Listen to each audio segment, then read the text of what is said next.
That's genius, ladies and gentlemen. Amazing, legendary Tim Wilson. Good morning. Hello, Mr. and Mrs. North America and all the ships at sea. It's the Bob and Tom Show. Good morning, Jess Hooker. Hello. She's in for a vacationing Christy Lee. There's Josh Arnold. Chick. There's Ace Cosby. Chick. Willie Griswold winging his way to Phoenix, Arizona for the Super Bowl this coming Sunday. And the record's been broken. And the NBA scoring record has been broken. No, not that one. Oh, okay. We could talk about LeBron like everybody else, or we could talk about the fact that Godwin's streak is over. I know. Oh. Because I've missed a couple days here recently, and I don't want the Godwin record, but Pat had quite the streak going. Yeah, you know those things at the factory you see, there's so how many days without an injury. Is this the first of the year? I think it is. This may be the first this year. Wait a minute. I'm on the fence on that. Right? I don't think so. Okay, all right. Well, Jess is ruining our boys' club. Sorry. No. Play the one that you were beating us over our heads with yesterday. Have you ever heard this song, Jess Hooker? Here comes. I love that tinkling piano. You do? Oh yeah, that just is a certain era. You love the tinkling piano. That is not a bad movie. Where the Boys Are. No.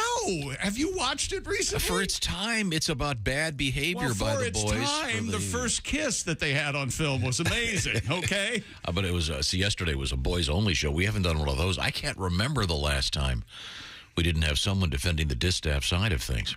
So, Jess, it's on you today. I'm here. Okay, well, you're going to have to be more than here. You're going to have to be forceful and present and start bossing around some of these idiots. Probably heroin. Divine intervention, I think. You think it's heroin? No, I'm kidding. This is not a Lou Reed song. He did die of an overdose. I know, sadly. I shouldn't have brought that up.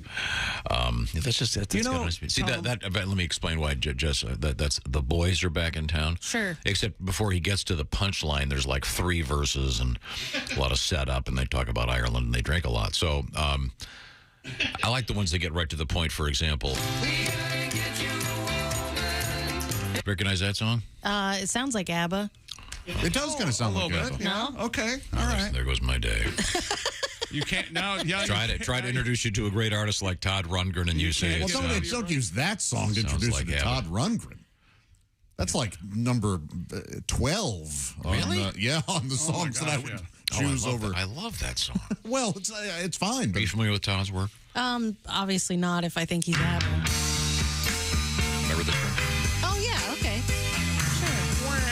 I like the where. And Todd plays most of the instruments. Last night. Wait, this is a guy? Yes. Sorry. You know what? I can see why you might think it was a woman, especially from that era. From that era, that absolutely sounds like the lady with the giant mouth. This will be Carly good. Simon? Yeah, exactly. Really? Okay. Yeah. The lady with the giant mouth. You know, Tom, I don't know if you know this, but it is possible to speak fluent Jess. And that's the lady with the big mouth, you know. The great Carly Simon. Yeah, Right, I know I love her, but yeah. Todd Rundgren, one of his great quotes, I believe, involves, let me get this straight, Grand Funk Railroad. He was producing the Grand Funk album. Yeah, and one of the 3 original Grand Funks didn't want the nee. And the organ, the we're an Craig American Frost band. on organ. Yeah, and it was Rundgren's idea, and arguably it made it a #1 hit, but they were all mad at Todd Rundgren because he made it. What's it for? He goes, it's for the radio, stupid. Something Todd is the man. If you ever get a chance to see Mr. Rundgren, he's the best. And he had blue hair before any of these kids were doing Halloween year-round. I plainly remember in high school, Todd Rundgren came out with this, how long have we been alive, Tom? Because I remember when I saw The Light came out on the radio and you just stop and listen. And, oh, my God, that's amazing. And Boys Are Back in Town. But Todd Rundgren did have blue and red and green hair, and we all thought that was, oh, my God, that's amazing. Are you going to do it to your hair? Oh, God, no, but it's amazing he does it. I mean, he did it ages ago. Yeah. Did you ever see one of those Ringo tours? No. Oh, he missed it. Where Ringo had the ponytail coming on the top of his head. Ringo's great, if you ever get a chance. May he live forever. Now, I'm going to hit you hard with more Todd Rundgren.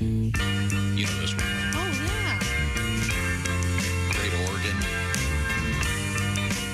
Thank God there have been broken hearts in history. Yeah. Hello, it's me. Hello there.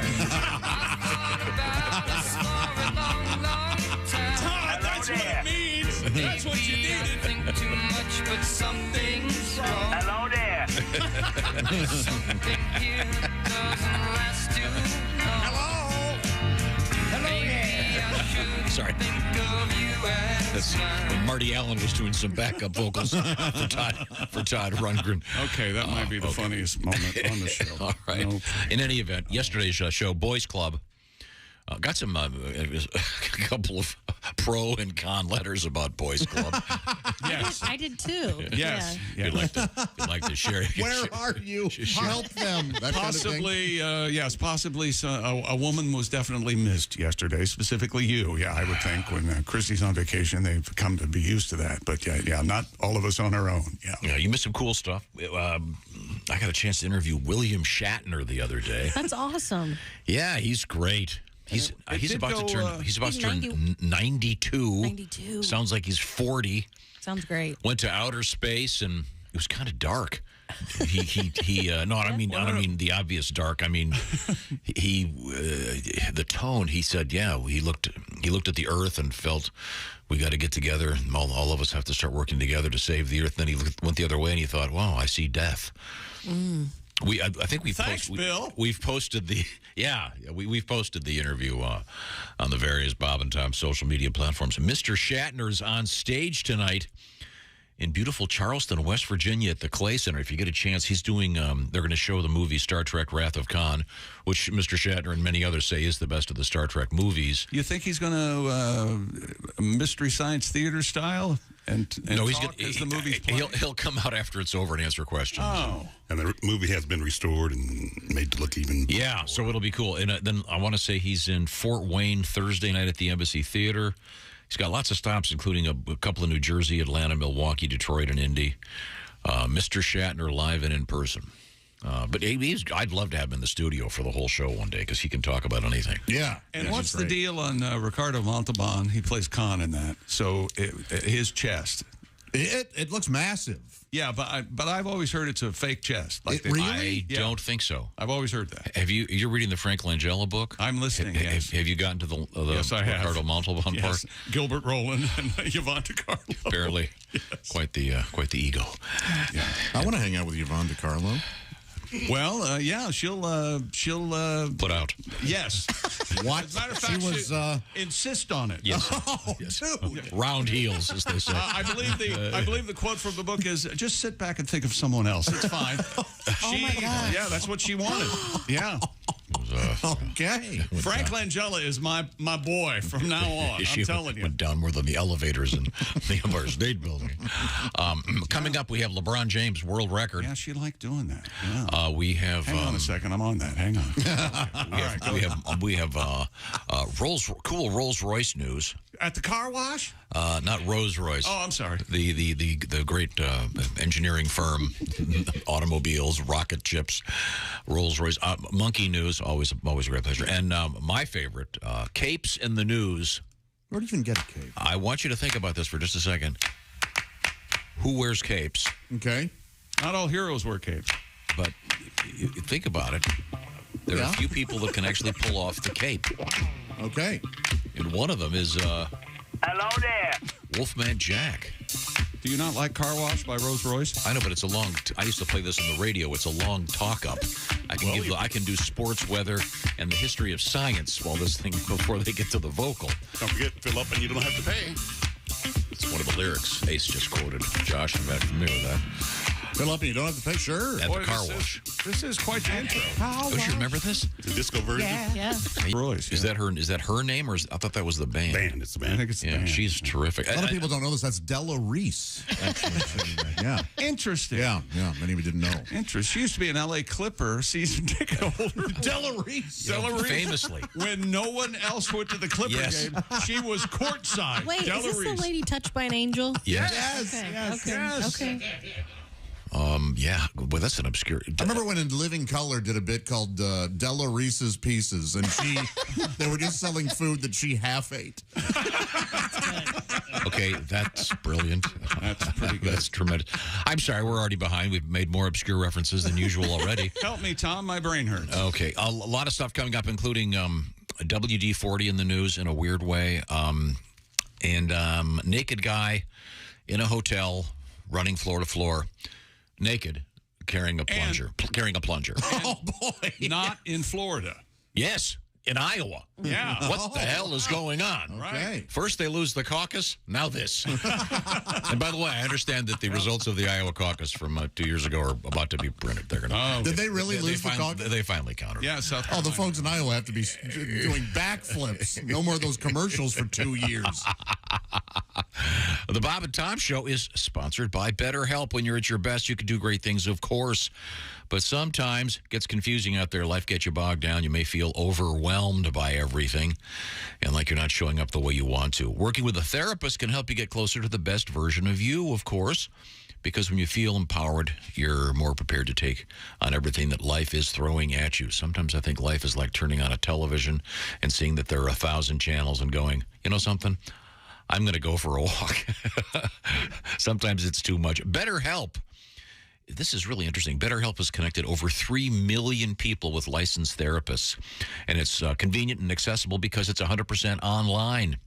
And it's got the many of the benefits of in-person therapy. By the way, you can do it with the cameras on. You can do it essentially via text. Whatever works for you, you can do it. Would essentially be on the phone. If you're thinking of giving therapy a try, BetterHelp is a very interesting and a great option. Convenient, flexible, affordable, and once again, entirely online. You fill out a short questionnaire, and you'll get matched with a licensed therapist. By the way, if you need to switch therapists, you can at any time for no additional charge. So give it some thought if you want perhaps a more empowered life. Therapy through BetterHelp may be able to help you get there. The Bob and Tom Show is brought to you by BetterHelp, and you can visit them today, betterhelp.com/BT Show. And by the way, get 10% off your first month. It's BetterHelp, H-E-L-P, betterhelp.com/BT Show. Hope you're feeling great. We've got some very interesting stuff coming up today, including, I want you to think about this. Who wears a cape? I know, Batman, but in the real world. Be thinking about it when we come back. This is the Bob and Tom Show. Bob and Tom. 5, 4, 3, 2, 1.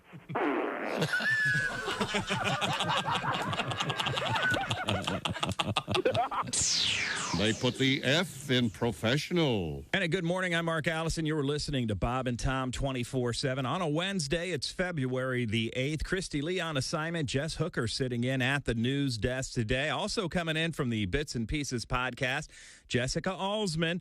We call her Scorched Earth. Also, author and host Mark Summers from one of our favorites. Of course, you've seen him all over the place. He's got a new podcast, Mark Summers Unwrapped. And comedian, relationship expert Allie Breen will be along with Sexy Time. Dear Allie, that's coming up today. It's Wednesday, February 8th. Again, thanks for joining us this morning right here on Bob and Tom 24/7. Good morning. I'm Mark Allison with a look at things you may have missed. Court documents say a 24-year-old man who police have linked to several unusual events at the Dallas Zoo, including the nabbing of 2 small monkeys, later found at a vacant home, told investigators he loves animals and that if he's released from jail, he's going to take more. Davion Irvin remained jailed Tuesday on $25,000 bond. Irvin arrested last week, charged with 6 counts of animal cruelty, 2 counts of burglary. According to arrest warrant affidavits, Irvin told police on the night of January 29th he waited till dark, jumped a fence to get onto the zoo grounds, cut the metal mesh of an enclosure, and took the 2 emperor tamarin monkeys and left them in an abandoned house. A fan publication devoted to Bruce Springsteen says it's shutting down after 43 years, with its publisher saying He's been disillusioned by the talk about ticket prices for their heroes' current tour. Backstreet's, active as both a website and magazine, is unusual for its journalistic rigor while leaving no doubt of its fan worship. But its publisher wrote that complaints among some fans about high prices for the Springsteen tour that began in Tampa in February left people at Backstreet's lacking enthusiasm. Springsteen has said it's, quote, no fun being the poster boy for high ticket prices, but said pricing was in line with others in live music. And that's a look at things you may have missed. More of the Bob and Tom Show coming up. Things you hear on the Bob and Tom Show. Boy, this week in Fort Mitchell, Kentucky sure has a lot of dummies in town. It's the annual Ventriloquist convention. Morning, Bob and Tom Show. I'm sorry? What did you say? From the ventriloquism convention? Yeah. And I'm not moving on this. Yeah, I can tell. Oh, we can tell. I can tell your lips are pretty still there. Jerry, what's the name of your partner? Timmy. Timmy? It's Julie. Can Timmy speak into the phone? Hand in the phone.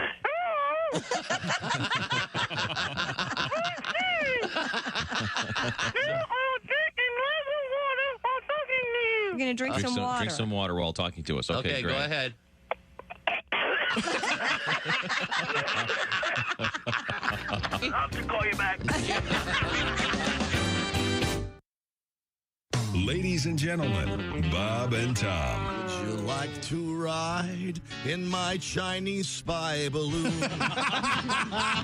Would you like to hide in my Chinese spy balloon? We could float through Montana and Carolina skies, and we can spy up and away in my Chinese spy balloon.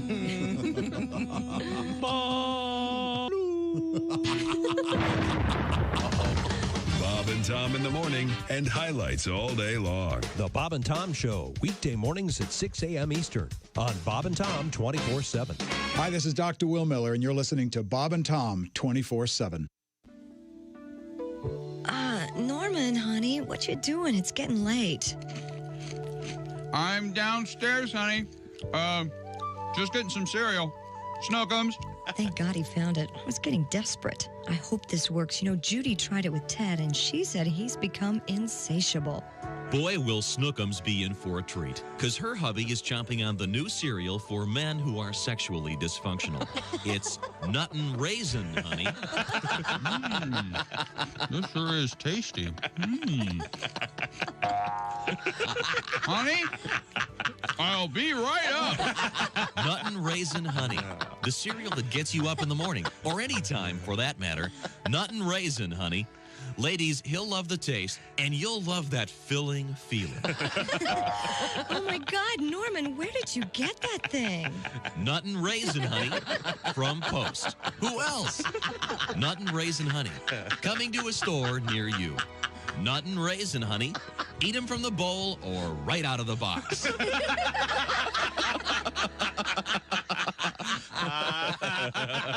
Hey, guy, it's Ken Tarmac. You're listening to Bob and Tom 24/7. Take that to the bank.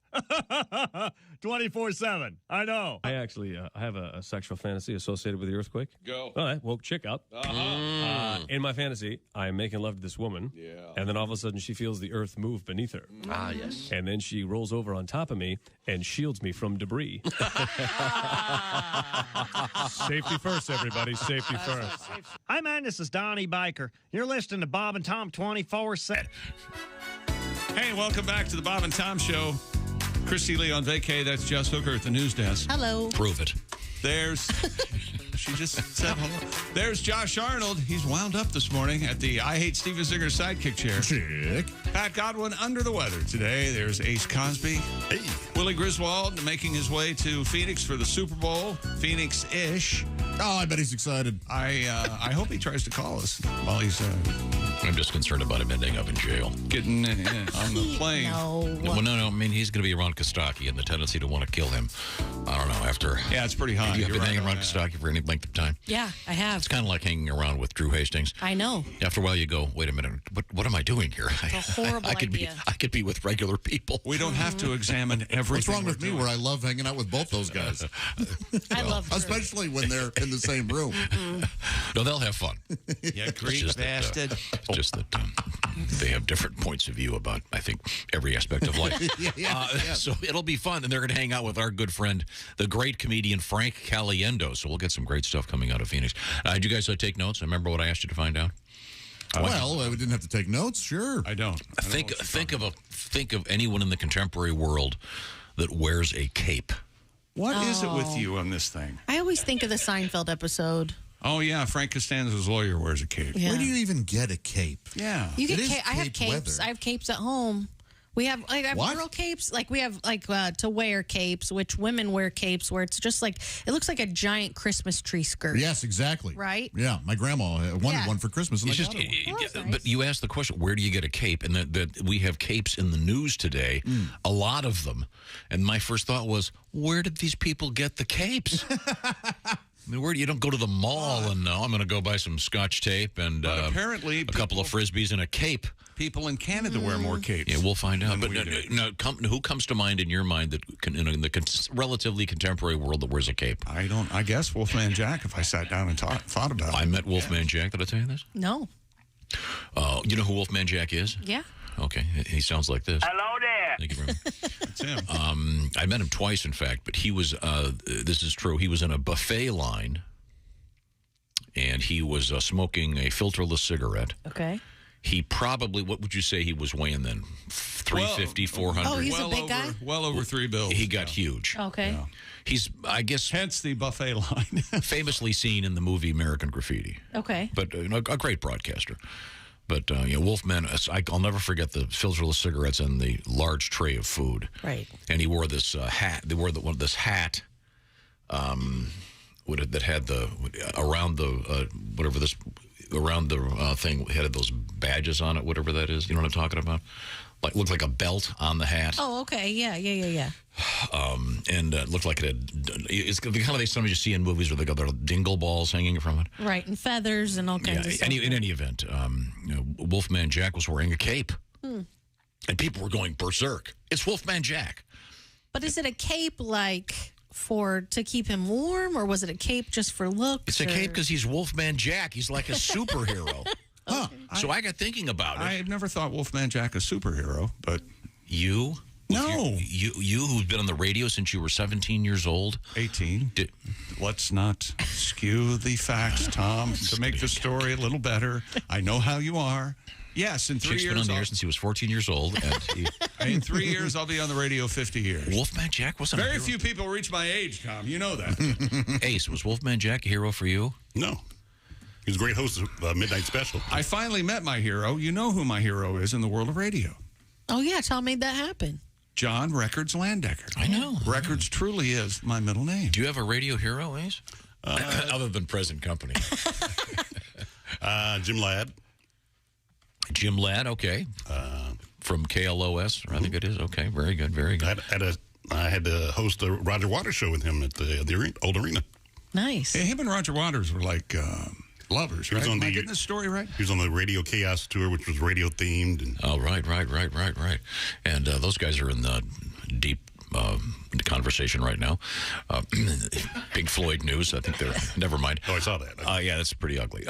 In any event, we're talking about capes. Who else wears a cape? Can you think of anybody? Elvis. Thank you. Oh, there you go. Elvis would wear a cape. Yeah. Sherlock Holmes wore a cape, right, Josh? Yeah. Remember we Dracula. And we determined the name, the Bela Lugosi Dracula. Right? Why do you do that? Doesn't Dr. Demento? No, he wears a top hat. He doesn't have a cape also sometimes? I don't think he wears a top hat or a cape. Oh. Darth Vader. Sure, yeah. Yeah, and in any event, we have coming up, everyone else is talking about LeBron James, but in the NBA, we have capes in the news. Is this true? When he came out at court last night, the Lakers hosted Oklahoma City, and LeBron is now the all-time scoring leader. He had the mic at center court And he said, F, man, thank you, guys. He dropped it, yeah. And gave the mic back to the guy. Said he was just glad to be here, yeah. Wow. I love it. That was on it. And you can tell he's really touched. It's a very sincere moment. Yes, you can tell he's really touched when he Kareem Abdul-Jabbar was there? Yes, Cap was there. The Cap. I call him the Cap. Really? You know that. Does he know that? No, he doesn't know I exist. He wouldn't approve. When I was a kid, I had a picture from Sports Illustrated because I was a big Chamberlain fan when I was a kid, and Jabbar came into the league. And there's a picture of Chamberlain, and this had never happened before. They were both a little bit over 7 feet. Chamberlain is going up to block the sky hook, and he almost gets it. And I had the picture up on my wall when I was a kid. Cool. Very, very cool picture. And Jabbar is still taller than LeBron. Yeah, just although he's shrinking, itty bitty bit. Yeah. Right. Yeah. Okay. Good to know. What's the exact story? LeBron James has passed Kareem Abdul-Jabbar as the NBA's all-time scoring leader during the third quarter of the Lakers game against the Thunder. They brought the Thunder. No, they did, actually. The Thunder won that game. But James hit a jumper that put him 1 point over Abdul-Jabbar's record at 387. The game was stopped for about 10 minutes. James hugged his family, participated in a brief ceremony with Kareem Abdul-Jabbar and Commissioner Adam Silver, of course, the commissioner of the NBA. From Mars. On leave from his home planet of Mars. That's right. You ever seen this guy? No. Yeah, he is. Rather odd look. Extraterrestrial-esque. Odd look, yes. James ended the game with 38,390 career points, 3 ahead of Abdul-Jabbar. And 4 career passes. No, that's the fascinating thing. Listen to me now. Believe me later. Joke. The fascinating thing about this record is he's the all-time leading scorer, and he's 4th all-time in assists, which is nuts. Yeah, he liked to actually feed the ball. You know who the first all-time leading scorer was, Tom? That was, of course, Joe Fulks. How did he spell that? Fulks. Ooh. I thought you'd enjoy that. That would be rough for the play-by-play. Yes. Folks. Wow. And then you had George Mikan and Bob Pettit and Dolph Shays. And then it started to get into Will Chamberlain and all those. And now it's LeBron. But your favorite player of all time is Bill Russell. Yes. The late absolutely. Bill Russell. Bill Russell, yes. Yeah. Fine man. But another NBA story coming up about capes, believe it or not. Thank you, Ace. See, Ace thinks I'm faking. This is a legit news story and a world record, and it involves the NBA. Elsewhere in the NBA, Kyrie Irving, that trade is complete. He goes to the Dallas Mavericks from the Brooklyn Nets. And Kyrie had a news conference yesterday. Now, you'll recall that when Kyrie was traded to Boston, he said he was very excited to be there. He can't wait to get things underway. And then he was traded to the Brooklyn Nets. What did he say? He was very excited to be there. Couldn't wait to get things underway.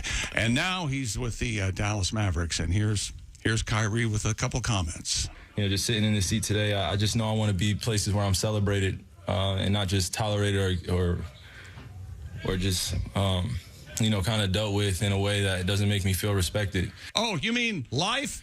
And there were times throughout this process when I was in Brooklyn where I felt very disrespected. Oh, you mean day-to-day life? And my talent. I work extremely hard at what I do. No one ever talks about my work ethic, though. And that brings me to me, Tom. You know, you never talk about my work ethic. Never. I've never heard a thing out of your mouth about my work ethic. I enjoyed Ace's hearty laugh. He works 3 hours and 55 minutes every day. Well, except for the breaks. Yeah, right. And right now I'm kind of coasting. And here's more from Kyrie. Everyone talks about what I'm doing off the floor, so I just want to change that narrative and write my own story and just continue to prepare in the gym. And now that I'm in Dallas, just focus on what I can control, like I said. And I grew up a New Jersey Nets fan. It's in my blood. You know, I cheer for them. But you're on the Mavericks now. But when things start to change and you're not getting transparency and honesty from people in the front office or people around you, I mean, I don't know what person feels comfortable or confident in that type of environment. You hand me $1 million a day and I'll feel comfortable underneath the a-hole of the owner. Licking as hard as I can. God, these baby multi-millionaire pricks. You didn't have to add, he's still talking. Do you mind? Yeah, and I don't want to go into too many details because it's what do you mean? You've already called the Nets management a bunch of jackasses. I mean, what else can you... On the bridge now. Like, I wish them well. I left them in 4th place. I did what I was supposed to do. He did what he was supposed to do. Took care of my teammates, was incredibly selfless in my approach to leading. Oh, my God. I just want to do all the right things for myself. At least he's humble. No kidding. I promise you, if you say you're selfless, you're not. Didn't he miss half the home games last year because of the vaccination? Yeah. And now here's Josh with a little more on the vaccine. There's more. Hang on. Not to appease anybody that had something negative to say about me or they judge me. You know, this basketball game, it's fun, and I want to keep it that way. I want to stay competitive and just work hard. So there you go, Mavericks fans. Oh, God. Fast forward to 3 years from now. Yeah, good luck with that. I can't wait to get out of Dallas. I wish somebody would trade for me. Well, isn't his contract up at the end of this season? Yes. He's a free agent. Yes. So it could be sooner rather than later. You're exactly right. Okay. Well, so there you go. Good luck to him. And may you have a career-ending injury and not get paid. Yikes. You raging prick. Okay, next. And I'm kind of curious about this, actually. Green Bay Packers. Packers? Did I say Green Bay Packers? I think I did. Packers. That's a bowling league. They bowl on Tuesdays. Packers quarterback Aaron Rodgers, Aaron, says he's, of course he is, considering his future at an upcoming darkness retreat. This is cool. What's a darkness retreat? I will tell you. You do a little self-reflection, some isolation. After that, I feel like I'll be a lot closer to a final decision. He said you're in a little room, and you have a slot. Sorry, Jess. You have a slot that they leave you food and things like that. And he says you can get up and walk. You can get up, walk out of the door wherever you like, but. He's going to stay there for 4 days, and hopefully something revelatory will It's usually like a one-room hut in the middle of nature. So that's cool. Yes, yeah, but it's dark and there's no electricity. The only contact you have is when someone brings you your food delivery. So you're not in a blackened out room. No. It's yeah, that's great. No, it is. It's really smart. They have silent retreats. They have laughter retreats. They have any kind of retreat you could think of. I think we might need to go on this laughter retreat. With your host, Ace Cosby. That's right. Ace Cosby, here he is with his joke of the day. Hey, Chick. Yeah. What do rich people say to their babies when you tickle them? What do rich people say to their babies when they tickle them? I don't know, Ace. What? Gucci, Gucci, Gucci. That was Ace Cosby's joke of the day. I got my Gucci on. You know what I'd rather have my on? Louis Pajamagram. That's right. Pajamagram. This Valentine's Day, give her soft, silky, naturally nude pajamas. Available at pajamagram.com. Use code NUDE, N-U-D-E, and save 25% off your order of naturally nude pajamas. That's pajamagram.com. Oh, Pajamagram. Naturally nude. Yeah, baby. No, Ace, don't put those on there for the ladies. Oh. Thank you very much. So, a laugh retreat. A laugh retreat, yeah. Have you ever heard of I'm sure you have the tank thing?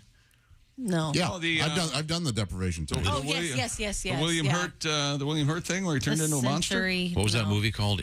Altered States. Altered States, yeah. Where that's the sensory deprivation tank? Is that what that is, Josh? Is that full of salt water or something? Yeah. So you float easily. And do they close the lid on you? Yes, but you can open it anytime you want.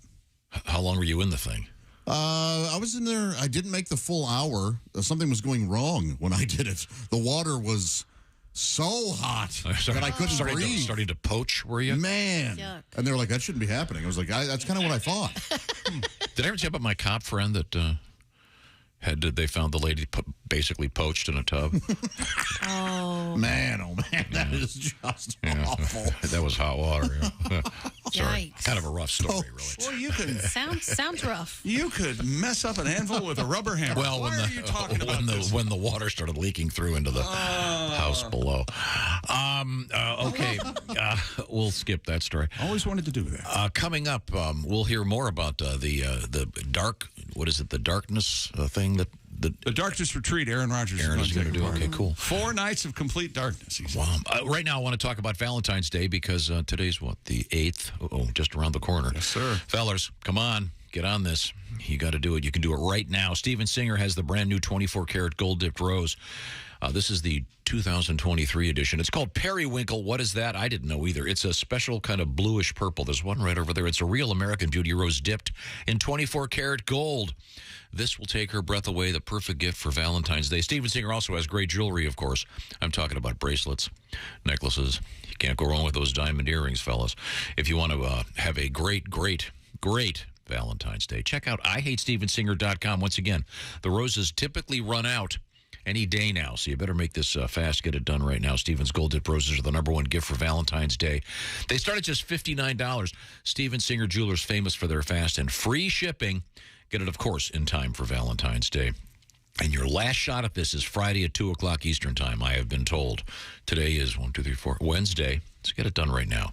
Exclusively, Steven Singer Jewelers. You'll find it, of course, at IHateStevenSinger.com. Coming up, more from Aaron Rodgers and the darkness. We have our world record involving capes. And there are evidently some people are betting on the Super Bowl.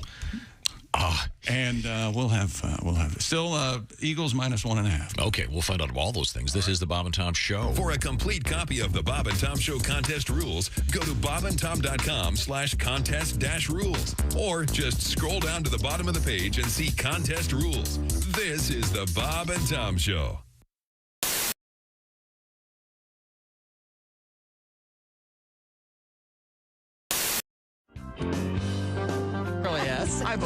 So Dan, you're getting divorced. I know. Yeah. But I mean, really, even on like careers, I mean, it is tough, on the road. But we're just so different too. Like, comedy, and she is an electrical engineer. Very, very different worlds. Okay. Wow. And I probably should have listened more too, because I realized after her doing that for 9 years, the only thing I know about her job is that it has to do with electricity and engineering, and that's it.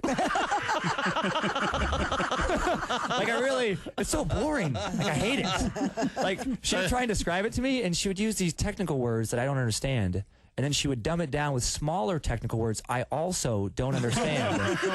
So it would just be frustrating. Like, I would feel like some dumb monster just incapable of knowledge. Just like, me no like talk now. Dan Hart hurts. Dan Hart sad. I mean, seriously, the things she would say.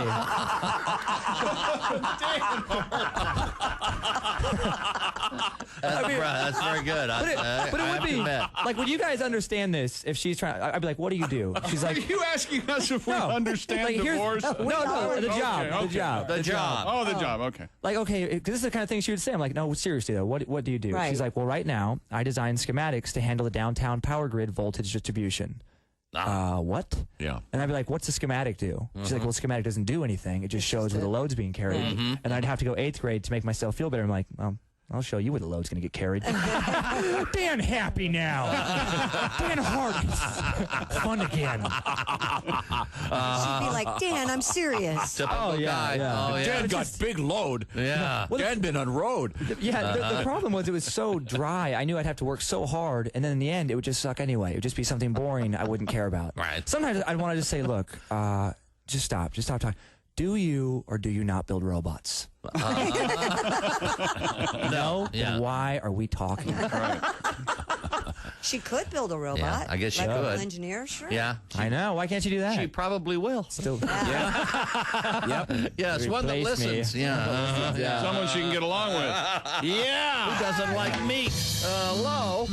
Yes, that could very well happen. Maybe kind of a dillbot.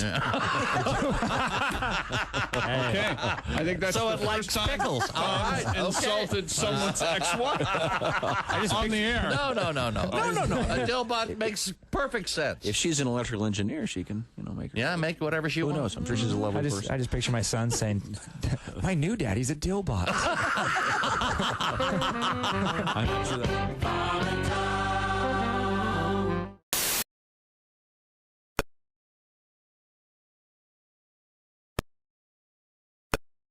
First speech to Congress since Republicans took control of the House in the midterm elections. Thinly stretched rescue crews worked through the night in Turkey and Syria, pulling more bodies from the rubble. Thousands of buildings toppled by a catastrophic earthquake. The death toll now more than 9,500. Ukrainian President Vladimir Zelensky will visit Britain in his first trip to the UK since the war began nearly a year ago. The visit came as Ukrainian officials said that Russian forces blasted areas of eastern Ukraine with more artillery.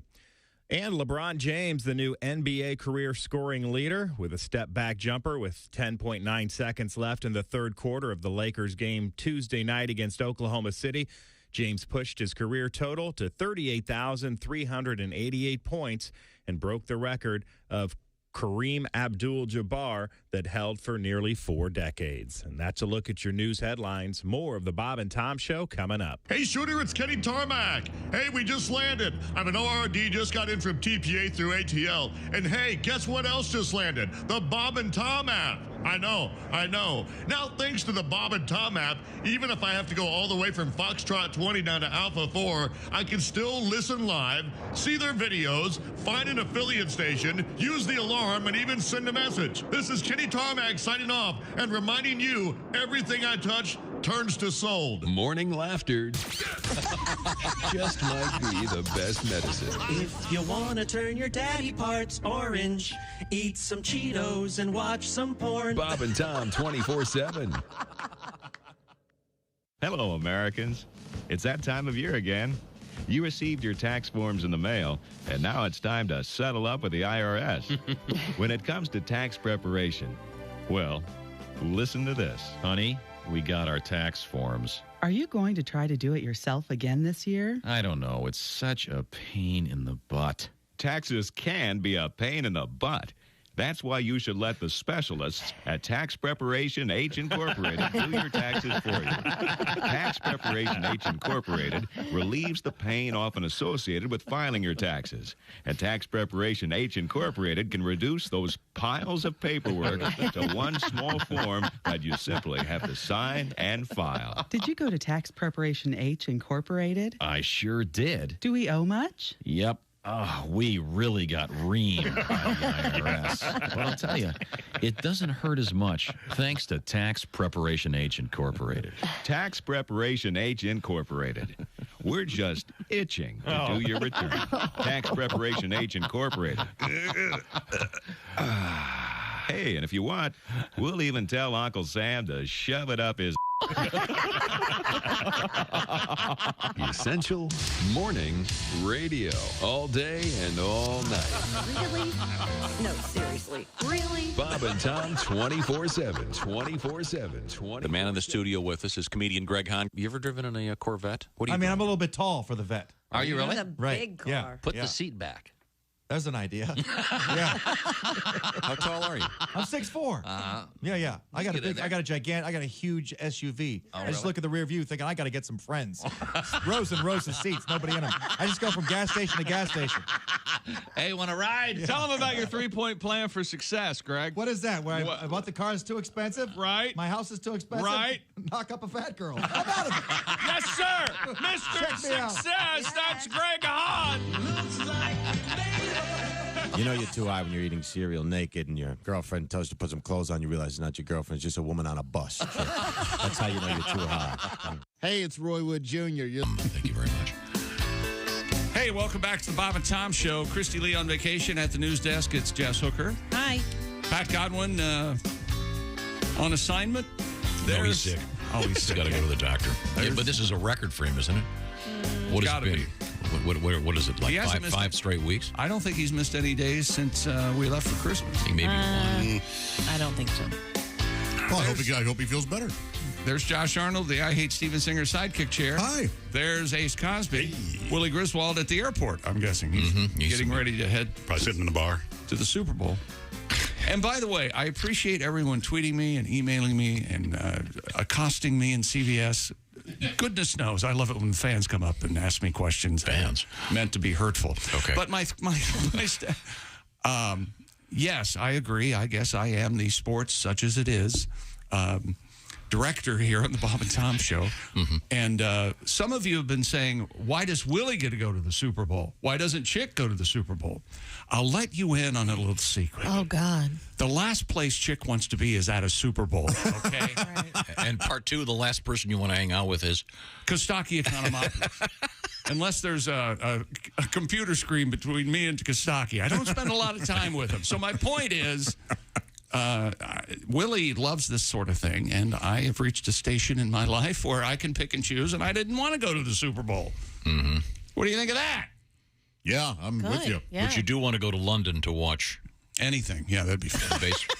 Yeah. Which baseball game is it you want to go see? Oh, the Cardinals and the Cubs. I think this is slipping away from you. We're in February now, and it's going to be in June or July? June. Yeah. Middle of June. Oh, you guys are going? You too? There was talk of it. But there was a chatter on the two-way about it, yes. But even that almost sounds like a hassle. I got to get up. Did I ever tell you my story about my daughter and her mother, obviously, my ex-wife, we went to London, and we're checking in at the, what do they call that? When you get hotel? Off the plane? No, you get off the plane, you go to the airport, and you got to go through customs. That's it. You go to immigration. Customs. Yeah, and we're standing there, and you hand your passports over, and I was so excited to be in London. Of course, so I started talking to the passport lady or the TSA lady. I wonder what they call it in London. Is it TSA? No, the TSA is when you go through security. That you've already arrived. You don't anyway. I just like that he's reliving his excitement. Yeah, that's true. So, like, why are you people, why are you guys here in London or whatever? And I said, well, believe it or not, this is my daughter, and this is my ex-wife. And she looked at all three of us and went, blimey! She said, blimey. You may as well have just gotten back on the plane and come home. Yeah. You saw England. I had all I needed to do was ride in one of those weird cabs they have, and my visit would have been complete. I was going to ask you, did they say business or pleasure? They said pleasure. Well, yeah, they asked me that, and I said pleasure. Yeah, don't say business. No, don't say business. You'll be cuffed. So that's my trip to England. Then what happened? That was it. Okay. All right. Well, actually, we stayed across. Reunited. No. And it feels so good. Yeah, get that rolling, will you? We stayed across at a bed and breakfast. We across from the Brompton Cemetery in England, and I've been telling you about this place. You sure have. Apparently, there's a long-standing rumor in England that there's a time machine in the Brompton Cemetery in the disguised as a family mausoleum. What? And if you think about it, why wouldn't there be a time machine in a mausoleum? Perfect place to hide it. You wouldn't see anybody coming or going from whatever they brought back from that time period. You wouldn't know it. No reason. And the Loch Ness Monster is the ticket taker. Stake out and he talks in English. It's amazing. I get the feeling you're making he's got fun. a Scottish accent, doesn't he? But yesterday, you missed something very interesting, Jess. We had... unlike this conversation. We had a discussion about sex toys. I only bring it up because there's a couple of them lying around here and a bunch of literature. I hope it doesn't offend anyone. There's a whole new wave of them from ticklekitty.com. We talked to Sadie Allison about that yesterday. Perhaps we can break out a couple of those. I couldn't get mine turned on yesterday. Go ahead. Uh-huh. Go ahead. No, you think I'm going to say something much like your ex-wife. But did he set himself up for that? Anyway, I don't even feel guilty. No. And Josh explained to me, and it never dawned on me, that the reason you have to hold the button down is because when you travel with these sorts of tools, they sometimes, if you don't have the hold to turn it on, it just starts in your luggage, and they think it's a bomb. And we get with these stories all the time. We had a female comedian that traveled with us for a long time, and she carried one, and it went off almost every single time. Yeah, I've known a lot of girls with it that have had to take them out of their suitcases. I remember one of the comedians traveled with it was a diesel. Oh, I think this might be the same comedian we're talking about. This will find it. Yeah. Oh, that's got to be April. The thing about. No. Actually, no. Okay, now coming up, we have capes at the NBA. Yes, we have capes in the NBA and Super Bowl betting, and I'm going to give you. I'm torn. My soul is tortured. I don't know which team to take in the Super Bowl. I keep going back and forth, but we'll talk about it. In a couple days. Yeah. Very heavily. The current betting, at least the legal current betting, very heavily going toward Philadelphia. Yeah, but sometimes that's what they want you to do. Well, they do. The line, isn't it based on where the betting is going? The line often is not who they think's going to win. It's what's going to cause the most betting is how they set the line. But didn't they leak the script? Yeah, that's exactly right. She has been on this for years. NFL is fixed. They know exactly who's going to win. No, it was I'm telling you. Oh, I asked you not to do that story. Let's talk about it. No, don't. No, it we're was going a to come back and joke. talk about it. Two douchebags from some. Never mind.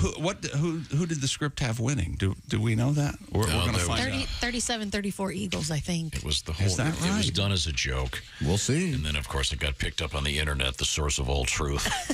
Okay, so the script says what, though? It could happen.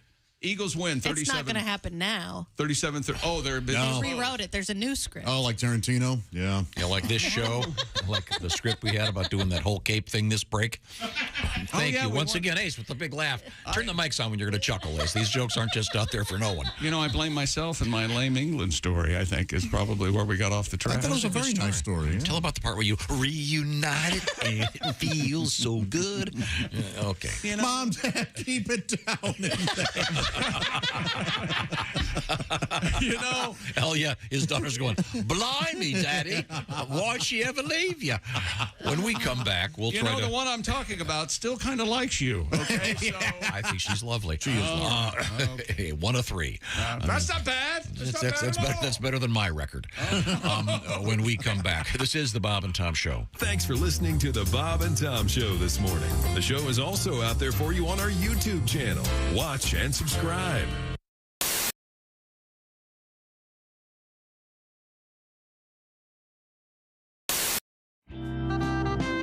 us in the studio now, 2 comedians. We are joined by Jimmy Pardo. Also, another guy, it's comedian Chad Daniels. Chad, I understand that you have an injury, that nothing humorous about it, but you look like you're in a little bit of pain. Broke my tailbone. Yeah. Did you break it like recently or a week and a half ago? Okay. Tailgating, following too closely? You can't put a cast on that, can you? No, you can't. No. I was drywalling. I kept bending over to measure and cut and everything, and I guess my leg muscles were too tight or something like that, and it kept rocking it back and forth till finally it snapped. What? You didn't even hit it on I didn't hit it on anything. From bending over, and yeah, that's the kind of shape I'm in. Where's that tell you? Wow. Never heard of such a thing. Yeah, the doctor said it happens a lot to pregnant women, which was really awesome to hear from your doctor. Are your breasts tender? No, they're not. You're the first man for that to happen to. Was it? Wow. It sounds like it was incredibly painful. It sounds like it is Yeah, painful. my wife actually couldn't sit down for a while. Sympathy pains. What? What? Nailed it! Ding, ding, ding, ding, ding. I thought we said there was nothing funny about this. Ding, ding, ding, ding. Wait a minute, hold it. Yeah! Hello, Friday morning. Hello. Yeah. It's time for the air base. Ooh, here we go. Come on now. Everybody got her? This is the guy that perfected it, Jimmy Pardo, ladies and gentlemen. There it is. Hey, hey, what the matter with the head is? Do you know the lyrics? Little red ball. Hey, hey, what's the matter with the Say it again. Hey, hey, what the matter with the chicken? Oh, we've got something new. What happened? Oh, Lou Reed. Oh, yes. Oh. Jimmy Pardo on the air base, ladies and gentlemen. Like you just don't care. Yeah. Oh, you know, I go this way. Oh, no, suddenly it's in a stand-up acoustic. Oh, that's new. Yeah, right. I like that. Very nice. Hold your left hand higher. Remember, it's you. It's not a stand-up cello. Turn it off. Turn it off. It's not a stand-up cello. Got it. That's it. That's it. You ruined it. You ruined everybody's fun. Sorry. You ruined everybody's fun.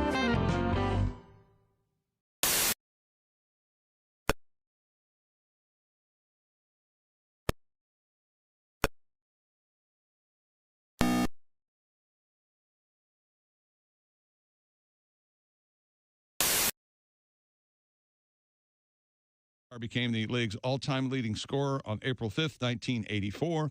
The game stopped for a ceremony after James broke the record that included NBA Commissioner Adam Silver and Kareem Abdul-Jabbar. James finished with 38 points in the Lakers' 133-130 loss and now stands at 38,390 points career. Other NBA winners last night: New York, New Orleans, Phoenix, Memphis, and Denver. Top 25 college basketball: number 8, Virginia beat North Carolina State. Number 21, UConn beat number 10, Marquette. Number 12, Kansas State beat number 17, TCU. And number 18, Indiana beat number 24, Rutgers. And in the NHL last night, the Isles, Edmonton, and Vegas all win in regulation. And Pittsburgh, San Jose, and Anaheim get wins in overtime. I'm Chick McGee, and that's your Bob and Tom Sports Update. This is Bob and Tom 24/7, 24/7, 24/7, 24/7. His name is Apollo Johnson, and he's America's #1 astronaut. But he's also a well-endowed ladies' man. Monumental Pictures proudly presents Apollo 13 and a half. Oh, Apollo, your rocket is so big. Adult film star Dick Mahogany in his first starring role since Shaft's Lethal Weapon is astronaut Apollo Johnson. And when he's not orbiting the Earth, he's going around the world.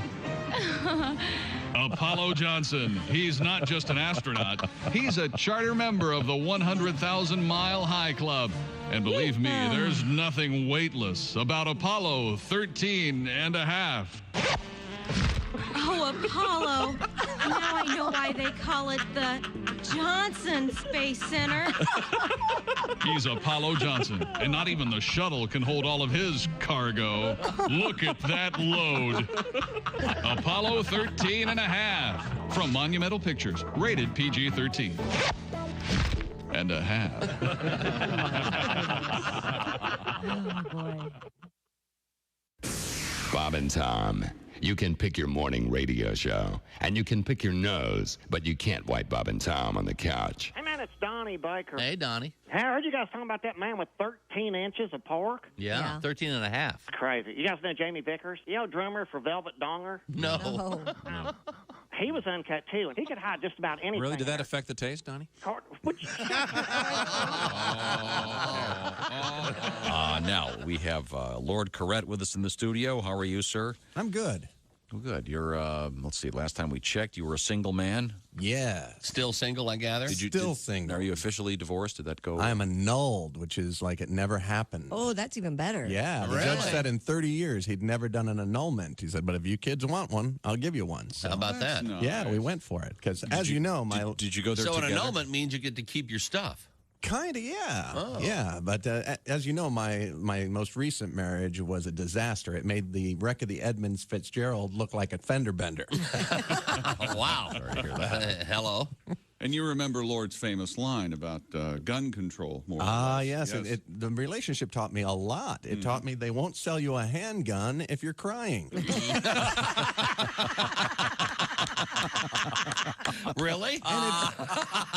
They won't.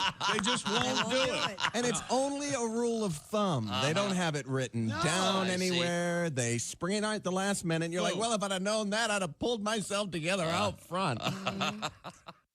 You don't say we didn't warn you.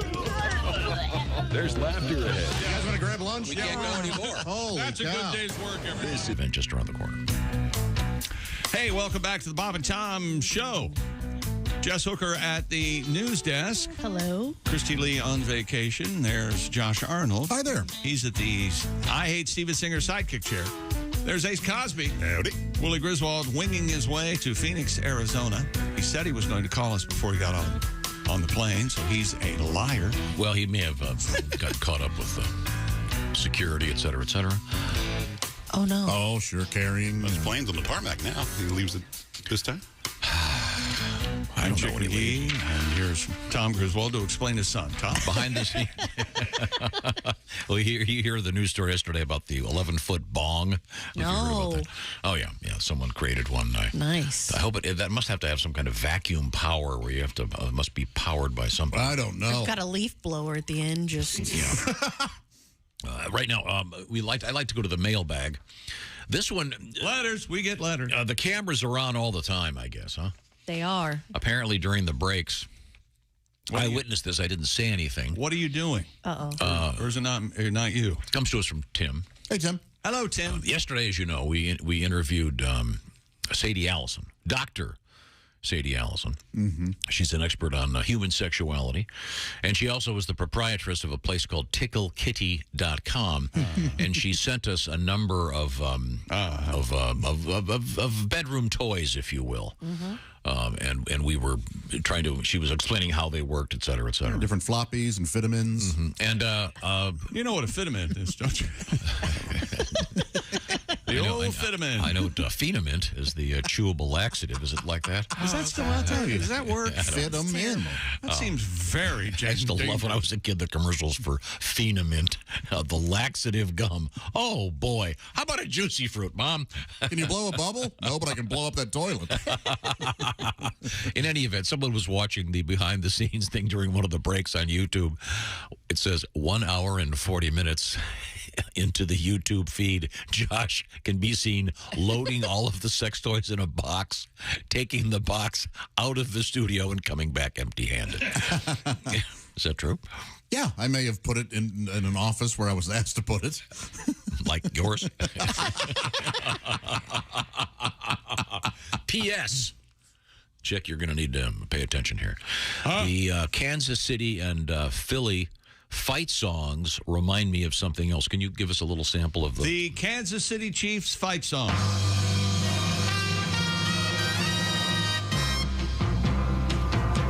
Has been canceled. The Chiefs are on the warpath. Go Chiefs, go. The Chiefs are on the warpath. Go Chiefs, go. Okay, now how about the Philly one? By the Drunken Philadelphians. Fly, Eagles, fly. Birds of wings and flying. All right, this time just the white guys. According to Tim, it reminds him of this. There's no need to fear. Underdog is here.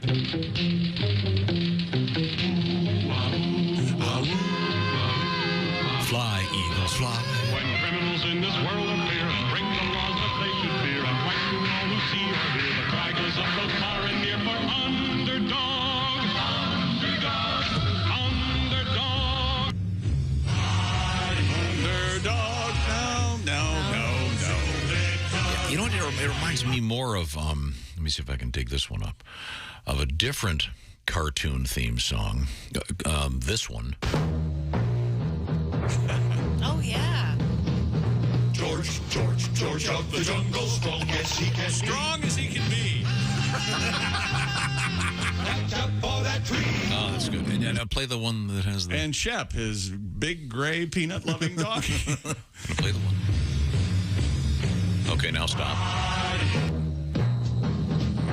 George, it's the same instrument. George the Jungle's better. Just different, yeah.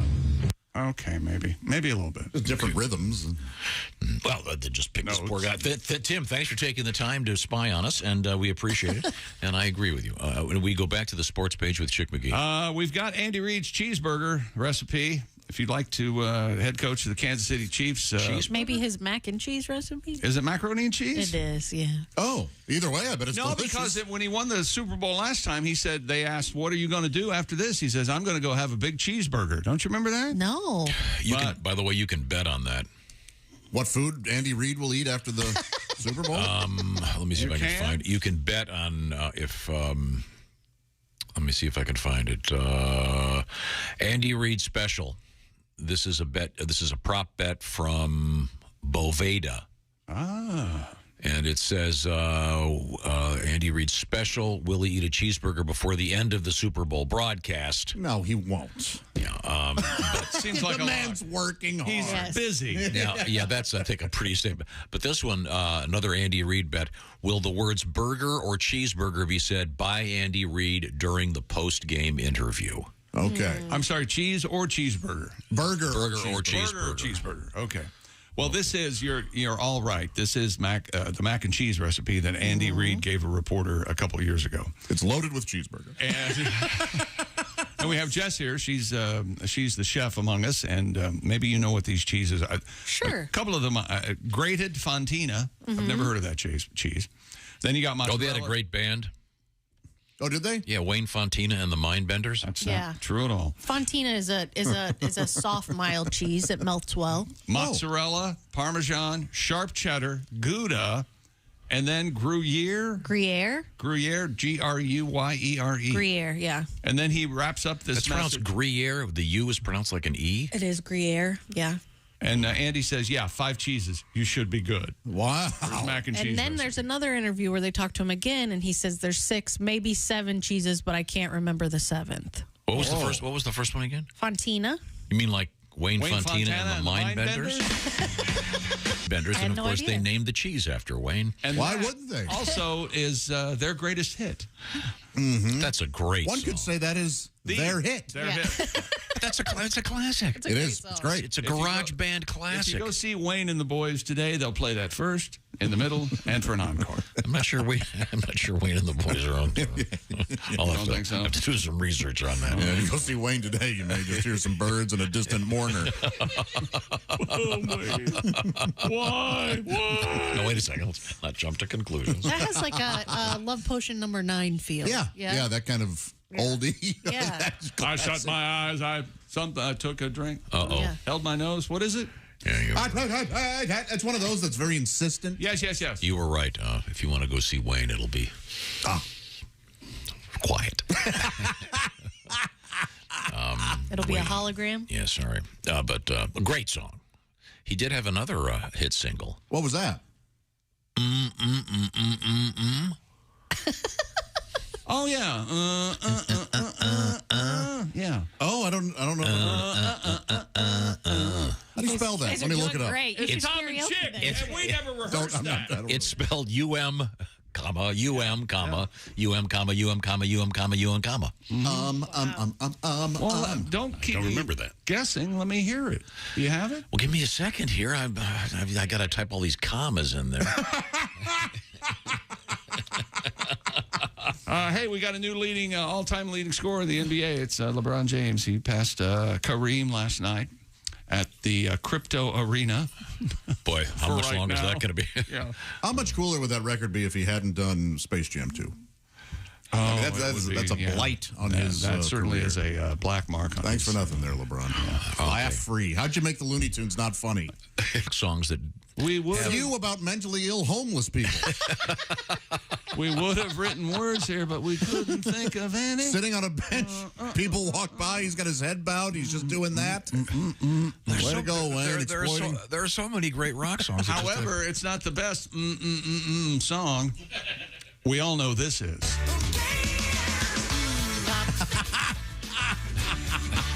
Bop. I have to disagree. And just for Ace. Well, that was that's a bop, not a noom. Now you're changing the category. Wait a minute. This is our edit of this. Yeah, something's. Tom, listen closely.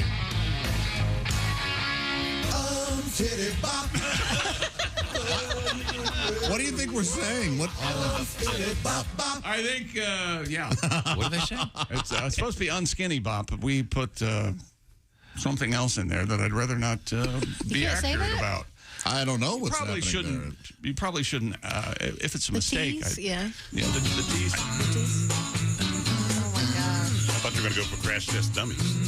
Oh, That's a good one of the best. Which one is theirs? Crash Test Dummies. I know what's the song. 3 M's, 4 times. I see. Oh, well. Yeah, we can do a whole show on songs that are missing a lot of lyrics. I like.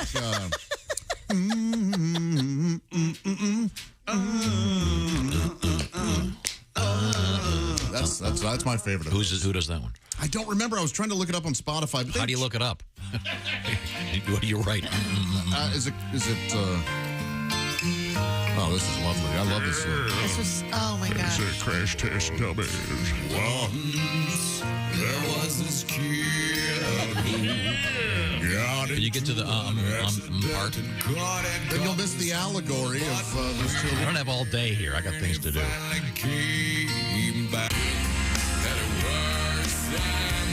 He went to the bridge. You're doing great. Is it here? Yeah. They saw No. birthmarks all over her. So wait a minute. So you've missed the part where they go. He's playing the whole song except that. nice edit. That is one of my favorite titles for an album, though. God shuffled his feet. But one kid had it worse than that. Chick McGee dealing with that. How did we get from I to don't that? know. Hey, I feel like talking about dinner. Tom, what are we doing for dinner tonight? Well, I'll tell you what. Since I don't feel like going to the grocery store, HelloFresh has got my back. They'll get yours, too, because you don't want to spend a long time in the checkout line walking around the store for half an hour trying to find, where's the horseradish? You know what? They'll do it for you. They do the shopping. They do the measuring. They send you the food. It's fresh, of course. And every week, 40 recipes to choose from. They send you the stuff. You put it together. Sometimes some of these new cool ones, like the Southwest pork and bean burritos, take just 15 minutes. Or the falafel power bowls. What kind of food are you into? They've got it. That would include comfort food. Perhaps you're, even if you're like a vegan or you're doing a low-cal or a low-carb, they've got it for you. Also, you can swap the side orders or the proteins. Do it so that it fits your, let's just use the phrase, food lifestyle. HelloFresh, they're bending over backwards for you, and they're waiting in line, and they're doing the shopping, and it's, of course, all fresh. They're committed to quality at HelloFresh and committed to getting you to try it, I should say. Hence this new offer, 65% off plus free shipping. And the code is BTShow65 in honor of 65% off for you. If you use the code BTShow65 at HelloFresh.com/BTShow65. We're talking about chef-curated recipes, and we're talking about great restaurant-quality food. If you're like me, the kids will clean their plates. Also, I like doing it with the kids because it's a fun way to teach them how to cook. Also, Josh, pay attention here. Date night with Josh. Hey, we're putting together some falafel power bowls, baby. That's right, HelloFresh. They've got the big cards telling you how to do it. BTShow65. Get your hands off that onion. That's mine. HelloFresh.com/BTShow65. Tell them the Bob and Tom Show sent you, and you're going to really like HelloFresh. Coming up, we have... that's right, ladies and gentlemen. We found it. We got it for you, Josh. Recognize this? Walking through the park. Remember who this is? Wasn't quite dark. There was a man. You played this one. We already played this. That same. But this is Major Lance. Okay, I didn't ask for that. Major Lance's version of it. Nobody just wants that. Be honest. You wanted to hear it. No, you want to hear this. No, one of the other great one is you told me this. Simon and Garfunkel, the they hadn't finished the song. Mike Nichols, a director graduate, was listening to that album, and they wanted to add a song, and they didn't have anything ready, so they just went and it worked. It was pretty good. When we come back, we have capes in the news in the NBA. This is the Bob and Tom Show. Hi, everybody. This is Mark Sweeney, and you're listening to Bob and Tom 24/7. Rolling through it Wednesday morning, and good morning to you. It is Wednesday, February the 8th. Christy Lee on assignment. Jess Hooker sitting in at the news desk, and you can hear more from Jess Hooker, as well as Jessica Alsman and Willie Griswold. Jason Hofsetz, they are the co-hosts of the Bits and Pieces podcast, which you can download for free at bobandtom.com/podcast. Also, that Josh Arnold podcast lurking there. You could learn something. And some extra Bob and Tom weekday afternoons, 3 p.m. Eastern Time, the Bob and Tom Show Extra Podcast. All of them are free and available for you at bobandtom.com/podcast. Allie Breen on the way. She's in the 9 o'clock hour along with Jessica Alsman, Scorched Earth from that Bits and Pieces podcast. And also we'll be zooming in with Mark Summers. He's got a new podcast coming out, Mark Summers Unwrapped. One of our favorites, a friend of the show, Mark SummersTV.com to catch up on him. And Summers spelled SUMMERS, SummersTV.com. Mark, M-A-R-C. I guess I should have said that as well. MarkSummersTV.com, and he'll be our guest coming up on Bob and Tom 24/7. Good morning. I'm Mark Allison with your entertainment news headlines. One of the celebrity events popping up around the Super Bowl is Guy Fieri's massive culinary event. His free and family-friendly Flavortown Tailgate expected to draw 10,000 fans. It will feature more than 15 restaurants and bars with performances by Diplo and Low Cash. It's adjacent to State Farm Stadium in Glendale, Arizona, where the Chiefs and Eagles play Sunday. Fieri said that it's not normally tailgating at the Super Bowl, but he's throwing a tailgating experience right across the street. Ozzy Osbourne, Joan Jett, and Billy Idol will star in a Super Bowl ad complaining about the corporate world misusing the term rock star. It's for a commercial for enterprise software company Workday. Sarah McLachlan will spoof her animal advocacy ad that uses her song Angel to promote Busch Light. Nick Jonas, who's diabetic, returns for a second year to promote Dexcom's glucose monitoring system. Ludacris joined skateboard star Tony Hawk for a DraftKings ad. P. Diddy tries to create a hit song for an Uber ad. And Meghan Trainor, one of Tom's favorites, will get her hand stuck for a Pringles commercial. Just a couple of the Super Bowl spots that you'll see on Sunday. Some sad news. Tenor Charlie Thomas of the Drifters has died. The New York Times reports Thomas died of liver cancer in his home of Bowie, Maryland, according to a close friend. Thomas was 85. He sang lead on the Drifters songs Sweets for My Sweets and When My Little Girl Is Smiling. Thomas was supposed to sing lead on There Goes My Baby, but he froze at the microphone, so Ben E. King took over. Thomas's voice is heard on the Drifters hits like Up on the Roof, Save the Last Dance for Me, and Under the Boardwalk. And congratulations to Brendan Urie of Panic at the Disco. He's a father. Billboard reports he and his wife Sarah welcomed their first child. Details not given. Urie announced last month he was ending Panic at the Disco to focus on his new family. So congratulations. And that's a look at your entertainment news. More of the Bob and Tom Show coming up. Things you hear on the Bob and Tom Show. Hello. Bonjour. The perfect gift has arrived for the single man. The new cologne from the makers of Clintorius and Bonaire. Oh, no. France's most noted fashion designer, yours truly, Mr. Béchon of Paris, has developed an exciting and stimulating new scent for men. Honey, come on. You've been in the bathroom for half an hour. What are you doing in there? Just enjoying my masturbation. Mr. Béchon, just slap a little on, repeatedly. Oh, gosh. Thanks, I needed that. Is that masturbation? Yeah, I think that's the sign. Mr. Béchon. You're listening to Bob and Tom 24/7. You're so weird. You have no idea. Essential Morning Radio. This is Bob and Tom 24/7. 24/7.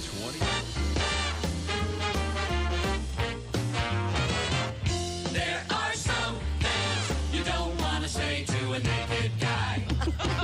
There are things you never say when a man is nude. I didn't mean to laugh. There are some things you don't want to say to a naked guy. Can you help me find it? There are things you never say to a naked dude. Does that thing come with an air pump? I thought you said you had small pox. Really? No, seriously. Really? But your feet are so big. Aw, that's cute. Hang on, I'll get my tweezers. Oh, it's like a little light switch. For a second there, I thought you had a third nipple. I didn't know they could be innies. Well, this explains your big car.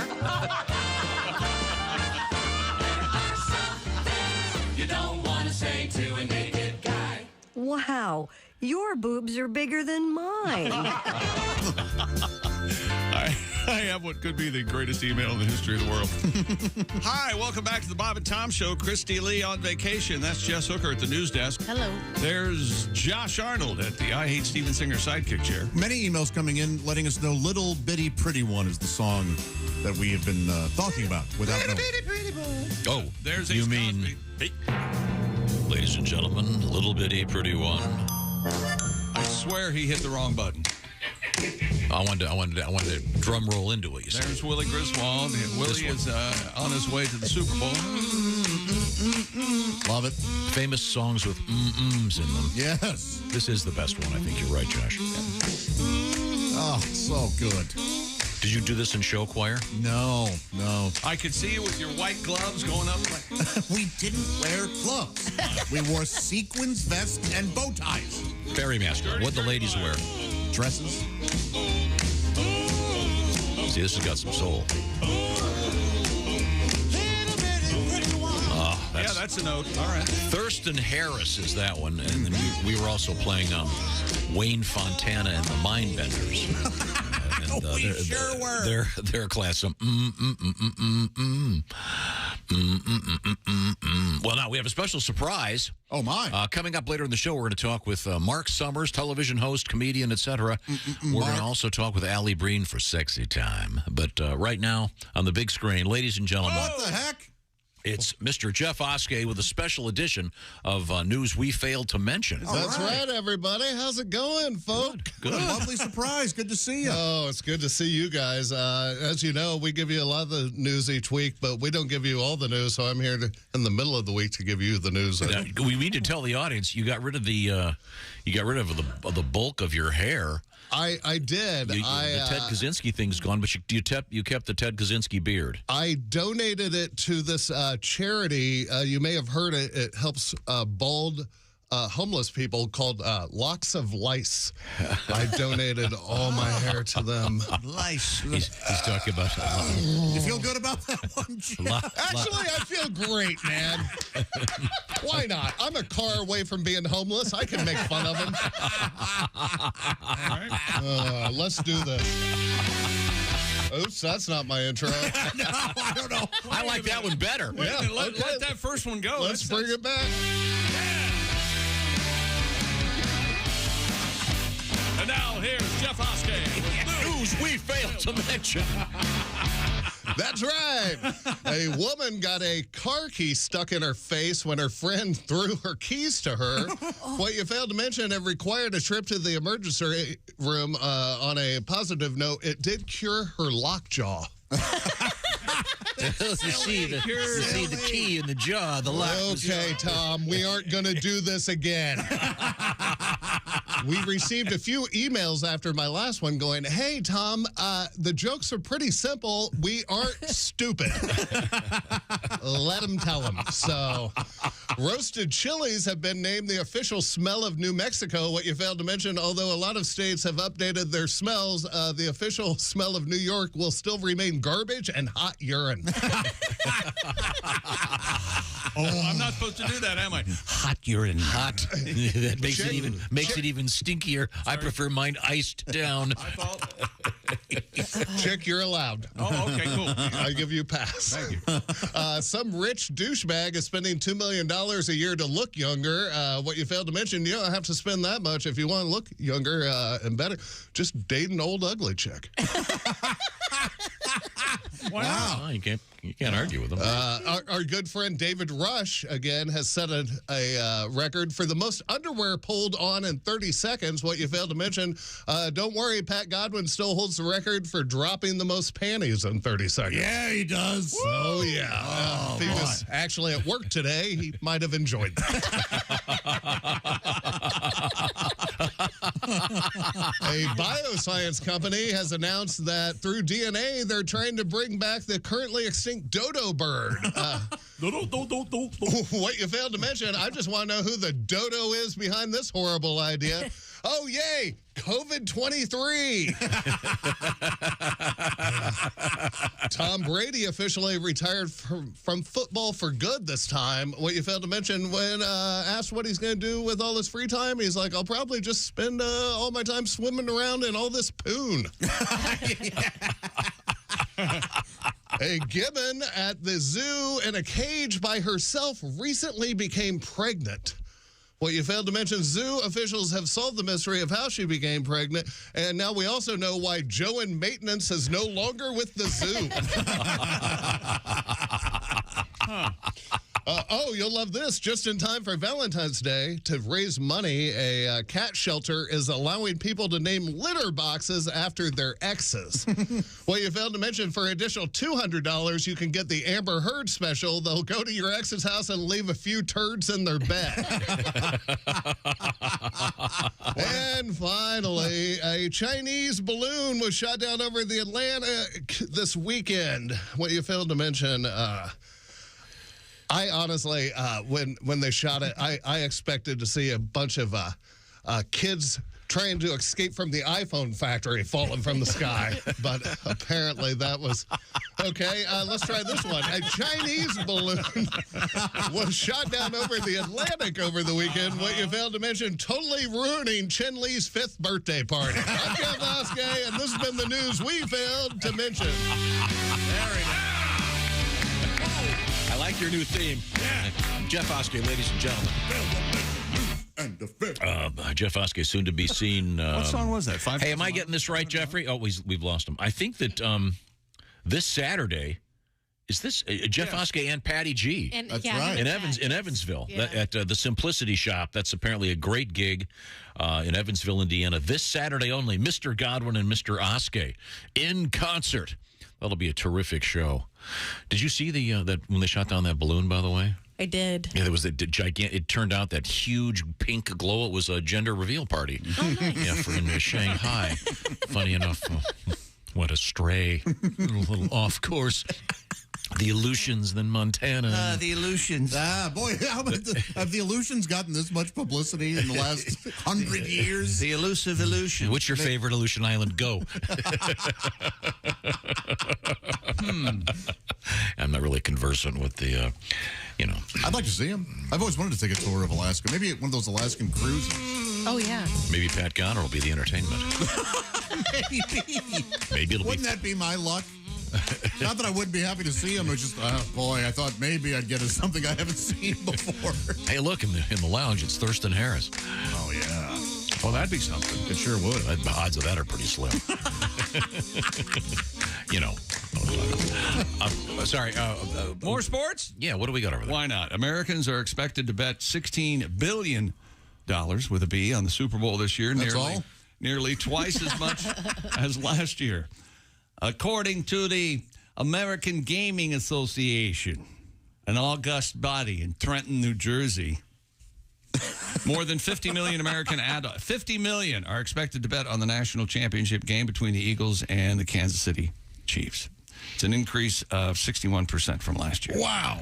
That's over half. More places are open up. And is this I'm not answering the any legal questions. gambling? Yes, I think It has so. to be. How could they measure the non-legal gambling? An independent analytics firm in California estimates that just over $1 billion of this year's Super Bowl bets will be made legally. Okay.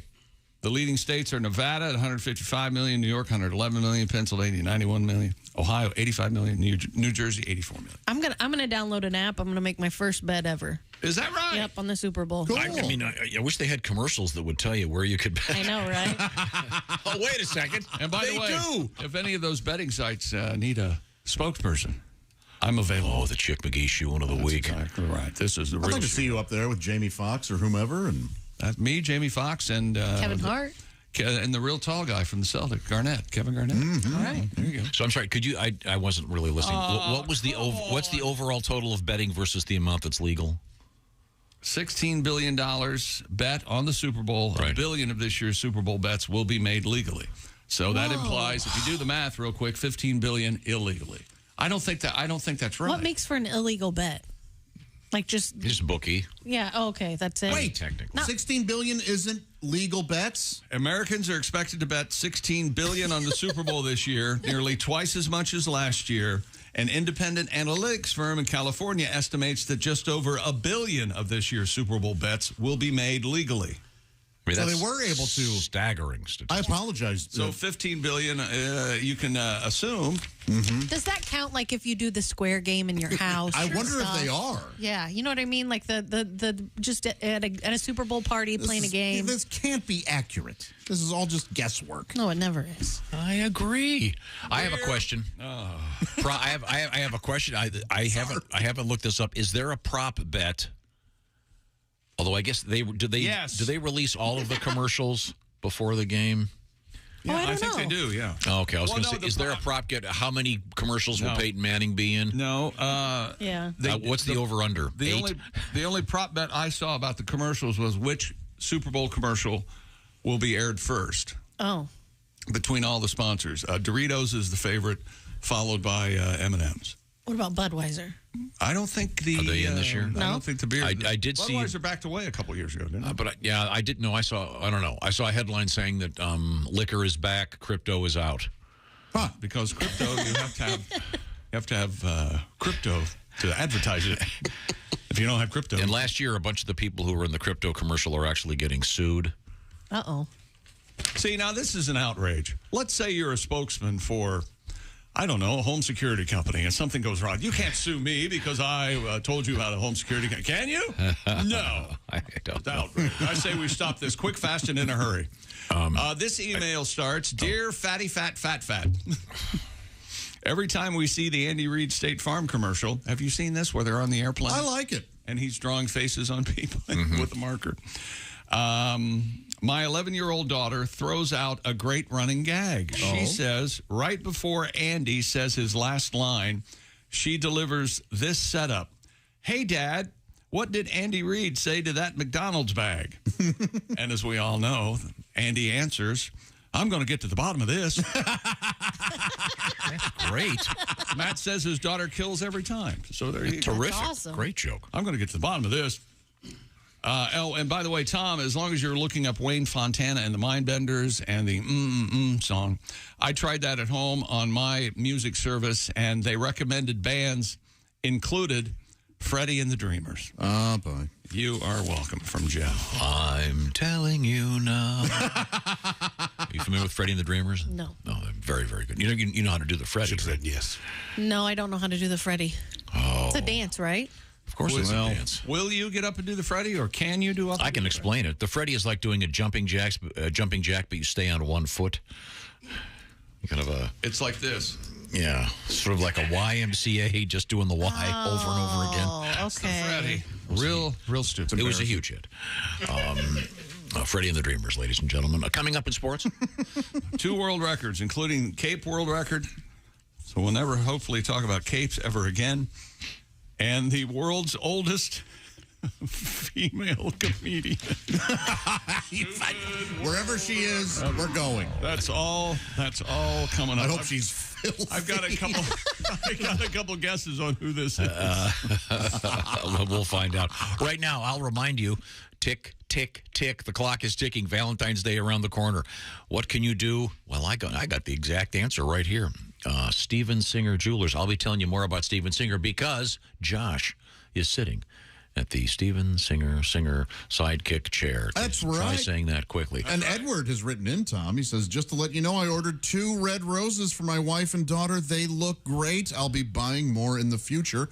Thank you. It's not Edward. It's Alan from Independence, Missouri. Thank you. Oh, thank you very much. When we come back, we have more sports. We also have WD-40 in the news. Eddie Allen was on Green Acres, was he? Yeah. No, that was Eddie Albert. I'm sorry. And we have the oldest female comedian. Okay. Anyway. This is the Bob and Tom Show. Got something to say? Send us an email. bobandtom@bobandtom.com. This is the Bob and Tom Show.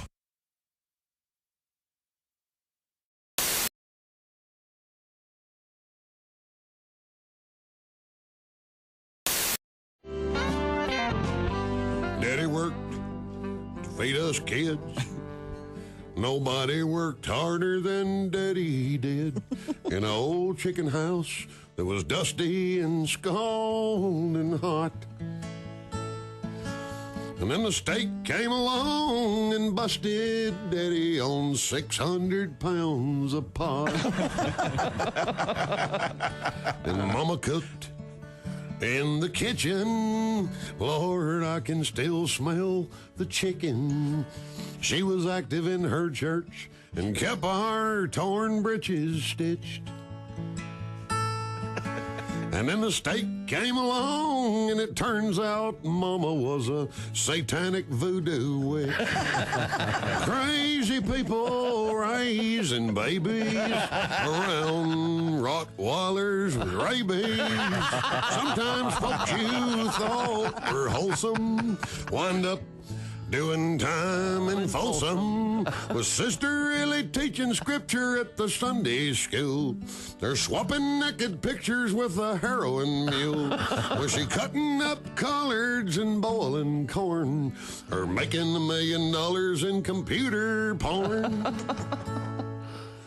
Daddy worked, still selling grass. Mama jerked a knot in Sister's ass. And we all did the best we could, which wasn't very good. And it kind of fades out there. Doesn't fade out. Bob and Tom.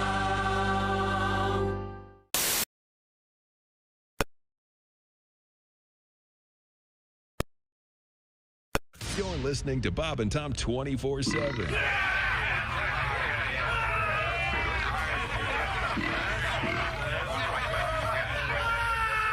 Essential Morning Radio. This is Bob and Tom 24/7. 24/7. 24/7. And a good morning. I'm Mark Allison. By the way, if you missed today's show, we'll replay the show all day. It's Bob and Tom's All Day Replay, hosted by Christopher, beginning at 1 p.m. Eastern. We replay today's show back to back and again back to back right here on Bob and Tom 24/7. Jessica Alsman, Allie Breen, and Mark Summers on the way on a Wednesday right here on Bob and Tom 24/7.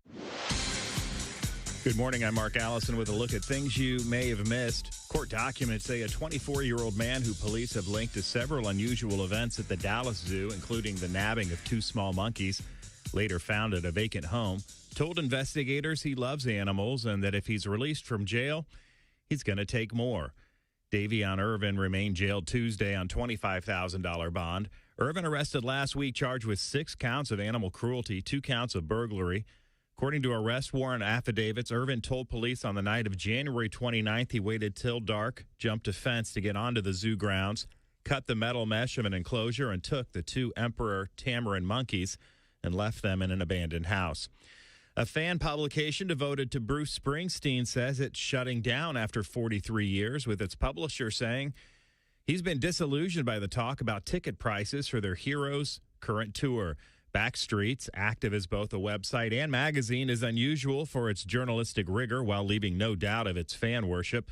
But its publisher wrote that complaints among some fans about high prices for the Springsteen tour that began in Tampa in February left people at Backstreets lacking enthusiasm. Springsteen has said it's, quote, no fun being the poster boy for high ticket prices, but said pricing was in line with others in live music.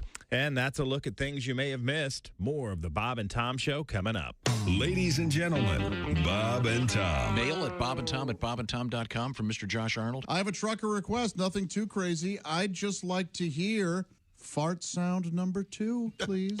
Is that right? That's right. Well, I don't have fart sound number 2. I have fart sound number 3. I think that's a fine substitute. There you go, Cody. No, like many sequels, like The Godfather 3, not good. Oh, you don't know. Godfather 1, good. Godfather 2, great. Godfather 3, not good. I can't disagree more. I think we're dealing. Bob and Tom in the morning and highlights all day long. The Bob and Tom Show, weekday mornings at 6 a.m. Eastern on Bob and Tom 24/7. Hey, don't say we didn't warn you. Oh, my God. There's laughter ahead. This is Bob and Tom 24/7. Tell us about Hawaii. I get very confused over there. I'm always trying to read signs, because all they have are vowels. You read signs, and some signs, they have an arrow that says E-I-E-I-O. Yeah, come on, where is that going to go?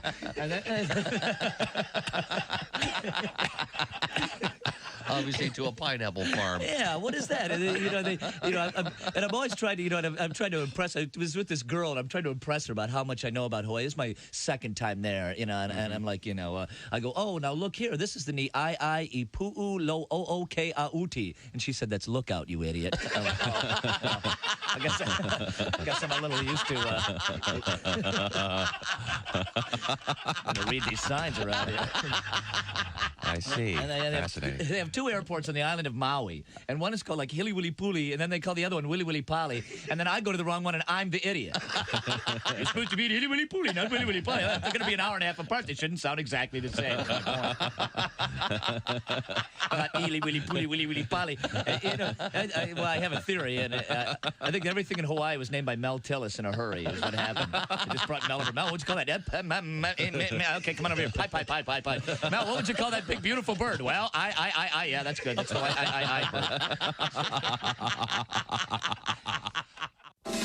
Bob and Tom.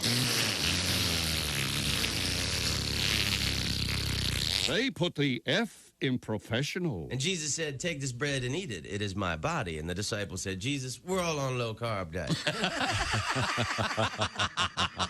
We appreciate you dying for our sins, but we're all trying to slim down a little bit. We want to look good in the painting.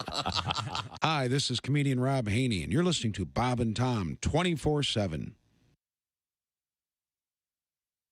Etc. Hey, welcome back to the Bob and Tom Show. Christy Lee on vacation. There's Jess Hooker at the news desk. Hello. There's Josh Arnold at the I Hate Steven Singer sidekick chair. Hello, chick. Hello. There's Ace Cosby. Chick. Willie Griswold on a plane right now or getting ready to board one for Phoenix and Super Bowl 57. I'm Chick McGee, and here's Tom Griswold. A couple of streaks in the news. Oh, yeah? Yeah, LeBron James, the greatest scoring. He's now the NBA's all-time scoring leader. Wow. And Pat Godwin's streak of not missing work is over. Oh, yeah, poor Pat. He had a good one going on. I know he wanted to keep it going. Yeah, well, but he is going to be live and in person coming up this weekend. He will be in Evansville. It's the Simplicity Show, Saturday night with Jeff Oskey. At a furniture store. That'll be great, yeah. A very special venue for that. It'll be sitting room only, I guess. It's a furniture store. Now, Tom, can you lie down? I want to remind you about something. Tomorrow, you know what tomorrow is? Thursday. Yes. The 9th. It's National Pizza Day. So you've been, you like You bring him a pizza. You like to surprise us. Now, I thought, is it next month that you're doing a pizza a day that I'm providing for you? And you have to. Someone's got to do the legwork on this. I'm going to write the check. That's what it is for me. I'll keep receipts. Okay. I can Instacart all of your pizzas to you. Ooh, it's going to be really something, Ace. Now you got to. Here's the thing, Ace. You got to keep track of each pizza and rate them. Wait a minute. I've been doing some research on breakfast pizzas, and have I been in a time machine? What are you guys talking about? Maybe you weren't here. Maybe I wasn't when this here. was. I was not here. Yeah. He's going to do sort of a Morgan Spurlock next month. He's going to eat nothing but pizza every day for a whole month, and every meal some sort of pizza. Yeah, we may have to have him sign some kind of disclaimer. How about I just give you $50 and you go home? How about that? Would that be okay? 2 pizzas. Okay, so obviously not as good a deal as what Tom's come up with. Okay. Now, we've been talking about capes this morning.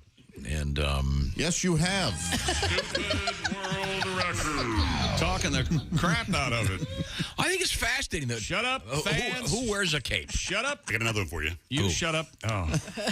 Freddie Mercury. For encores, when they do We Are the Champions, comes out shirtless with a cape on. And it's crowd. He's like a superhero. He does. Elton John occasionally wore a cape, right? Captain Underpants? Captain Liberace wears. That's right. Doesn't Liberace wear it? I think Liberace do wear it. Wolfman, I wish my brother George was here. Wolfman Jack wore a cape, of course. Hello there. Well, hello, yes, Wolfman. It's Tom, good to we be know. here from you. Wolfman Jack wore a cape. There's more. God. Go ahead. Now, fans at an Ontario basketball game, not California, Canada, the game broke the Guinness World Record for the largest gathering of people wearing capes. Oh, yeah? According to Global News, we're Global News. And we couldn't think of a cooler name. Global News.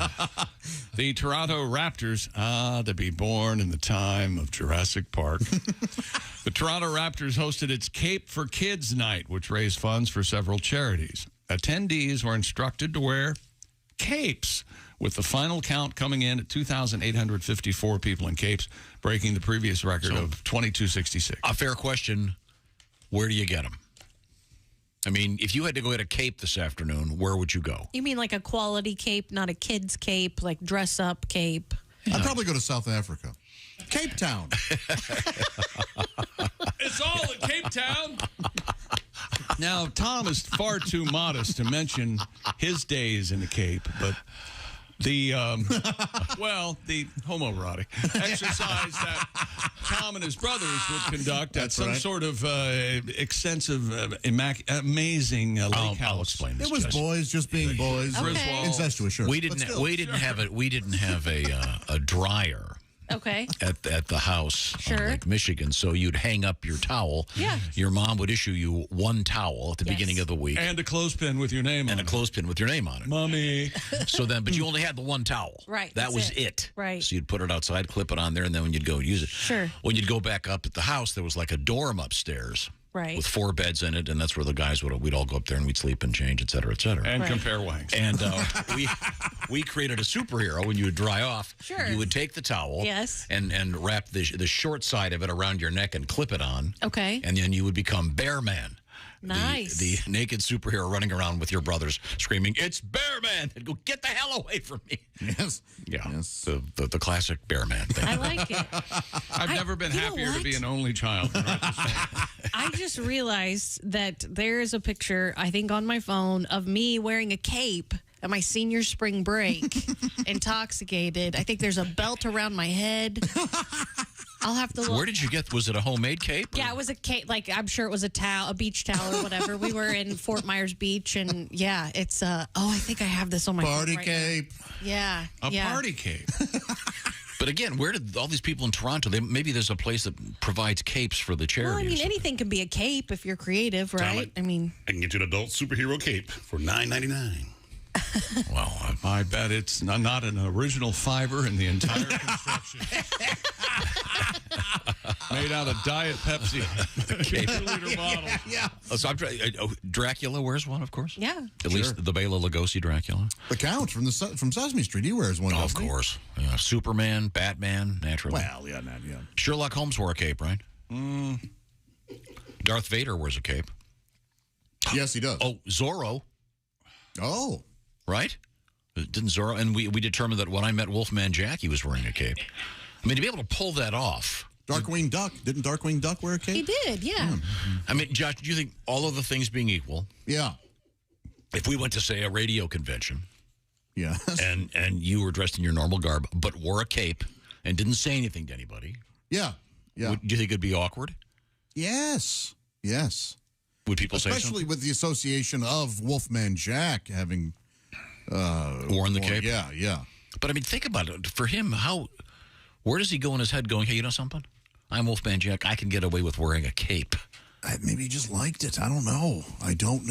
What's the point of it? I think you It get keeps to a certain point with your weight. I think that's the only thing that will fit is a cape. Yeah, a proper coat or jacket. Isn't that what he was thinking? You tear your third or fourth one, you go, I'm going cape. Yeah. Was it like a silky one with fur and? It was black. It was black. He was wearing all black, smoking filterless cigarettes, and he was standing at a buffet. Does the Phantom of the Opera wear a cape? Mm-hmm. I think so.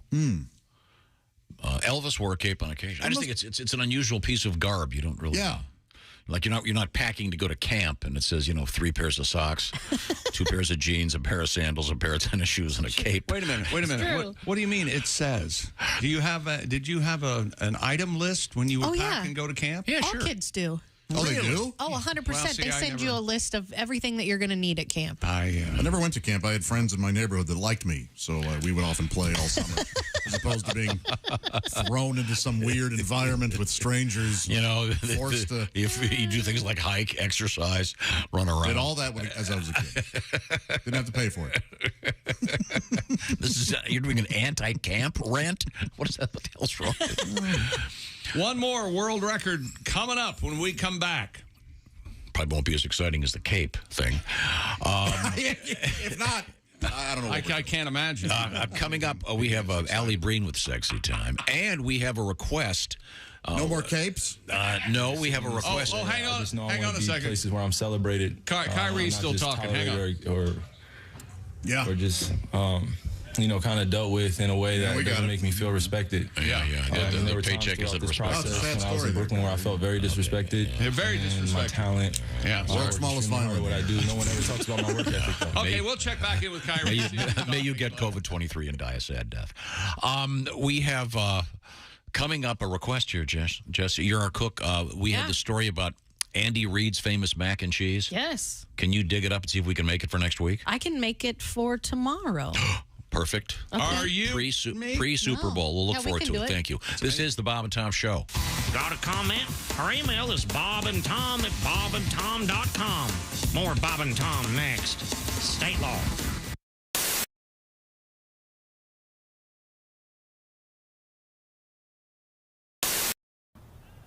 I'm Donnie Baker, and I'm going to be a pro baseball player. I swear to God I am. A lot of people think you get in your mid-30s and your career's over, but like I always say, until they stop scouting, I ain't going to stop playing. The fact remains, I'm probably the best player I know of. My Little League coach held me back because his son had a decent curveball. There's a certain range I've got, but I basically put my hopes in this. I had a full-ride scholarship to play ball at the University of Phoenix, but I had Tommy John surgery on both knees, so can we stop now? I'm also a pitcher. I can pitch. I've got what they call a rubber arm. I can throw right-handed for days. I can throw left-handed for days. A lot of people, I'm basically amphibious.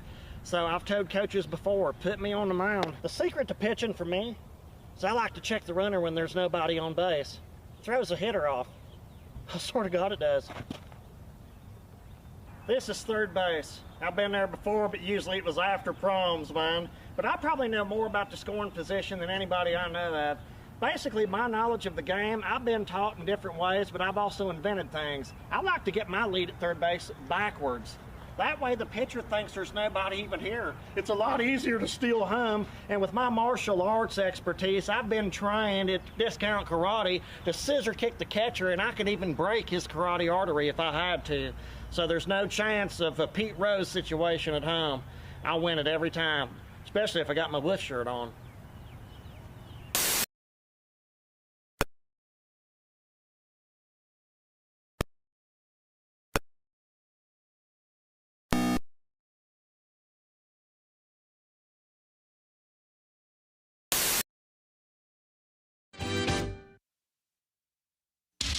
Bob and Tom, 24/7. Oh, yeah.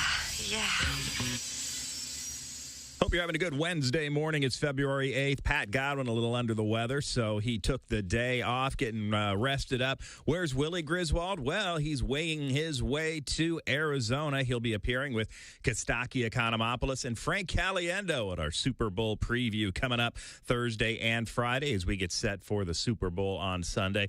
Philadelphia Eagles against the Kansas City Chiefs should be a great game. It's a matchup of two of the best teams in the NFL this season, and they'll meet head-to-head in the matchup Sunday night. It's going to be a lot of fun, and we'll continue to preview it all week long right here on Bob and Tom 24/7. I'm Mark Allison with your news headlines. President Joe Biden has asked Republicans in his State of the Union address to work with him to, quote, finish the job of rebuilding the economy and uniting the nation. He used his address Tuesday night to reassure a country beset by pessimism and fraught political divisions. He offered a positive assessment of the nation's condition rather than rolling out flashy policy proposals. Biden declared that America is unbowed, unbroken in the face of the pandemic and economic threats. It was Biden's first speech to Congress since Republicans took control of the House in the midterm elections. Thinly stretched rescue crews worked through the night in Turkey and Syria, pulling more bodies from the rubble. Thousands of buildings toppled by a catastrophic earthquake.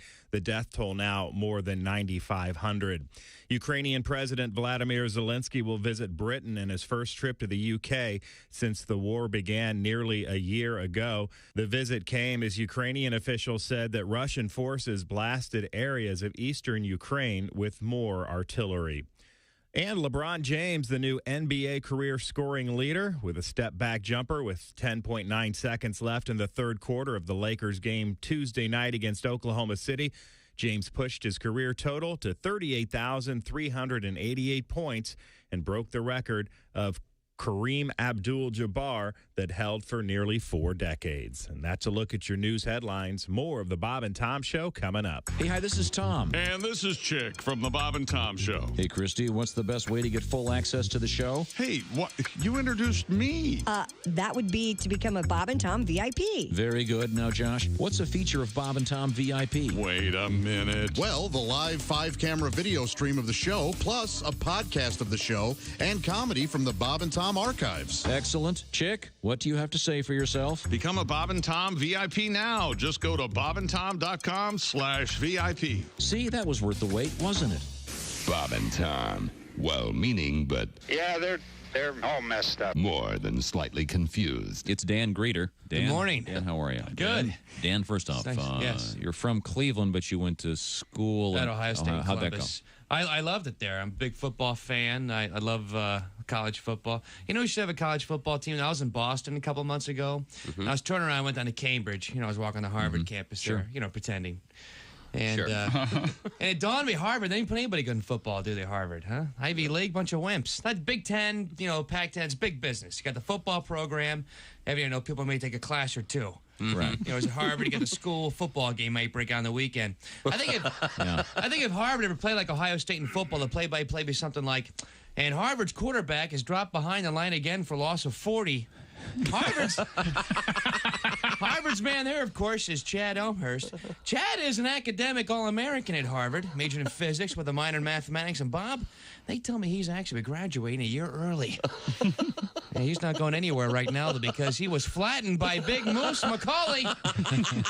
Moose is a 6th-year redshirt freshman, majoring in scuba diving. And Bob, there's a nice shot in the stands of his wife and 5 kids. Yeah. He drives a Lexus. Good morning, sunshine. Bob and Tom 24/7. 24/7. 24/7. Lord Coretta's a fine young comedian. Are you a health guy? You run, you look very slender. And I'm not a big health guy, although I'm healthy. I just had a complete physical, and unfortunately I'm at that age where you get the real intense physical. No, yeah. You know, I hope I'm not sharing too much, but the doctor actually stuck a camera in my rectum.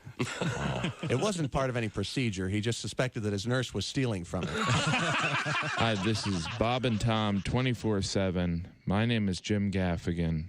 I have to go and, well, I just had a place to call to get that in-home consultation. Welcome back to the Bob and Tom Show. Jess Hooker at the news desk. Hey. Christy Lee on vacation. There's Josh Arnold, the I Hate Steven Singer sidekick chair. Chicky. Pat Godwin taking a sick day. There's Ace Cosby. Hey. I'm Chick McGee. And here's Tom. Thank you very much. We've had a great sportscast. We've been going for 2 hours.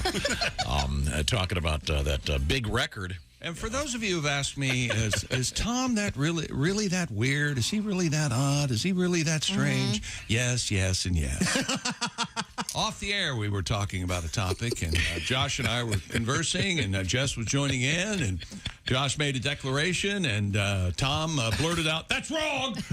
That's wrong!" And it was, I mean, I was reading from a very reliable source. No, what's the source on that? It ended up being two different distinction things. was one was worldwide, one was U.S. of A. That's and exactly being a resident and a proud citizen of the United States of America. Sorry, where were we? Oh, I know. We were talking about this great record. LeBron James, of course. Big record. We've got another one, so I then, can of course, the Toronto Raptors, the record for the most people wearing capes. Just a couple more famous people wearing capes. Okay. Grandpa and the Munsters. Okay, yeah. Always wore a cape in the Dracula tradition.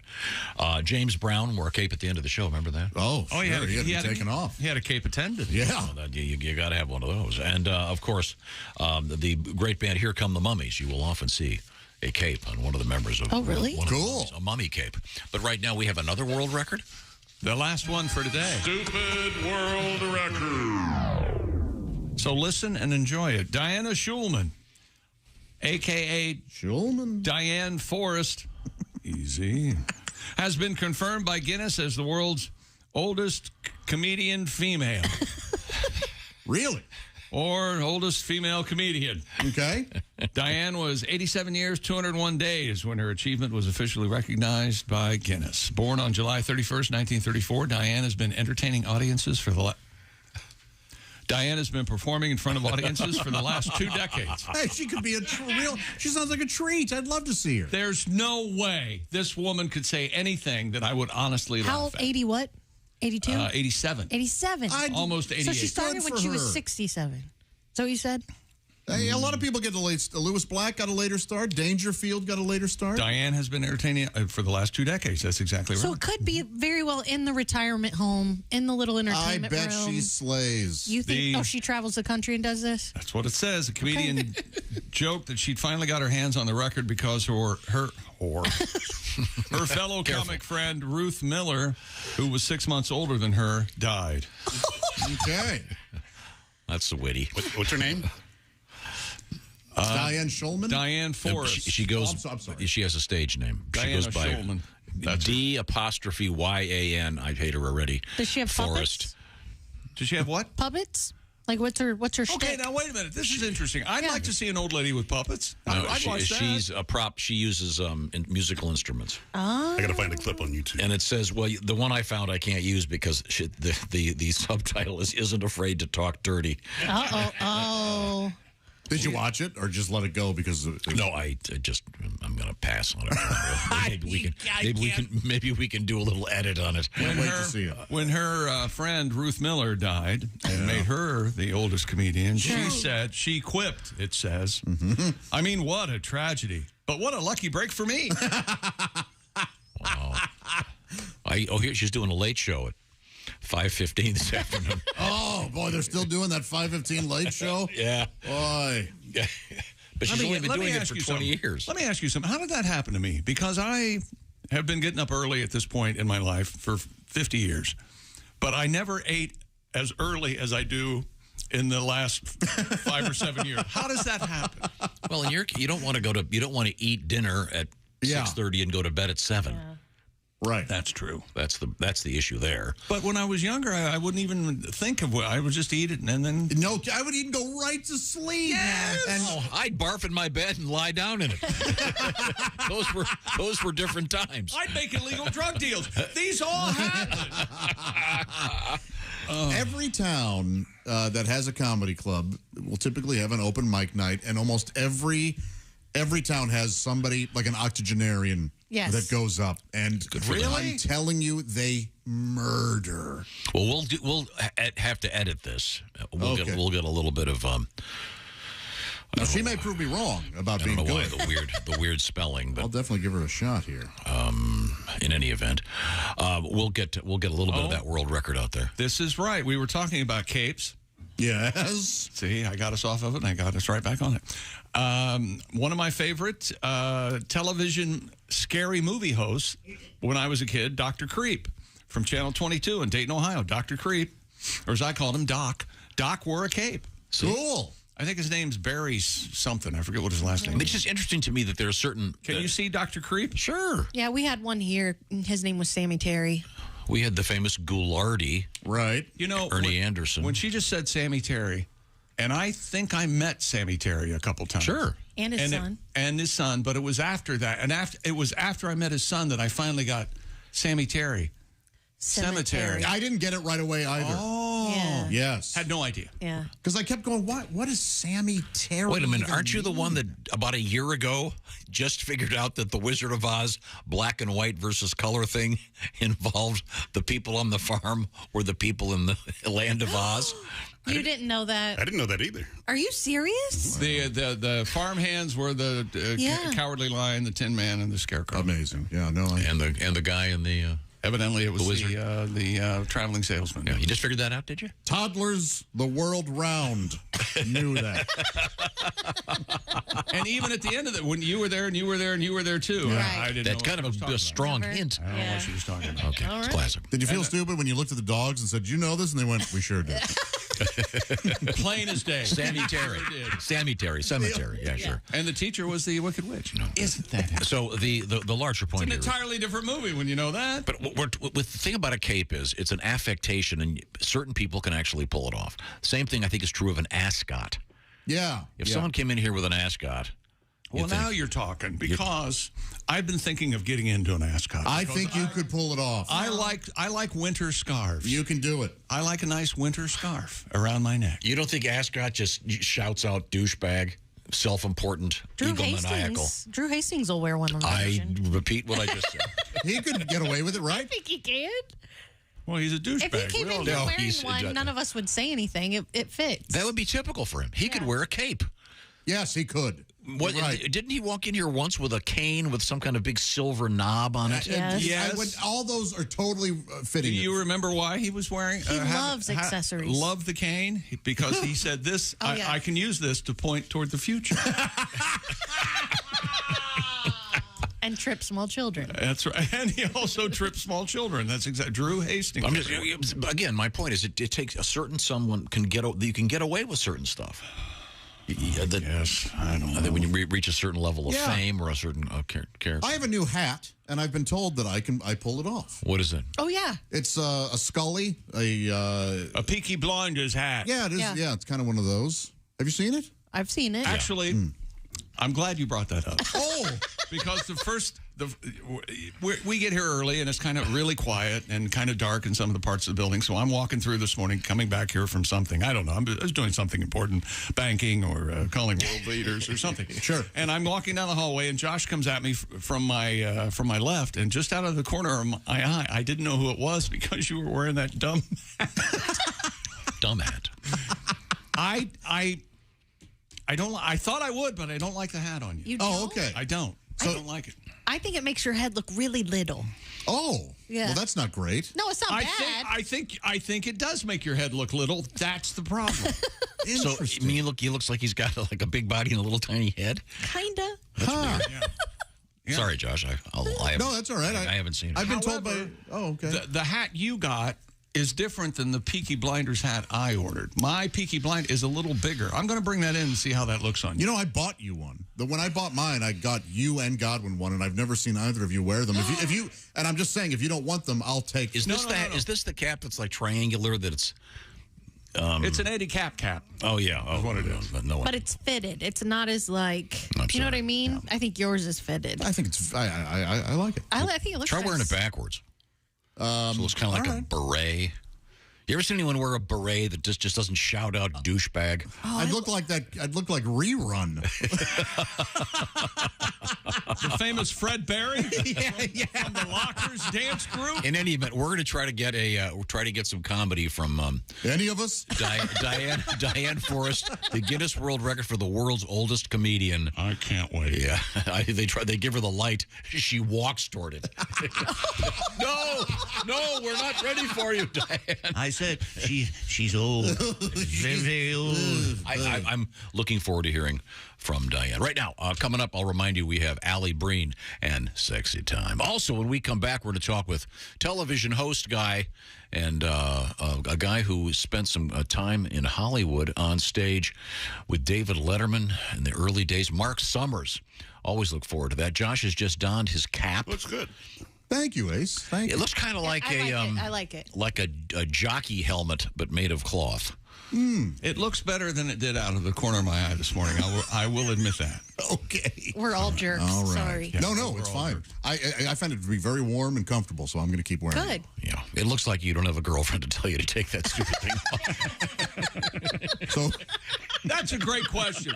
Jess, when you're out and you see guys walking around, can you tell the ones 100% that have girlfriends and the ones that don't? I can tell the things that Tom's allowed to wear at home and the things he's not allowed to wear at home.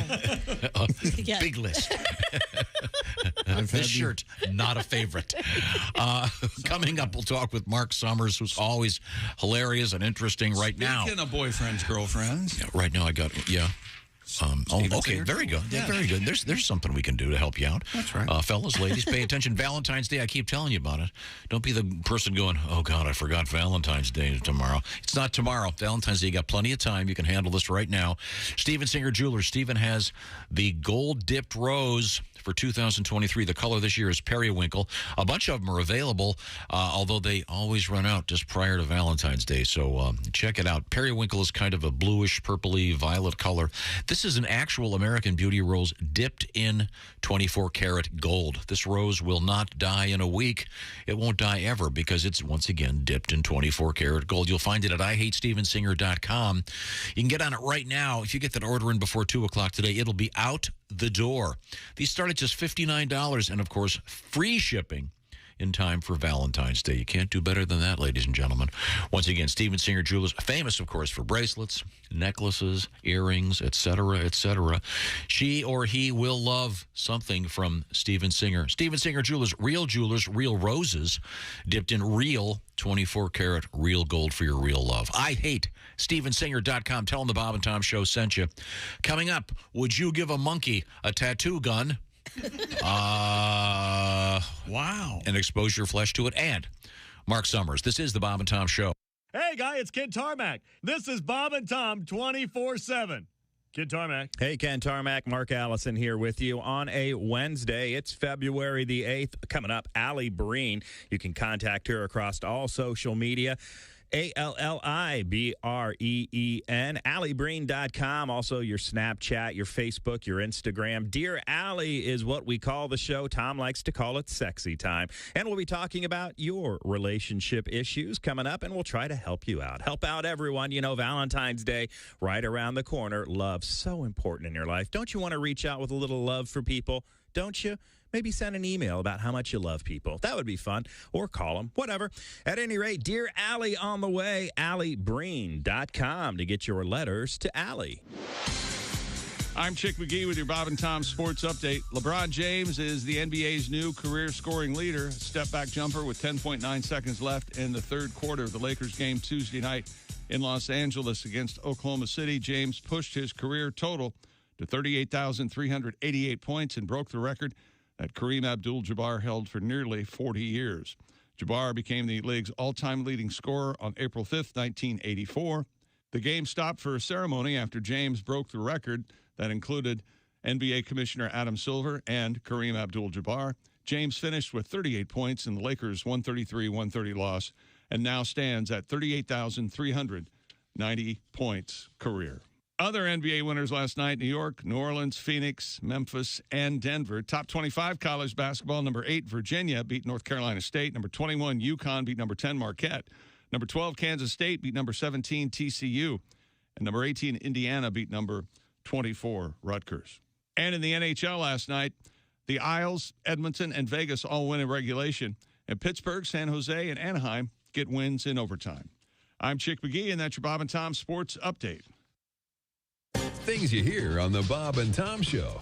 Looking to buy a new car, but the looking part is getting old hat? Well, maybe you need to try shopping at Bob Bile Motors. Bob Bile Motors. Hi, just stop into Bob Bile Motors and I'll show you my Take a test drive and I'll also let you see my That's Bob Bile Motors. And hey guys, during Bob Bile's Celebration Bonanza Days, if you buy a car from Bob Bile Motors, I'll not only show you my and my I'll let you in the and after that, you're in the Is that even possible? It is at Bob Bile Motors. Bob Bile Motors. Why the hell shop anywhere else? Somebody get me a towel. Due to pending litigation, Bob Bile Motors is suspending free hot dog Fridays.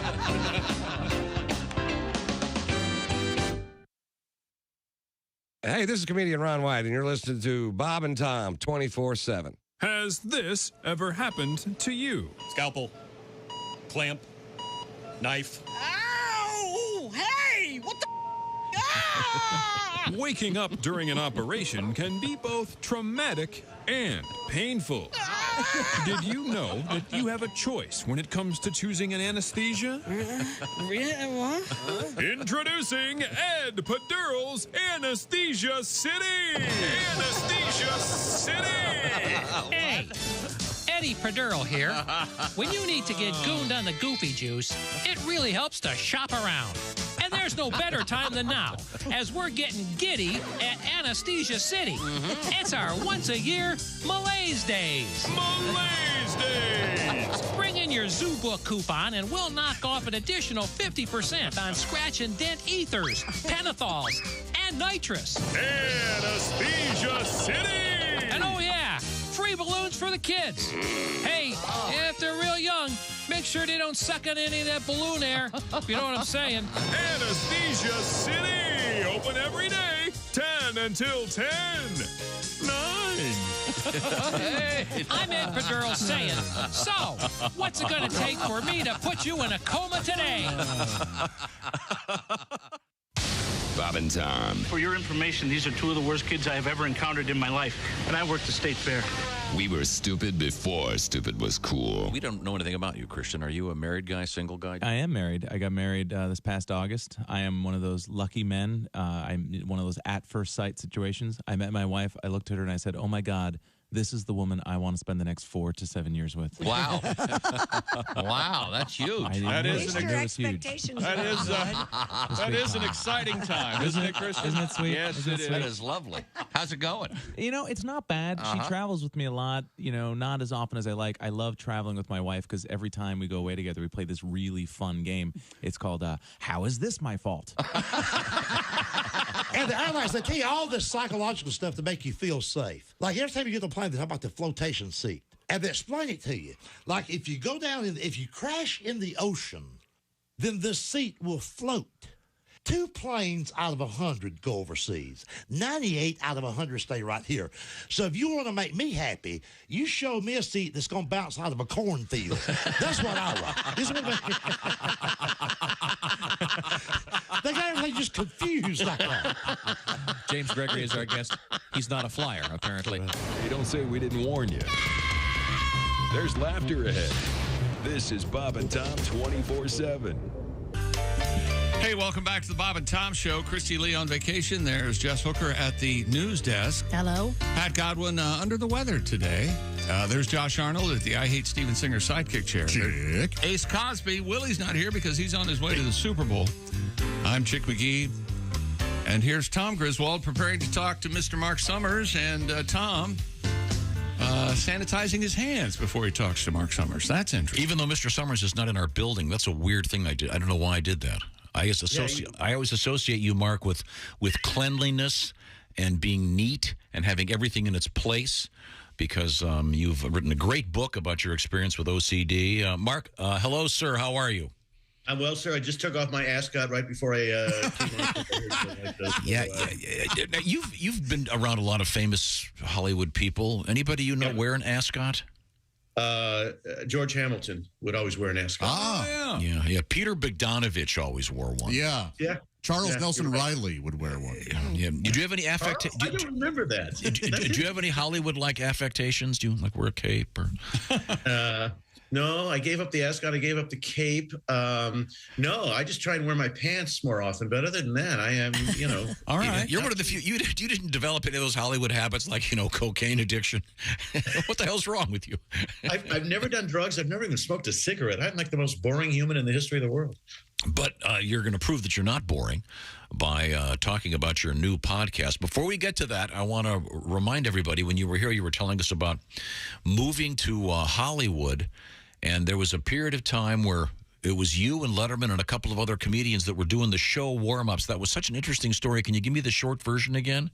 Yeah, I was called the king of warm-ups at the time. I was doing Star Search, Alice, Webster, What's Happening Now, and Soap was the big show at ABC, and I was lucky enough to get that job. And in the studio complex that I was, to the right of me was a show called Bosom Buddies that our friend Bob Saget was doing, and to the left of our stage was Barney Miller, and Dave Letterman was doing the warm-up on that. And so it was kind of the way to get in back in the day, to get your chops sort of together, and also to be noticed by Hollywood producers. So it was a good way to make a living. Now, were you doing magic tricks or as well as comedy? When I first started, because I didn't know that you had to stand out there for 47 hours and entertain these people, at one point I was showing pictures of my kids in my wallet because I didn't know what to do. So, I started doing magic and then slowly built up enough comedy routines and interactions. Because people come to a TV show and think it's going to be 30 minutes to go home. It generally takes about 4 hours to record 22 minutes of a show. So did you do a lot of So Where You From stuff back and forth with the audience? Opened with a lot of Where You From? stuff. Now, after I left the warm-up world, they would bring in pizzas and throw candy and have a band and, all that kind of stuff. I never resorted to that, but, you had to pace yourself. When I was doing soap, keep in mind, I had Billy Crystal, John Viner, and Jay Johnson there. So I could go to Jay. Billy would do his Muhammad Ali for me. John Viner would break into, routines I used to see him do on the Ed Sullivan Show. So if you have a cast that's cooperative, you can often throw it to them. But, sometimes you're not so lucky, or sometimes they're just not so nice. Okay. All right. Our guest is Mark Summers. And Mark is retired kind of from some of the stuff that he used to do. Most famous for Double Dare. Yep. And were you one of the first guys to wear athletic shoes on TV with a sport coat? And I think I might have been the guy who started that whole situation, which I didn't even want to do. If you watch the first 65 episodes, if you go to Paramount Plus, there's like a bunch of these shows I did from 100 years ago. I was wearing penny loafers, and they finally said to me, we just signed this deal with Nike, and you got to wear sneakers, and it became a look with the tie and the sneakers, and it was a pretty positive thing. No, I didn't realize that was something that was shoved down your throat. Oh, yeah. That and getting messy. After the first 65 and the show was doing well, they did focus groups, and they said, we love the guy who's the host, but he's always so neat and clean. Can we get him slimed? And that was a turning point as well. You can imagine what that was like, Tom, huh? Yeah, and you are someone who was, you've talked about your OCD. You like being clean. It looks like you have a nice, crisp, clean shirt on right now. I can tell everything in the background of your house looks sparkling. White everywhere, white on white on white. A touch of gray. But you have something new coming. You are joining the world of podcasters. Give me the information, please. Yeah, I'm probably out of my mind. There's hundreds of thousands of these things, but people think that I might have an audience. It's called Mark Summers Unwraps, and you kind of have to have a theme, and mine is overcoming obstacles. You go to a Broadway show or a movie or a TV show, and you say, boy, the people in that show are the luckiest humans in the world. And what you don't realize is how many tons of BS they've had to go over, around, and through to get to that successful spot. And so we've had some pretty fascinating people. We're kicking off with Anthony Ramos, who I first met when I was doing summer stock. I was playing Vince Fontaine in Greece, and he was this 17-year-old kid who was amazing and, ended up being in Hamilton, and he's now starring in every movie. We did Al Roker, who had some great stories, Guy Fieri. We just did Fluffy, Gabriel Iglesias, who has some great stuff. So Fluffy is a good friend of the show and a super nice guy. And parenthetically, did you see that Guy Fieri is going to do for 10,000 people, a pregame Super Bowl tailgate party? Oh, wow. That'll be very interesting. He does that every year, I know. He's always, him and Bobby Flay are at the Super Bowl every year doing some sort of event. So I was just at his party. He turned 55. I can only tell you what it was like to go to a Guy Fieri party, first at his house the night before, and then he took over a restaurant. It was kind of a who's who of food and then some. But one of the great nights that I've had in most recent times. And you're associated, by the way, with food. And do you cook? I do. Actually, I'm the king of barbecue here. My wife is a much better cook in the kitchen, but for some reason has never figured out how to do the barbecue thing. So I'm that. And here in California on the Central Coast, you can barbecue just about every night. So we do it often. I see. Now, tell me more about the podcast. When does how does one find it? The 13th of February.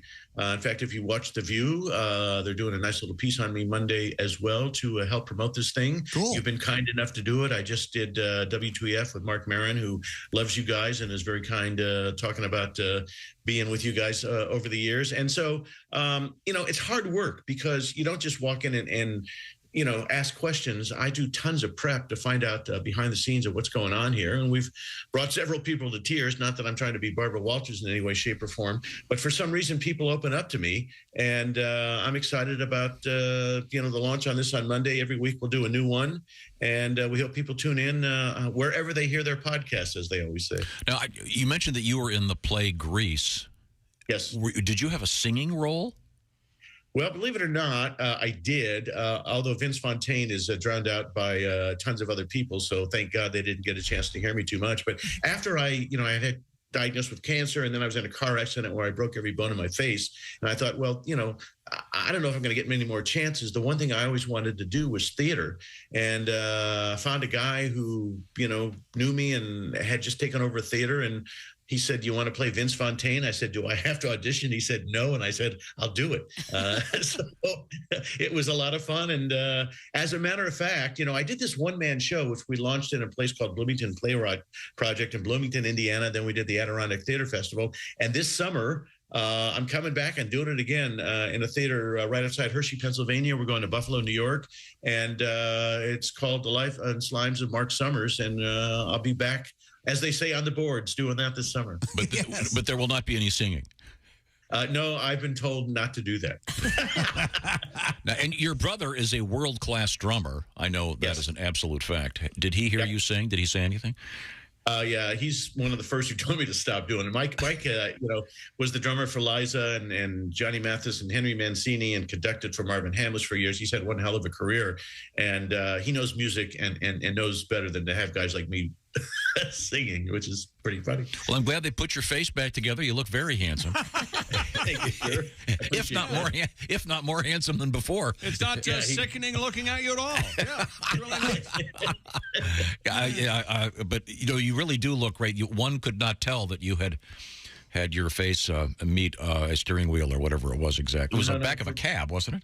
Yeah, I hit the credit card machine is what I hit. Wear a seatbelt, so it's amazing. But, when I go and pay for stuff now, I just kind of have to put my face down. The chip is still embedded, huh? Yeah, it's not a problem. Mark Summers, thank you, Mark. Once again, it's Mark Summers Unwraps. And you can find out about the podcast. Always a pleasure, Mark, and hope to see you Same here, sir. soon. We'll see you soon. Take care, everybody. Bye-bye. See you, Mark. Mark has a great book out there called Everything in Its Place. Yeah, about his battle with OCD, and there's some really funny parts of it. His wife finally made him go see someone when she came out in the middle of the night, and he was combing the strands, the fringe on the rug. The fringe of the rug. Yeah. A little bit too OCD-ish, ladies and gentlemen. No, have we finished our sportscast? Well, we've got one more addendum, if you will, to a world record. We had the world record for people wearing capes at the Toronto Raptors game. We forgot about one variant. Did you say Evel Knievel wore a cape? He did. That's very good. Well, guess who this is? What are you? Are you a doctor? No, I'm a therapist, but I have had extensive experience. This is Evel Knievel and Dabney Coleman from the Evel Knievel story. Starring the real Evel Knievel. Starring the real Evel Knievel. I'm telling you, you're both dead wrong. No way. No way. If he's been drinking, all right. But dope, no way. Oh, Isn't this where he says, "Are you the head honcho of this hacienda?" And here it comes. You saw for yourself. I've known this guy all my life. You can't tell me he's an addict. Evel, here are the facts. Leslie The Nielsen. facts, hell, you'll have to show me more than that to prove to me that he's a junkie. And look, you're supposed to be the head honcho of this hacienda. Oh, nice. You that is some fine writing. And listen good. Whatever he wants, he gets, no matter what the cost. That's right. Do you understand me? Sure. Dabney Coleman and Leslie Nielsen supporting. Yes. Cinema. He was not wearing the cape in that scene. But. Okay, very And good. Very good. wait, I think I have this wrong. Oh, I'm going to be embarrassed. Evel Knievel is not related to Albert Brooks, but some reason I'm thinking that he is. Because a great parody of Evel Knievel is Super Dave Osborne, and that's Albert Brooks' brother. Thank you. There we are. Very good. Now, does Super Dave, does he wear a cape? I'm trying to remember. I think he just wore the jumpsuit. Yeah, I think you're right. Okay. There may have been, I don't know. There may have been a cape occasionally. Okay, well, thank you very much. We're going to move on. Oh, I forgot the proper exit music. Yes, where is she? Forgive me, ladies and gentlemen. Hey, Rocky, this is what you farted for. Wherever you go, whatever you do, always be a good sport.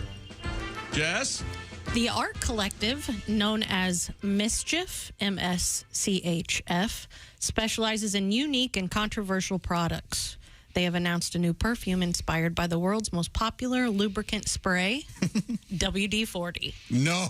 Oh, I thought you were going to say KY. Never mind. That's what I was thinking, too. Does KY make a spray? Do they have one where you can just shake and get the whole thing? The versatility of WD-40 is the stuff of legends. I kind of like the smell. You do? Yeah. Yeah.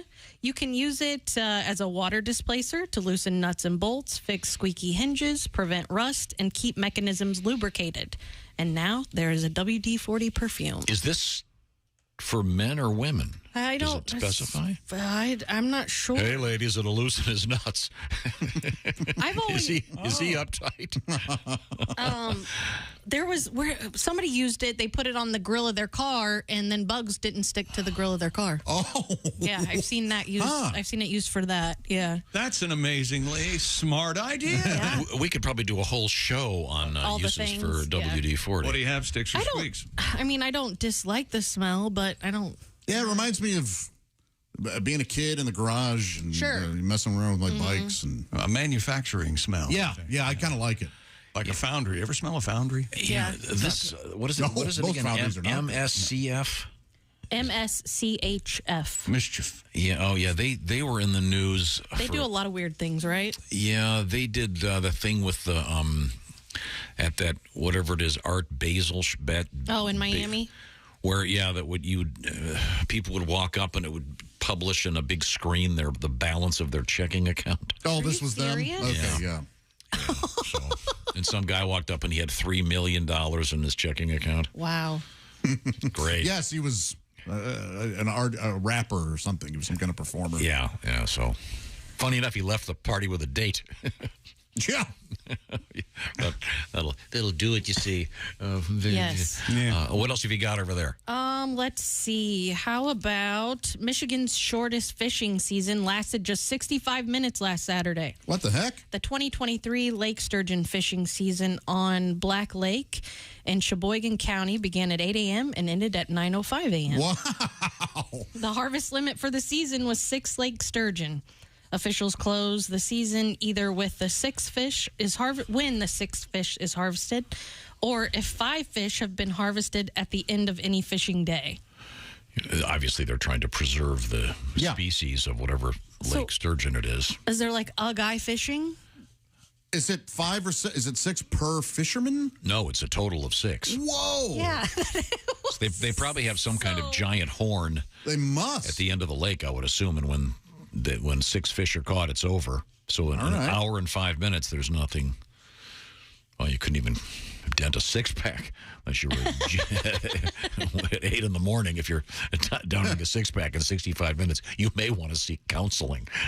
Have you guys ever done a fishing tournament?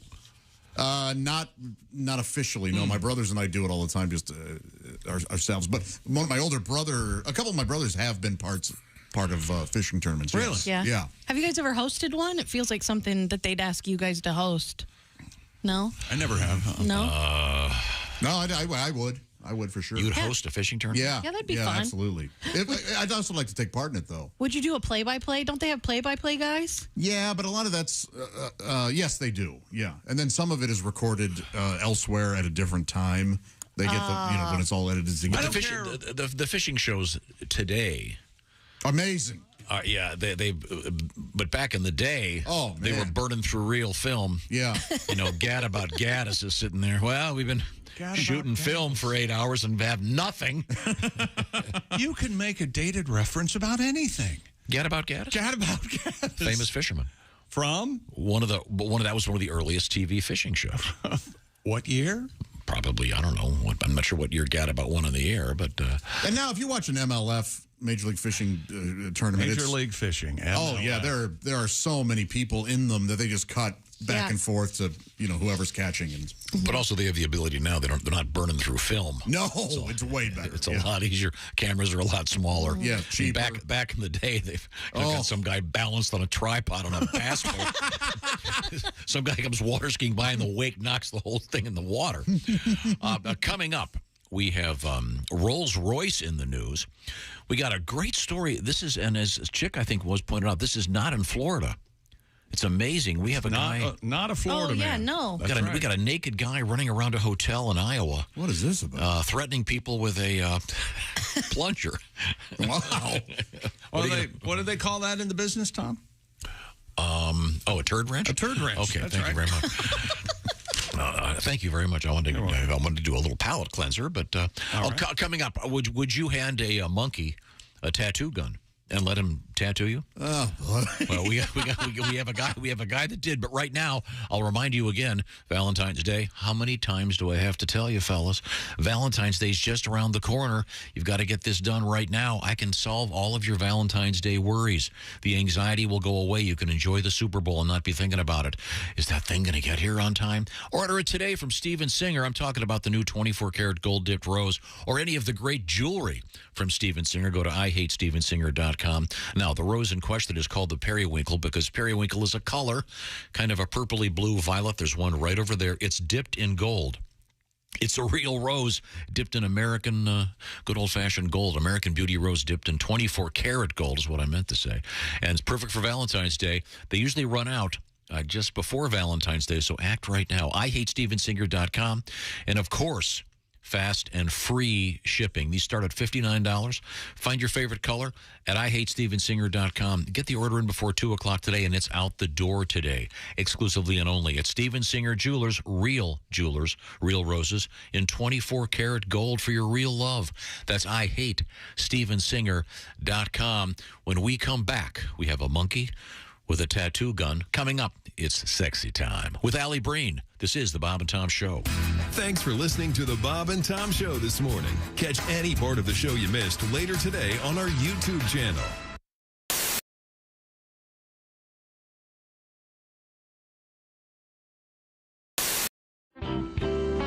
Now, what kind of vacations do you get? And since you travel so much, Jim, I would imagine that a vacation would be staying home. Yes. I know last summer you had your... You went camping. Your semi-disastrous camping experience. My wife. I married this woman who loves to camp, and I'm indoorsy. Yeah, she always brings up camping's a tradition in my family. I'm like, hey, it was a tradition in everyone's family till we came up with the house. Yeah. My parents never took me camping. You know why? Because they loved me. You know? If it's so great outside, why are all the bugs trying to get in my house? How true. Well, I'm with you on that. Happy camper. Has anyone ever really been a happy camper? Because whenever we use that term, we're being sarcastic. Yeah. He is not a happy camper. Well, why don't we just call him a camper? He's miserable. You know who's a happy camper? The guy leaving the campsite. He's the happiest camper. He gets to take a shower. Yeah. It's a camping thing. Are you a shower man versus a bathtub man? I'm a neither. I'd rather do nothing. Yeah, just lay in bed. The shower, yeah, definitely. The bath thing, that seems like a lot of work. It does. That just seems, I don't know. You have to wait. Yeah, it's just you gotta figure out. You gotta stand up. Mm-hmm. It's like once I'm standing, I don't want to have to, sit down and then stand again. I'm that lazy. And chicks like, you are talking my language. I never thought of that before. And when you stand up out of a bath, don't you have all the suds on you too? Yeah. You're sitting in all that. Then you got to go take a shower to clean out. Then you have to rinse off. Take a shower. I don't understand it. And they're slippery. Old people get themselves broken hips all the time in them. Yeah. Mm-hmm. I hate bathtub showers more than anything. Relaxing. No, they're not. No. Yes, they are. Men want to primarily do physics experiments involving flatulence. Basic stuff. Oh, yeah. It really does bubble. How about that? Hold a match to the surface of the water, that sort of thing.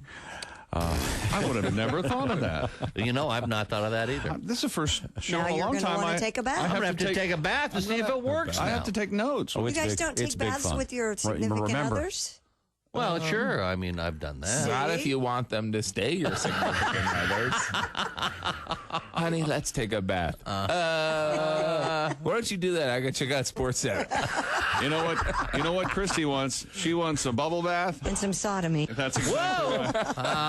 No. Ding, ding. See, we have to explain. You have to be very careful what you say. It's taken out of context. Family-friendly show. That doesn't work. See, people don't realize that Christy didn't actually say that. And some sodomy. Well, who is that then? No, but I mean, she said it in a different context. We were talking about something totally different. Mm-hmm. You have it on tape. Isolated. You just keep playing it, right? Yes. I don't know what you're talking. Do you see me moving? Christy, what do you want for Christmas?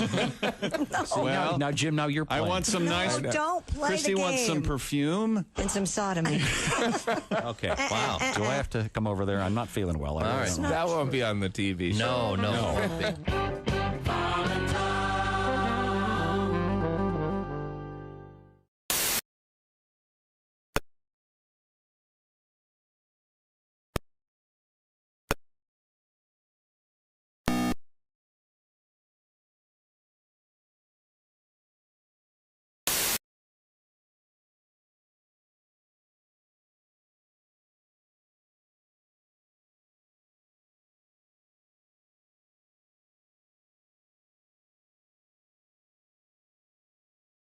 cancer in his home of Bowie, Maryland, according to a close friend. Thomas was 85. He sang lead on the Drifters songs Sweets for My Sweets and When My Little Girl Is Smiling. Thomas was supposed to sing lead on There Goes My Baby, but he froze at the microphone, so Ben E. King took over.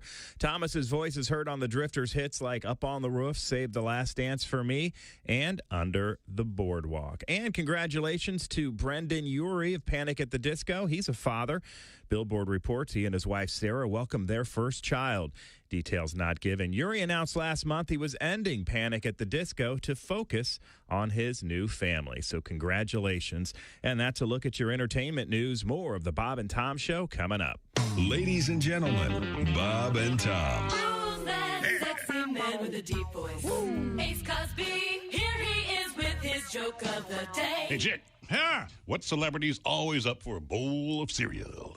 What celebrity is always up for a bowl of cereal? I don't know, Ace. Who? Reese Witherspoon.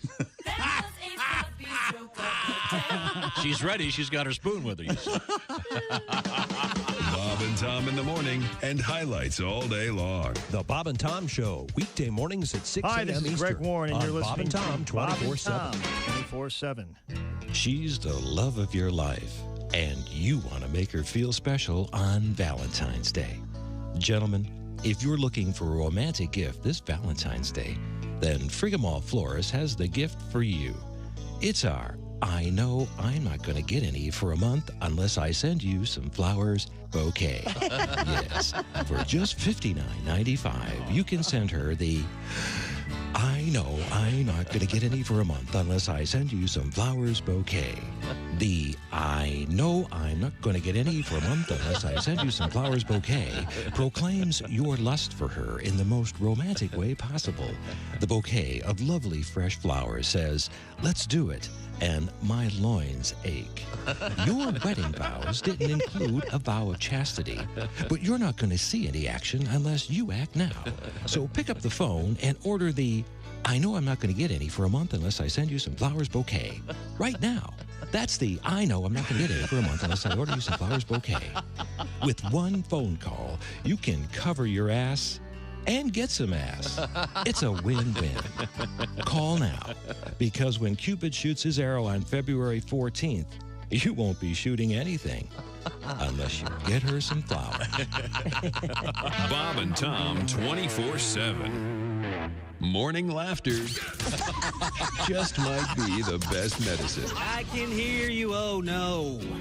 You're talking out your ass again. Bob and Tom 24/7. You know, there's many saying, hey, welcome back to the Bob and Tom Show. Christy Lee on vacation. That's Jess Hooker. I've got my fleek on. Look, after that break, I'm just glad we're laughing at anything. That's true. That's Josh Arnold at the I Hate Steven Singer sidekick chair. There's Ace Cosby. Hey. Willie Griswold on his way to the Super Bowl. I'm Chick McGee, and here he is, Mr. Fun, Tom Griswold. Oh, thank you very much. Well, we've learned a lot today on the show. For example, there's a new perfume that smells like WD-40 out there. Hard pass. Can't you just get WD-40 and spray yourself with that? Yeah, exactly.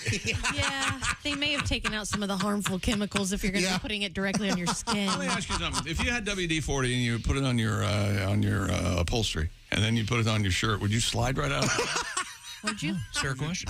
They say that it gets stains out of carpet, too. Really? It does, yeah. It has all these weird things. If you have a zipper that's stuck, you can spray a little on your zipper. Huh. Wow. Well, there's a new WD-40 perfume out there. Do you have a smell that you like? Like I like gasoline. Like when you're on the when you're on the lake though, when it's specifically on the lake, smell too. Filling up the boat. I like that smell. I like the smell of a pack of cigarettes unlit.